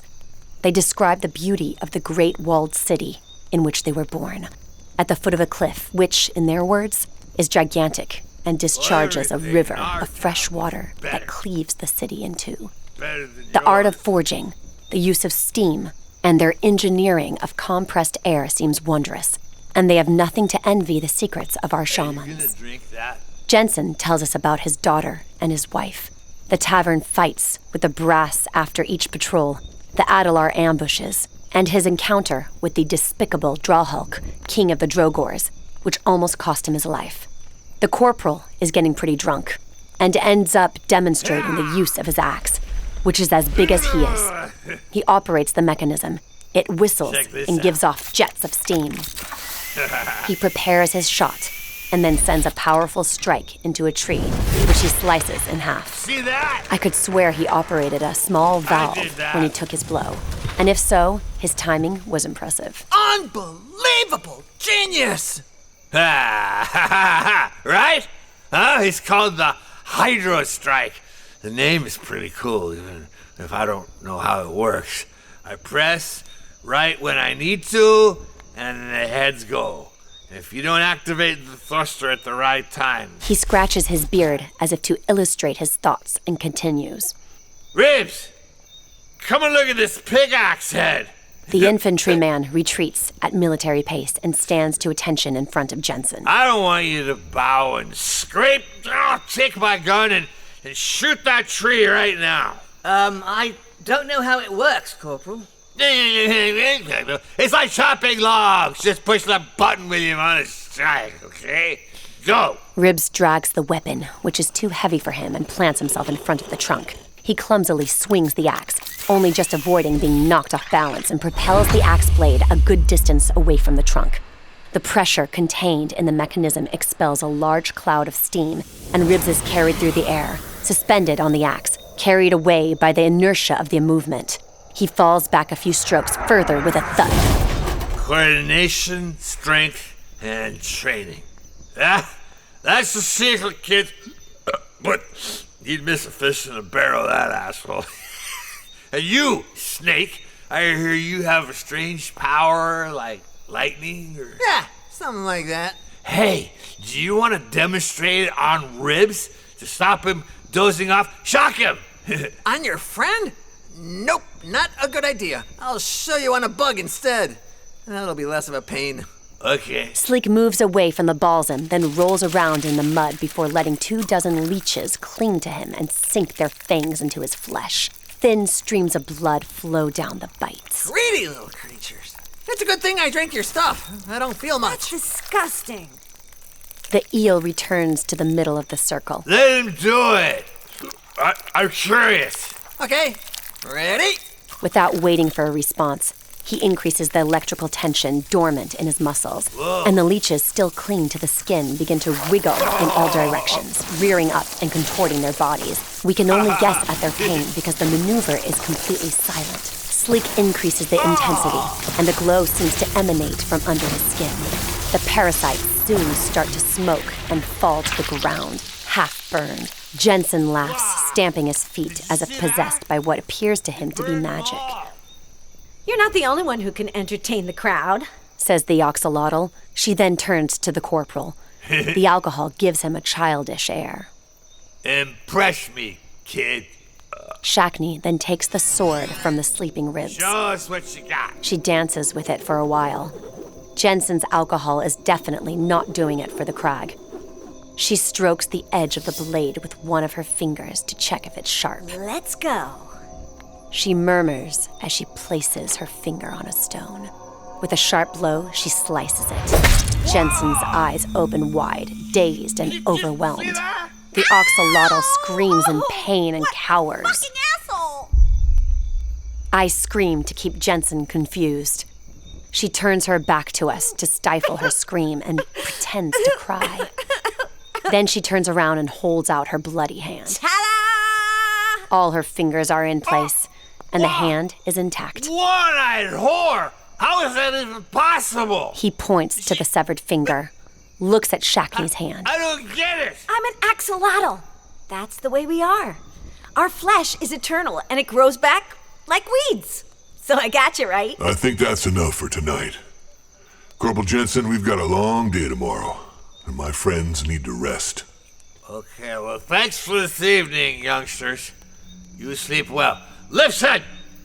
Go and take your watch and call Artros back. If you find him sleepy, he's gonna have to contend with me! Sir!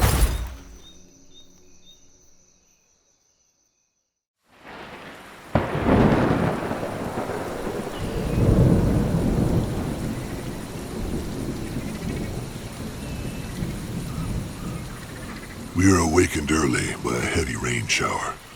We quickly pack up the equipment and go for lunch in the camp. The soldiers set up a makeshift gazebo with a tarpaulin and ropes attached to the trees. Jensen's already up and preparing some kind of black tea that has an unfamiliar smell. Ah, there you go. This should get you up and moving. Then I want you to get the hell out of here and finish this trial. If you're ever in the area again and need a night's sleep before the big return, be my guest. You're on our way back, Corporal. And I was gonna bring you and your men a claw each to thank you for your hospitality. When powdered, they fight against sleep and loneliness. I answer without asking the group for its opinion because I know they'll be more than happy to agree. Last night was the first really relaxed evening since the start of the trial, so I have to reward everyone for their effort. So that's how it's done, young prince. Kick his ass. Hope to see you here in 3 days. Be sure of it, and thank you. We set off again with a light step in the direction of the crossing. It's a good day's walk further east. Jensen has shown us a path that he and his soldiers cut on their way to our land. The vegetation doesn't seem to have grown back completely, and the walk is unusually quiet. The greenery on this side of the territory is slightly lighter. The soil content is changing. We are approaching the Ansem borders, and thus, the crossing. Sleek becomes strangely quiet again since we set off. Is it the line that's made him like this? I put it out of my mind, because I know the animal and its quirky bipolar nature, which allows it to switch from one emotion to another like a weather vane in the wind. The afternoon passes and the jungle reveals more and more undulating curves. At the top of a hill, we finally see it. A fortified stone construction, erected at the top of a valley slope. This is the crossing. It serves as a landmark, but no one really gets close to it because the boundaries are still blurred there. And although Jensen seems trustworthy, I don't plan on tempting the devil.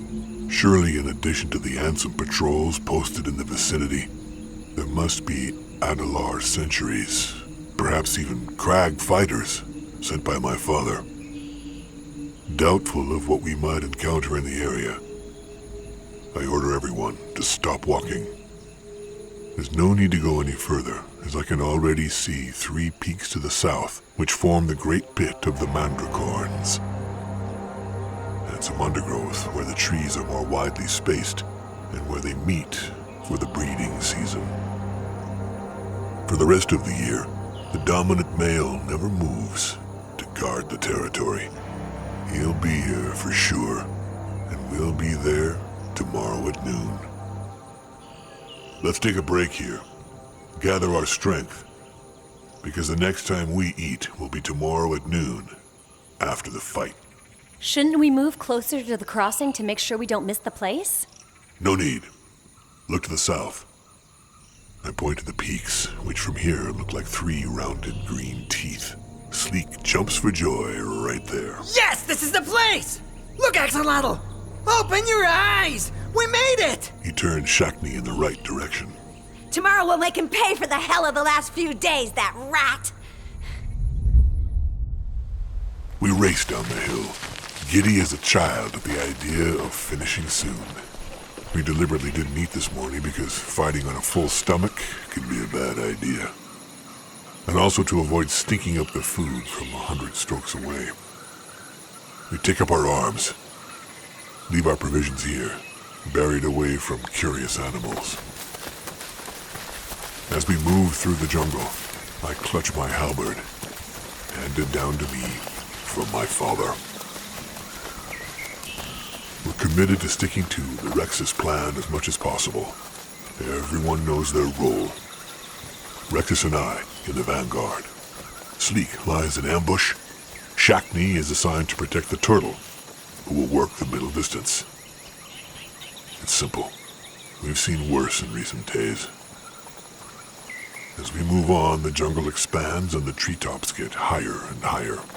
Here and there, we start to see Mandricorn prints, tufts of hair, scars in the bark of tree trunks. We slow down the pace, of course, and end up moving at snail speed, without a sound. The half-light filters only thin halos of amber light, sometimes emerald, distilled by the opaque branches of the tall conifers. The smell of pine trees mingles with the silence and the gentle coolness of the place. Thick vines drip from a distant branch, sometimes an upturned stump covered with young moss adds to the harmony of this forest sanctuary. Any noise? Not a sound, not a mouse. It's then that a presence appears behind our back. Probably the one I felt the first night in the Carmine forest, and which stole a few hours of sleep from me. A branch cracks, almost indiscernibly. The Mandricorn pit we're currently surveying is totally deserted. I realize we've been tricked. All in formation! I yell as I understand the danger we now face. The Mandricorn has been on our trail since the first night, and we were never the hunters. There's no time to finish my sentence. A trunk breaks on our left. A shadow appears and mows down Shackney. Blood splashes on my face. She had no time to get out of the way. Her arm was swept away by the dominant male. The giant holds a trunk in each arm. Barely unbalanced by the power of the blow he threw, he's already on us. I reflexively throw my halberd at him with all my might. Never mind my halberd. We need to reposition ourselves. The point sticks in the chest of the Mandricorn. No, it won't be enough to put him down. That animal has a thick hide. But I'm not Akayanti's son for nothing. He's hit head-on by the impact and lays on his back about 10 strokes away. The brief respite allows us to slip away into a small clearing lined with lichen, and which reminds me of our arena. Wherever it comes from, we should see it coming. There's no way he'll have the upper hand against us in a field like this. Axolotl, how you doing? Holding on? Worries Sleek, laying Shakni down behind a tree trunk. She hypercontracts her arm muscles to make a tourniquet. The remnants of her bicep are so large that they stop the bleeding. It's a fucking pain in the ass if you want to know! How long for your arm? As if I lose an arm every day! How long? 1 minute, if I stay still! The Mandricorn has disappeared. There's no trace of him, and silence has returned. Which direction will he come from? I activate my sonar as best I can. It seems out of reach. I start with fear, when I hear a branch cracking 36 strokes above our heads. Up there! The mass of muscle is already tumbling down on us at meteoric speed. I push Shakni aside and avoid shaking her. The other 3 jump out of reach by instinct. The impact smashes the stump and sends shards of wood flying towards us. He could have killed one of us in one go. He doesn't seem to have been hurt by my attack, and obviously once again I've underestimated his intelligence. I try not to think about the fact that my father would be able to crush this monster in one fell swoop, or the distance between me and him.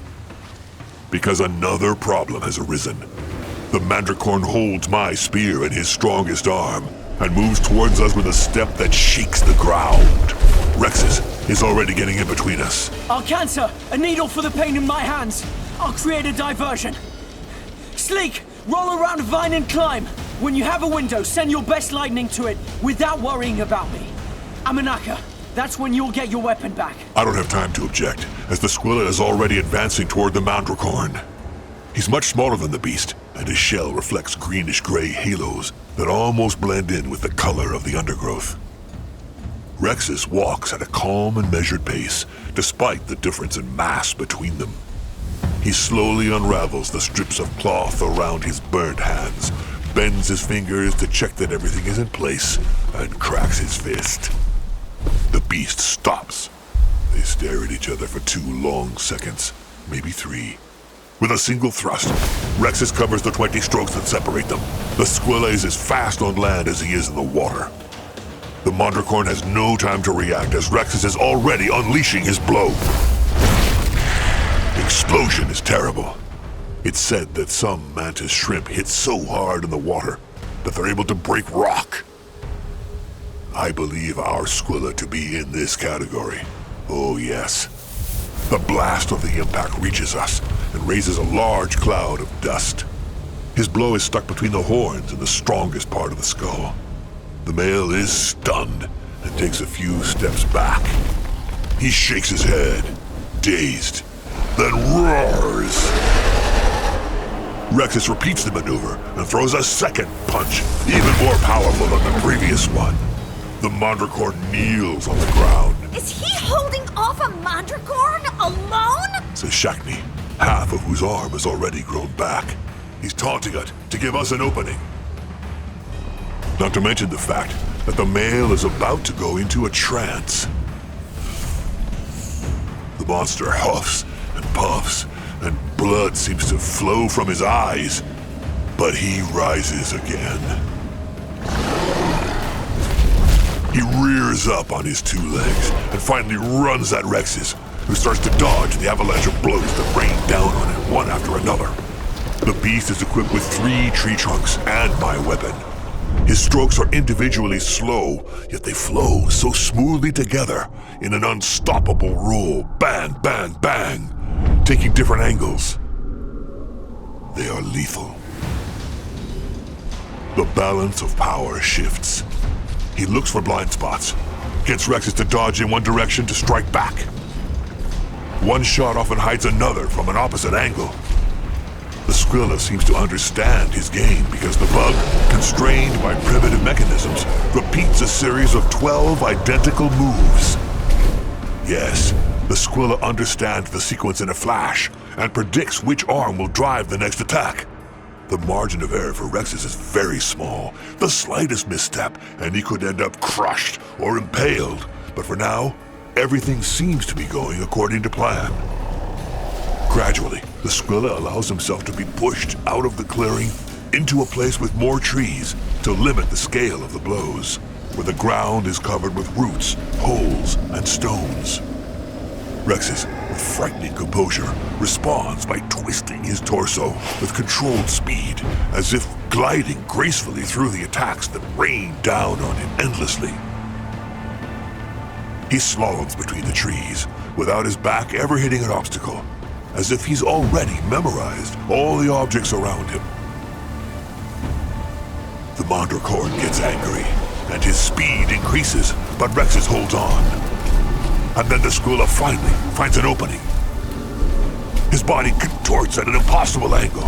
His thigh flexes, and a powerful right hook breaks the beast's ribs, which give way under the immense impact. His opponent is unbalanced, but seems to be endowed with extraordinary strength and resistance, somehow finding stability. He regains his balance and attacks again. The Squilla's footwork consists of many small, almost imperceptible movements that allow him to dance around the beast. He jumps out of the way, he shifts, he feints, he draws the blow and punishes the beast's right flank with a new hook. This time, ravages its internal organs. Another shock leg created by the power of the blow. Another counterattack by the beast. Rexus decides to go back on the offensive. He cuts the distance with an uppercut to the jaw, and returns to the fray with a series of jabs that crash like thunder. He's kicking the shit out of a Mandricorn. The match between the two is incredible. I almost want to stay out of it, just to see what happens. My sonar locates the eel high up, a few strokes from the two fighters, and he, being in the front row, seems to be as hesitant as I am. But Sleek won't make the same mistake as in the fight against the Blue Giant, because he's as afraid as I am that the Squilla will defeat the monster alone and get all the credit. Our speculations are over, as the Mandricorn abruptly changes tactics. Instinct, probably. After a blow from the trunk that Rexus manages to avoid, he wraps his tail around a sapling to alter his balance. The next move differs from the mechanical series repeated from the outset. The beast is on the ground, and another arm strikes a circular blow, this time in the direction of Rexus's knees, and he had not anticipated this. The Squilla is forced to leap into the air, where he has no support. The Mandricorn grabs a vine that groans under the tension, and propels the whole mass of his body. His spear is armed. As prodigious as he is frightening, this thing understands the workings of the tools in its hands, and inevitably, he knows the difference between a makeshift club and a sharpened halberd. Rexus would have been impaled had he not deflected the blade with his fists. He crashes to the ground, rolls, and gets back into position. The Mandricorn is still hanging from a branch by its tail, grunts, and drops from a height of 20 strokes. It's then that he uses an ability that I didn't know he had. As he lands, he hits the ground with all the power of his forearms, without letting go of his weapons. The violence of the impact almost makes me lose my balance, and despite being at a good distance, but for the Squilla, things must be very different. Rexus's guard is down. He seems to be frozen on the spot, and his body shakes with tiny vibrations as a tree trunk is about to smash his skull. He's going to be pulverized, and I'm too far away to intervene. But the Mandricorn stops dead in his tracks and convulses. Sleek has dropped onto his back and is electrocuting him with everything he has. Stop the juice! I cry while taking a run up. As our opponent is stunned, I pick up my spear from the ground, determined to make him pay for our axolotl. With a powerful blow from my waist, I slice his arm off. The bones crack, and the smell of his flesh is foul. Remarkable coordination on the part of the eel. If Sleek had taken any longer to take his shot, at best he would have been an irritant. At worst, he would have electrocuted me. With a quick movement, I grab Rexus and pull him back behind the stump alongside Arkanza and Shakni. Sleek joins us. Is everyone okay? He's less resistant than your father, this one. My arm's working! Good, because we're going to need it. What was that thing? Basically, it paralyzes you. It's a kind of vibration when he hits the ground. It can only do so with the help of gravity, with sufficient height. Don't lose sight of it, and stay away when it falls again. Speaking of which, where did it go? When I turn around, my eyes meet only silence. The Mandricorn has faded into the emerald gloom. Over your heads. Be prepared. I adjust my clammy grip on the handle of the halberd and point the cutting edge towards the treetops, ready for anything that might come down. Do you think he got away? If that's the case, he won't get far with one arm missing, says Rexes, contemplating the state of his fists. We go around the stump and head in careful formation towards the place where I sliced the arm off. The limb is still on the ground and is now turned purple. A few flies and carnivorous cockroaches are already beginning to take over the still warm flesh to ply their trade. The blood trail heads west, sometimes in small drops of blood in the moss, sometimes in long drips that smear the bark of a tree. We relax our stride to make ourselves as inconspicuous as possible, well aware that it will probably be spotted from a distance. After stepping over a winding mass of roots as thick as my thighs, which comes and goes on the surface of the ground, the Mandricorn's trail fades away. It's still in the trees, no trace of hooves anywhere. I can feel something. Shut up, all of you. She places a needle in her spinal cord and turns her ear to the jungle. A buzzing sound. It's coming. Get in position, everyone. Group together. The second he lands, everyone step aside. I'll keep him busy. The branches begin to rustle in the distance, and then the rustling becomes cracking. Soon the treetops are raging. It's coming. Before we have time to understand the monster's intentions, a round object crosses the space in our direction and crashes to the ground. Get out of the way! Yells Sleek, who's recognized a nest of white hornets. The roar is immediate, and 1,000 insects the size of fists flood out of the broken nest. Hawk is already sending needles toward everyone. Antidote or repellent. I'm stung about 10 times. The pain's like red-hot iron injected into the veins. By instinct, I move about 10 strokes away, keeping the Mandricorn in sight. Sleek is still there. His electricity roasts the insects on the spot.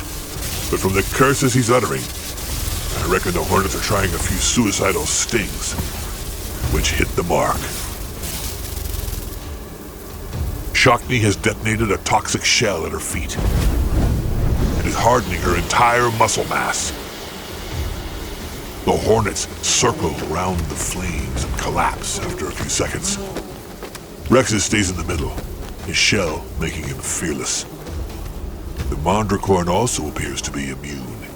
He ignores the hundreds of stabs he's receiving every second. He sends a second nest that explodes in a trunk near the Squilla. I tell the turtle to move another 20 strokes backward, beside me. We move to a safe distance and arrange ourselves in a wide arc around the two nests. The insects don't give chase. The beast continues to target Rexes. It swings from branch to branch, but soon finds itself above the lone Squilla. She drops to the ground and arms herself to do the same to him.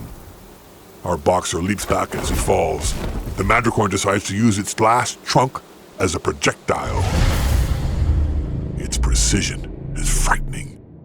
The wooden cylinder flies at Rexes, who cannot avoid it. The Squilla unleashes a jab into the log, which shatters into 1,000 pieces. The Mandricorn uses this diversion to pick itself up, leap again, and attack the Squilla head-on. But Rexes has anticipated this. Before his opponent lands to smash the ground and unleash a paralyzing shockwave, he cuts the distance again, leaps over the Mandricorn, and strikes the back of his skull. Crack! The head of the great ape hits the ground and sinks with a thud. You got him! He got the bastard! The trance of the Mandricorn is well known in Kragh mythology. It's found in fighters' songs, in familiar expressions, in children's stories, and in great legends. I was excited to have a chance to observe it, but I had no idea what it all meant. Because if I had, you can be sure, I'd have ordered a more concise plan to be drawn up before we ever ventured out of the village. When the shrill whistle starts to sound through the woods, it nearly perforates our eardrums. The cry of the great ape is similar to that of whistling steam when glass is plunged into water, only much more powerful. The frequency is so high that it penetrates our skin, gets into our flesh, scrapes our bones, claws our brains. I get the feeling that my blood is freezing in my veins, burning my whole being. The beast moves. He rears up on his hind legs, grabs what's left of his weapon. The size hasn't changed, so he looks even more imposing. As the scream fades, his veins swell and his muscles contract. His eyes glower, and blood and foam rip from his mashed mouth. I'm having a bad trip here! The true face of a Mandricorn. It's coming. Get ready. The Mandricorn goes into a trance when it's cornered, and when it knows that danger is real. He then decides to enter a survival stage, where he goes beyond his physical limits and sacrifices himself for the good of his species and his clan. It's a type of suicide in which he takes everyone with him. The trance only lasts a few minutes and could be mistaken for a kind of anger. But in fact, it's the expression of the will to live of an entire species, facing us in its most ferocious form. Surround him! Shakni has started filling the field with poisonous shells, including a certain amount around Arkanza. Meanwhile, the turtle has stuck a needle in her neck. Rexes and Sleek are on the right of the monster, behind a group of ferns. Behind him, the turtle has taken cover behind a large pine tree, Shakni in position to his left, and me facing him. The huge primate strikes the earth again with all its might, but it's too far away to stun us. Its range must be about 5 strokes, and I've ordered everyone to stay out of range as much as possible. We're splattered by a tuft of earth. He takes his first step in my direction and punches again. The impact is identical to the previous blow. He leaps forward, lands right in front of me. The vibrations rob me of my speed and cause me to drop my halberd. I won't be able to dodge the blow, so I present my skull as best I can. The trunk crashes against my forehead, and it's like getting hit by a boulder in the head. There's no time to dwell on the pain. I grab the Mandricorn by its chest mane, pull myself up to his height, and give him a headbutt that breaks his jaw. I go behind his back, wrap my arms around his waist, take hold. With a push, arch my back, and throw us both backwards. This wrestling hold is called the half-pipe. It's designed to take down opponents heavier than the practitioner. It was Malachi, my father's friend, who taught it to me when I was a child. His head hits the ground and his neck cracks. The window offered to me, I take the opportunity to put him in a chokehold and break one of his 3 remaining arms. He screams. I get out of the way, pick up my weapon from the ground, and regain a safe distance. He chases. I lose ground on purpose, making flexible leaps. As I retreat, the turtle shoots poison needles into his back. The lack of reaction tells me he's feeling no pain. Shakni gives me a sign. She sees the boomerang. She's gonna try and mow him down. Without his legs, he'll lose the ability to paralyze us. She arches her back, her arm contracts and swells. She throws. The jet blows away all the vegetation in its path. The boomerang, invisible to the naked eye, crashes into the huge being. He's thrown off balance, falls forward, catches himself on one of his arms. In the meantime, Rexes and I have had the same idea. We each attack him on one flank. The Squilla gets there before me, which is a good thing. He throws a jab that shatters his jaw. The beast has no time to understand where the attack came from, and I'm already on him. A direct stab to skewer him from one lung to the other. He deflects my shot. His 2 arms grab my spear. He tries to snatch it out of my hands.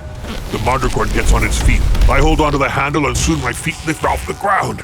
I pull on my arms and with a swing throw both my talons at him.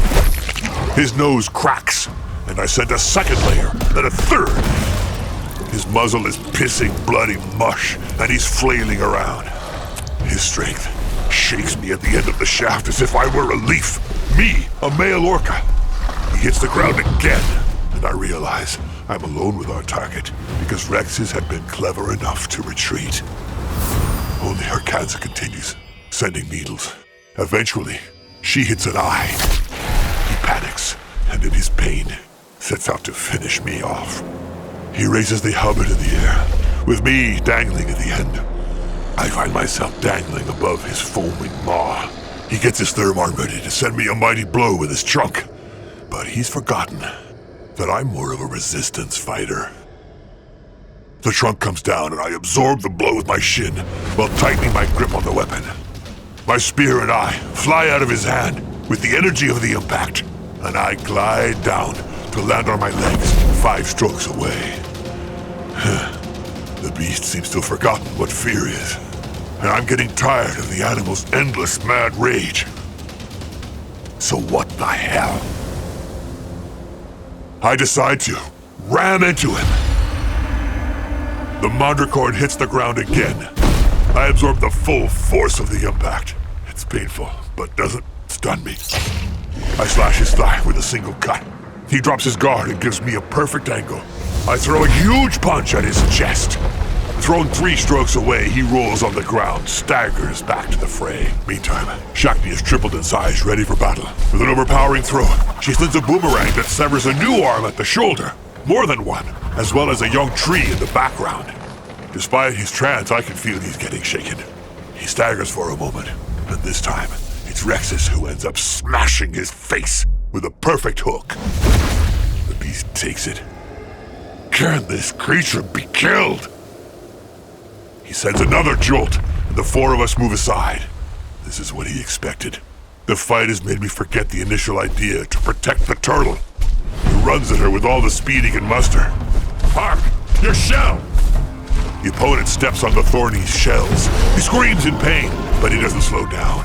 He leaps into the air as his fall strikes a blow with the last of his able-bodied arm. The impact slams like a rock. Arkanza is thrown in the air like a child's toy, crashing into a tree 30 strokes away. The Mandricorn's already on her. She'll be taken down if we don't do something.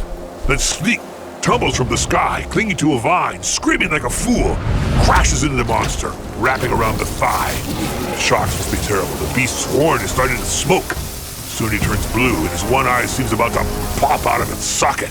He pulls at Sleek, screaming under the strain, grabs him with a huge paw, squeezing, he throws him to the floor like dirty laundry. He's gonna kill him at this rate. Rexus throws a blow with all his strength into the monster's back, but the Skrilla takes the blow and passes out. The opponent's vertebrae must have been crushed, but that isn't enough. The axolotl has run out of boomerangs. The Mandricorn is already lost, he can feel it. The poison, the blows, the electricity of Sleek have done for him. The problem is that his last burst of life could take my friend to the grave with him. Sleek screams in pain and emits electric arcs that literally fry the monster from all sides. The fight must be stopped. And above all, my friend must be pulled out.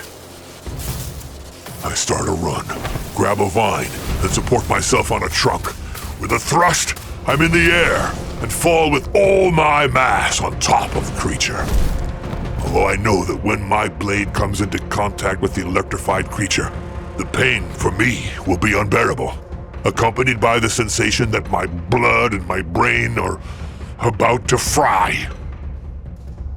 But if my father can take it, then so can I! Sleek's screams are excruciating and blind me to these considerations. I tighten my grip on the handle, ready to throw all my strength into the move. When my blade makes contact with the top of the beast's skull, the pain lasts only a fraction of a second. Bones, flesh, cartilage, and guts crack and tear as I pass. The Mandricorn splits vertically, from head to crotch. The 2 halves of the beast spill to the ground on either side of my weapon. Like the quarters of an apple, in an eruption of blood and guts, the smell. Sleek falls back onto the sand beside me.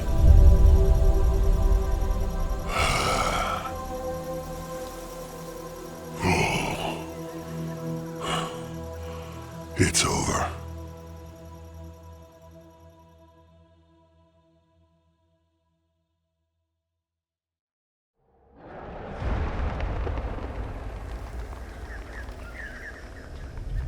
The shock buffets me. I wipe my sling against a tree to remove the residue of nerves, tendons, a few splinters of bone that dot the blade. He yields on his feet. He seems to have a few broken ribs, but nothing worse. The natural mucus his skin secretes prevented the monster from getting too strong a grip. Probably saved his life. Behind me, I hear Shakni's panic. She's holding the lifeless turtle in her arms, at the foot of a large tree into which our shaman crashed after a long glide. Ark, wake up! Come on, move! Damn it! The shell's been split in two. The power of the blow must have been incredible. Sleek rushes to the axolotl's side despite the pain. You idiot! Why the hell didn't you get out of the way? Can you resuscitate her? I got no juice left. I can't do anything at the moment. If I try to make electricity in my state, I'm the one who could die. Well, how long? 15 minutes, maybe more. We don't have 15 minutes! Okay, fine, you asked for it, so I'm gonna give my last spark to that turtle, but if I die, I will never forgive you. Sleek charges his body. His eyes turn white and he starts to stagger. He's about to faint. He brings his trembling finger to the lifeless body. Calm down, Eel. I'm not dead yet. Kansa's shell trembles, and her mischievous eyes slowly open. She smiles, livid. She's alive. She's okay. Sleek leaps into Shakni's arms. The axolotl was successful. The trial is over. We are officially lunar warriors. The joy lasts for a while before the fatigue catches up with us. We pull the horns of the Mandricorn together, as well as the claws for Jensen and his men. We head back up the hill to collect provisions and, incidentally, strength. In the late afternoon, our small group reaches the place where we hid the food. The pace was slow. I carried the turtle on the way as her injuries are quite serious. She can no longer walk, her knee is broken, as are her ribs and her right arm. She'll have a massive crack in her shell for the rest of her life. Following our shaman's instructions, we extract the needles from her belt to inject ourselves with stimulants and opiates, and then set off to collect wood and some edible fruit for dinner. Once the fire's lit, we unpack the food offered by the Ansem. Thick slices of dried and peppered scoff bacon, and we uncork a keg from the corporal's personal stash. As the sun sets in the distance in a lava-colored bouquet, we sit on a carpet of tall grass and moss. Handsome alcohol passes from mouth to mouth, and we let the sweetness of the end of the day accompany our intoxication, with the certainty that for the first time, we'll be able to take time to sleep. Our muscles relax as a colony of stars fills the sky. The ancestors watching, and we forget our wounds. Soon evening envelops us, and we lie down in disarray in the darkness, free from all the sufferings and anxieties of life, old age, and death. We are now bound by the closest camaraderie, and this feeling is one of the things that makes life worth living. We rehash Kragh legends, laugh at all the adventures we've been on. We talk about our common ambition to become the elite, win the rank of explorer, which requires 10 moons out of the 12. We're well aware that this will take years, as each moon is increasingly difficult to win. If a war doesn't send us to the front by then. The night exudes coolness and drops, and the evening loses its momentum. Tiredness slowly creeps up on us, and eventually silence envelops our group. With this calm comes the prospect of the return journey, which signals the end of this adventure, and our return to a life much calmer than the chaos that has marred our daily lives over the last few weeks. Before exhaustion finally puts us to sleep, words known to the five of us rise up in the darkness. It's Sleek who begins the chorus of the Call of the Abyss. We the Kragh are born! He leaves a silence for one of us to continue. But fortunately, no one responds, leaving only the hubbub of the crickets. I have no desire to sing now. Or ever again, for that matter. Come on, everyone with me! The call! We deserve it this evening! I'll take it from here. He clears his throat and claps his hands to set the pace. Once, then twice again. We the Kragh are born! We die! You got it, Axolotl! Okay, come on, you guys! Welded like our webbed! Fate! You got it! Beautiful, Turtle! Come on, everyone, clap your hands! We don't need... Steel! Responds Rex's as he hits the ground with his fists to set a muted tempo. That's our squealer! Come on, let's do it, everybody! Strength and union! Hamanaka, sing with us! I won't sing! No way! I growl as I feel my cheeks flush miserably. Come on, Ahmad, don't be shy. You're the reason we've come this far, so you have to sing. Ahmad! Ahmad! Ahmad! All right. From the beginning, everyone! We the Kragh are born, we die. Welded like our webbed feet. We the Kragh don't need steel. Our strength is in union. Fighting as a creed. Enter the arena, let them break your back. I let myself go and sing the last two verses heartily, before immediately regretting my action. The others applaud. Keep going, all together! We the Kragh are born! That's enough for tonight. We all need some sleep. I cut through the mockery. All right. In the morning, we set off in good spirits. We walked back down the hill, a farewell glance at the crossing, and set off down the path made by Jensen and his men. We know the way. There's no need to hurry. I just hope that the Ansem will still have some of those delicious rations. The return to our shores is still far away, but we're already looking forward to the glory and celebration that await us. My father's pride, the closing ceremony, the end of our first moon tattoo, the banquets, and wrestling tournaments on the dunes, fired up by our success.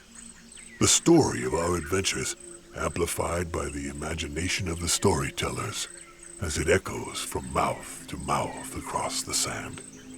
I'm happy for Rex's, and I'm sure that his integration with the Kragh of the shores will encourage people to reconsider the Squilla.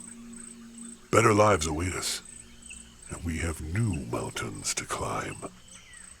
The jungle loses its greenery and gradually turns orange and purple. We're almost at the patch of the Carmine forest adjacent to the Adalar lands. We camp a second night, identical to the previous one. This time we stay up late, eating and drinking our fill in the knowledge that tomorrow we'll be joining Corporal Jensen's camp. In a drunken haze, Sleek initiates a punching contest between Rex's and me. We cut down trees for a good half hour with nothing between us. While my strike is heavy and tears off the trunks, Rex's fury smashes the wood to pieces.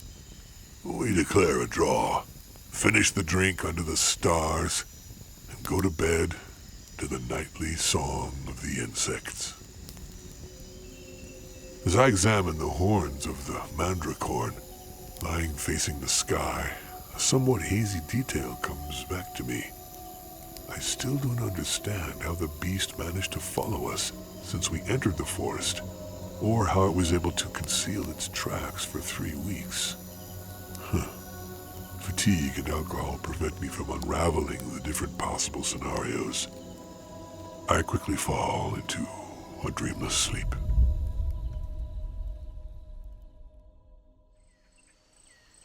We wake up in the humid heat. We're late because the sun is already well past its zenith. We decide to take to the road without delay. After a few hours of walking, the dusk is already imminent, and we hurry up as we recognize our tracks. We talk about the fight and how we would approach it if we had to fight the monster a second time. The trance is difficult to manage. I admit that we should maybe have tried to immobilize him with ropes, but the thief-keys had stolen them from us. Vine, perhaps? Would he really have been bothered, though? A good trap filled with stakes and covered with leaves would have done the trick. Easier said than done. As for me, I'm glad I fought this beast fair and square. But what a bastard he was. When I jumped him, I thought he was gonna spill my guts. Oh man, that stench of seal and filth. I mean, how was it possible he could have taken us by surprise? The smell alone. My nightly thoughts come back to me like a punch in the gut. The smell is the thing I was missing. As Sleek says, the male Mandricorn is very fragrant. It's Rexy's who confirmed my doubts. The Mandricorn was facing into the wind when it attacked. A light breeze, almost imperceptible, but enough to carry its smell in the wrong direction. It's as simple as that, and that's also how the beast must catch its game. I need to know for sure, because if my fears are true, then things could get dangerous. Shackney cuts me off before I can ask my question. Everyone, listen to me! She screams so loudly that a flock of birds scatters in the distance, croaking. Speaking of smell, I smell him! I can smell him! What do you smell? I can smell my brother! Rookyn isn't far away! Come on, stop freaking out. There's no way he's nearby. You've been hitting Jensen's liquor a little hard, I think. Of course he is, I swear it! I wasn't sure at first, but as we got closer to the camp, it became more intense. I swear it! Rookyn is currently with Jensen and his men! He must be waiting for us for lunch! Whoa, you've completely lost an axolotl. How can he be laughing with the soldiers? He's in that direction! I'm sure of it! Let's go take a look. Anyway, we have to go to the patrol to get supplies. Shackney leads the way. She's practically running, and we have to call her back to avoid losing sight of her. But there's also something wrong with the smell of the Mandricorn, and the presence I felt those first nights, when I finally realize Shackney is already far away. Never mind. I call out to the rest of the group. I need to talk to you! About Rookyn? I find that strange too. No, Rookyn may well be with the Ansem at this time. He would have kept an eye on his sister during the trial, and followed us before stopping at the camp, when Jensen would have assured that we returned. That's another thing that worries me. As the ideas mount in my head, my conviction grows. Something is wrong. I remember Sleek, frozen in terror as he saw the line. Then I watch his reaction carefully as I tell everyone my theory. Something or someone has been following us since we climbed down from the cliffs and entered the Carmine forest. The Mandricorn or Rookyn? Stop looking for things to worry about, Mr. Prince. So unused to living the good life. Enjoy it a bit. The shaman removes her mischievous pout when she sees me draw my weapon. I continue. If it was the Mandricorn, we would have smelt it. If it was Rookyn, Shackney would have smelt him. Look at how she can pick up her brother's scent. The wind swirled in every direction after the flayed cliff, so it would have been impossible for either of them to fully conceal their presence. What exactly did you feel? That other night, in the jungle, after we climbed down from the cliffs, I could just make it out with my sonar, but it disappeared immediately. It understood that I could detect it.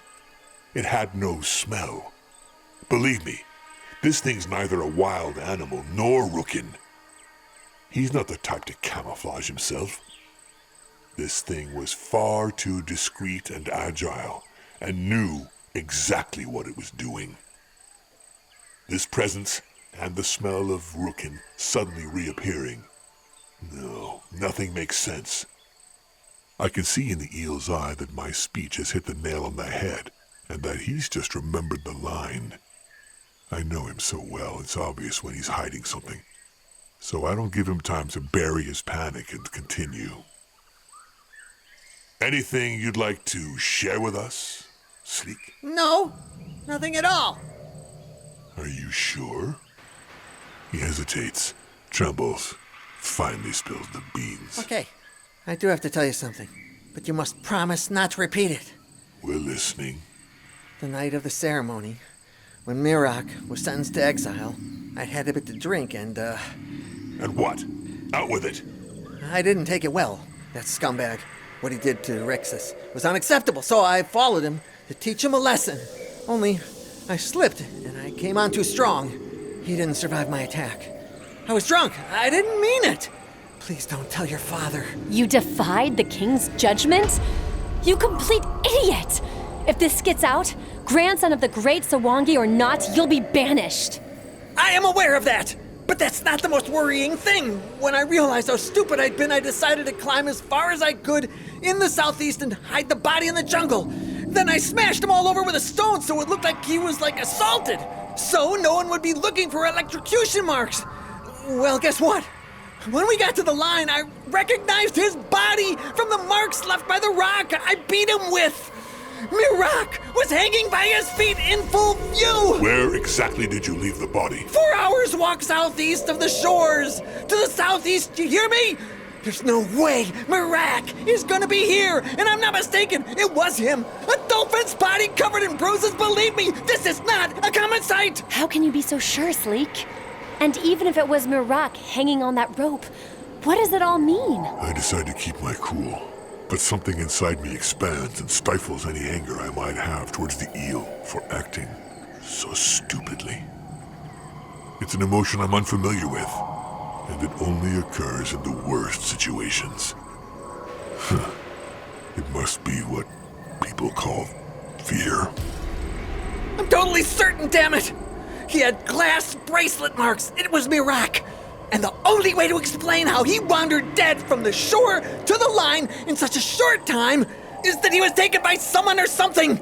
And that something was much faster than us. Draw your weapons, I order. It's more than likely that we've been followed from the beginning by someone whose designs have nothing to do with the Star Trial. Where's Shackney?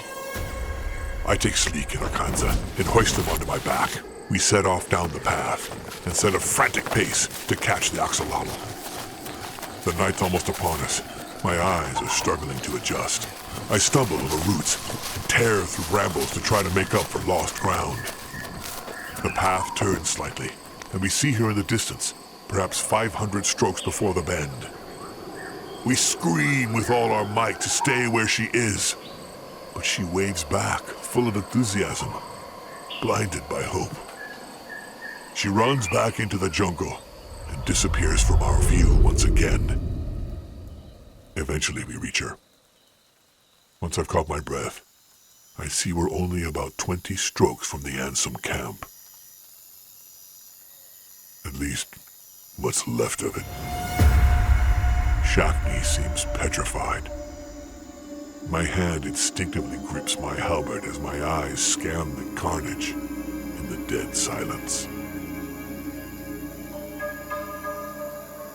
Corporal Jensen's shelter has collapsed, and from where we are, we can see splashes of grotesque blackish streaks splattering the canvas. I lower my companions to the ground and take the lead. I cautiously push the vegetation aside, with the urge to turn back, but if it's a trap, it's already too late, and we're already in too deep.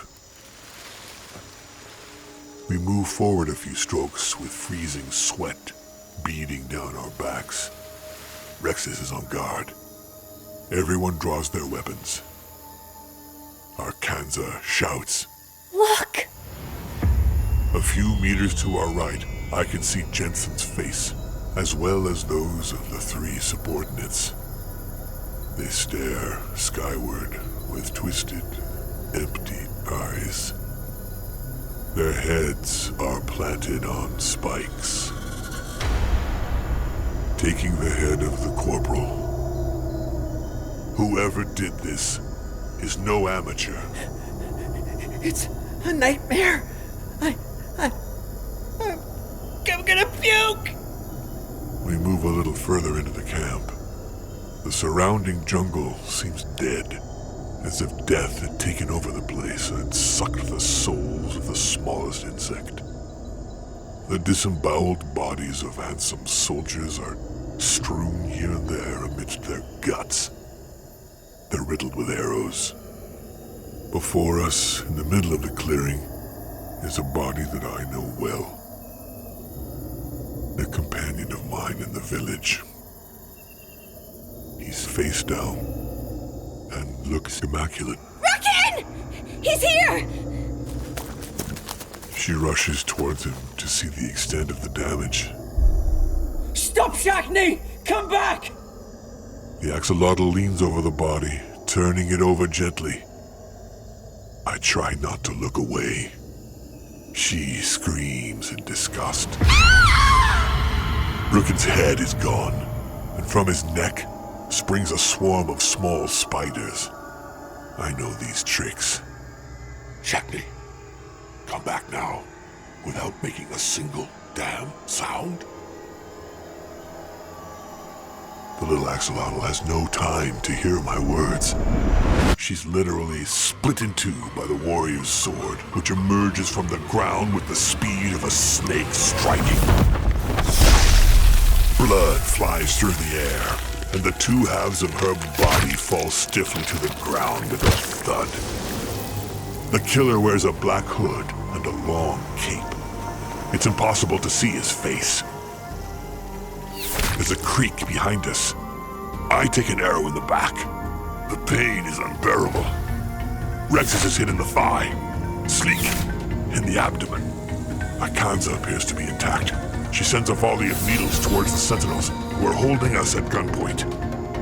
Rexus enters the fray like a wildcat. With a hook, he literally bursts open the head of the first, like an overripe fruit. He then pivots on his feet and hits a second in the stomach. His fist passes right through the body of the archers. The warrior who just cut Shackney down is heading my way. I put myself between him and Sleek. He leaps up and strikes me in the throat with his blade. I'm barely able to keep up with him as I realize how skilled this Adalar warrior is. Once he returns to Earth, I sweep his knees with the back of my pike and send him a jab with the pike. His agility lets him catch the pike with his full hand and deflect my shot. He regains his balance and makes a second attack, this time aimed at my hands. While dodging, I expose my left flank, which I realize too late. The arrow in my back prevents me from moving as I'd like to. Never mind. To avoid a fatal blow, I put my tail in the way. The blade slices through. Pain radiates from my lumbar to my neck. I'm going to survive. Sleek stands up, coughing. Leave that bastard to me! You'll pay! Ark! I need your stings! The turtle gives us each a triple dose, and I regain the use of my muscles. Sleek is rushing at the assassin, but a new opponent springs from the bushes and comes between them. This one's wearing a cloak and a purple mask. Sleek sees them only at the last moment. He dodges the blade and wraps himself around the legs of the enemy, whose body stiffens and falls to the ground, full of smoke and violent convulsions that fade as the life drains from its body. And soon, nothing. Your turn, asshole! Sleek bellows at the Black Warrior. The eel is in the middle of the square. The opponent places 2 fingers in his mouth and whistles. Sleek, it's a trap! Get down! I yell too late. My best friend is riddled from head to toe with dozens of arrows, shooting from every direction. He falls to the ground, twists in pain to look up at me. An arrow has pierced his eye. His face is covered in blood. Run! Come on! Save yourself! Hatred rises in my gorge. I see Rex is covered in arrows, but still fighting like a Lindra against 3 Adelar sentinels. His shell seems to have softened the blows. He sees the eel and goes into a frenzy. Arkanza is keeping the Black Warrior at bay with her needles, but he parries, he dodges, manages to approach without effort. We join Rexus in the melee. I carry the turtle under my arm, initially with the goal of making the most of the breakthrough created by the Squila. At his feet lie the crushed corpses of the sentinels. On our left, I see a row of 5 archers about 10 strokes away. They're aimed at the Squila. I'm on them in a flash. A broad sweep of the halberd and I scythe 2 of them down like wheat. Less than 10 seconds, I finished off the other 3. Turning around, I see Arkanza on her back. A third assassin, wearing a red hood, is standing over her. He holds her down with one hand and slowly drives a sword through her throat. Then he stands up to assess the situation. The turtle's already dead. Shit. Shakni. Sleek. And now, Hawk. There's no longer any question of running away. I launch myself at him, and Rexus follows. He breaks free at breakneck speed and joins the Black Warrior in the center of the clearing. A fourth emerges from the bushes. They aren't sentinels. They're lieutenants, or team leaders, who operate at a completely different level. Shakni's killer in black must be the leader. I can tell by the position the other 2 are adopting around him. I think we're in trouble. The Black Warrior is silent, standing still in the center of the clearing. One of the 2 purple lieutenants kneels down next to the body of the third and places his fingers under his throat to see if he survives Sleek's shock. He shakes his head. Stone dead. The 2 lieutenants each stand on one of their leader's flanks, then draw their swords and move toward us. Rexus and I stand next to each other. I can hear the wounded Squila gasp with effort. With a leap, he manages to cut the distance, and the effect of surprise propels him towards his opponent. The latter dodges the hook and counterattacks. Rexus parries the sword blow, but a blade hidden in his sleeve cuts his hand. He doesn't cry out, and I think he had it planned. Without even slowing down, he's already cocked his right fist, the most powerful one. He transfers his weight to the opposite leg, which flexes and then relaxes like a steel spring. Rexus unleashes his super powerful blow. I'm frightened to see the lieutenant managing to dodge the blow in extremis. How? I don't have time to see the end of the fight, as the 4th lieutenant's already on me. From the corner of my eye, I keep my attention on the Black Warrior, who's still unwilling to move. We'll have to cut this short. A flurry of attacks ricochets off the handle of my weapon, and the pain of the arrow in my leg begins to resurface. I'm weakening. My opponent cuts me in the arm and the shoulder. It looks like he wants to wear me down. So he must fear my strength. I make a diagonal kick from my waist, willingly trying to leave an opening on my right flank. My opponent rushes in, as expected, and before he can pierce my ribs, I lodge the pommel of my halberd in his abdomen. He's thrown a few strokes into the air and falls back, inert. The attack won't be enough to kill him, but he won't be able to fight anytime soon.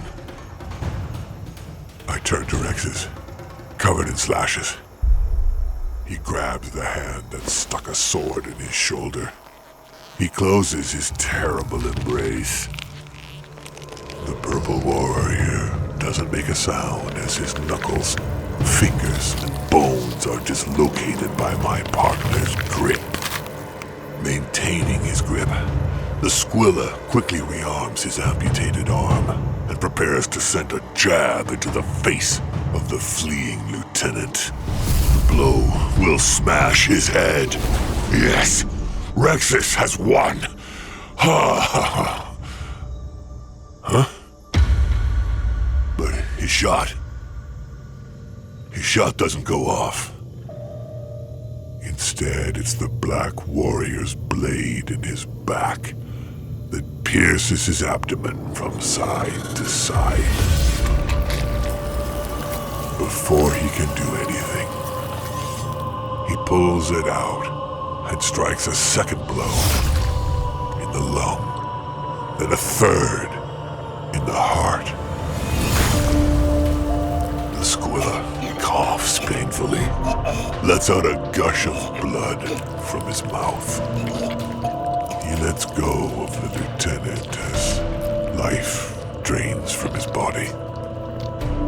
Soon, he lies on the ground, and I realize the Squilla is dead. The Black Warrior checks the edge of his blood-stained blade and walks forward calmly, followed by the lieutenant. I take a deep breath. They start to fight and attack in perfect coordination. They alternate stabs and thrusts to create openings, but my guard is solid. At this point, I feel nothing and live only for one thing: to take them with me in death. Especially him, the Black One. Who is he? He's at least a Ninth Moon Kragh fighter. He slashes my shoulder with a sharp blow. I step back, and the other one uses the opportunity to prick me under the thigh. I'm flagging. Behind me, the sound of bows being stretched. 3 sentinels. Shit. I'm riddled by a salvo of arrows. My pace slows enough to allow the killer to cut off a finger. I'm running out of steam and become aware that I'm alone. I, Alanaka, am going to lose. Paralyzed by horror, I think about my father, my mother, my brother. How long will it take them to discover our bodies? Will we ever know who's behind this trap? Why me? Why them? I plant my blade in the ground and, using it like a powerful lever, send a flurry of dust in front of me. The slower purple locust doesn't get out of the way in time. With a sweep, my blade takes his arm. This time he screams. A javelin, fired from a thruster, pierces my knee. It's impossible to move any further. I flinch and lean on the shaft of my weapon. The Black Warrior delivers a powerful kick to my face, and I fall flat on my back. He pushes my halberd aside with his foot and places the blade under my throat. The full moon blinds me, and I've lost too much blood. Everything is too hazy for me to see his face. I'm breathing so hard that I can hardly hear his words. Nothing personal, young prince. May the goddess soothe you. The Black Warrior thrusts his blade into my throat.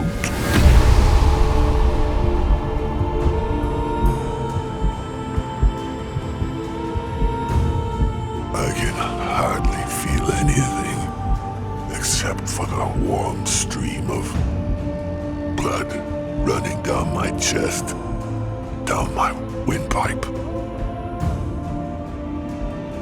My lungs fill with a warm broth, and I instinctively hold my breath killer whale, drowning in its own blood. What a sad end. My vision is blurred, my carcass is leaking, pierced like an old wineskin. Life is seeping away for good. The enemy shoves his hands in his pockets and turns away. The quiet tread of his boot fades into the forest, and soon he disappears, whistling a tune I know all too well. The call of the abyss. The bastard was indeed following us the whole time.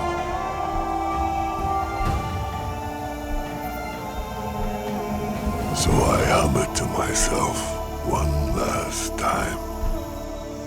Or rather, to the five of us. But no sound comes out. The other night, around the flames of the fire, if I had realized, I might have sung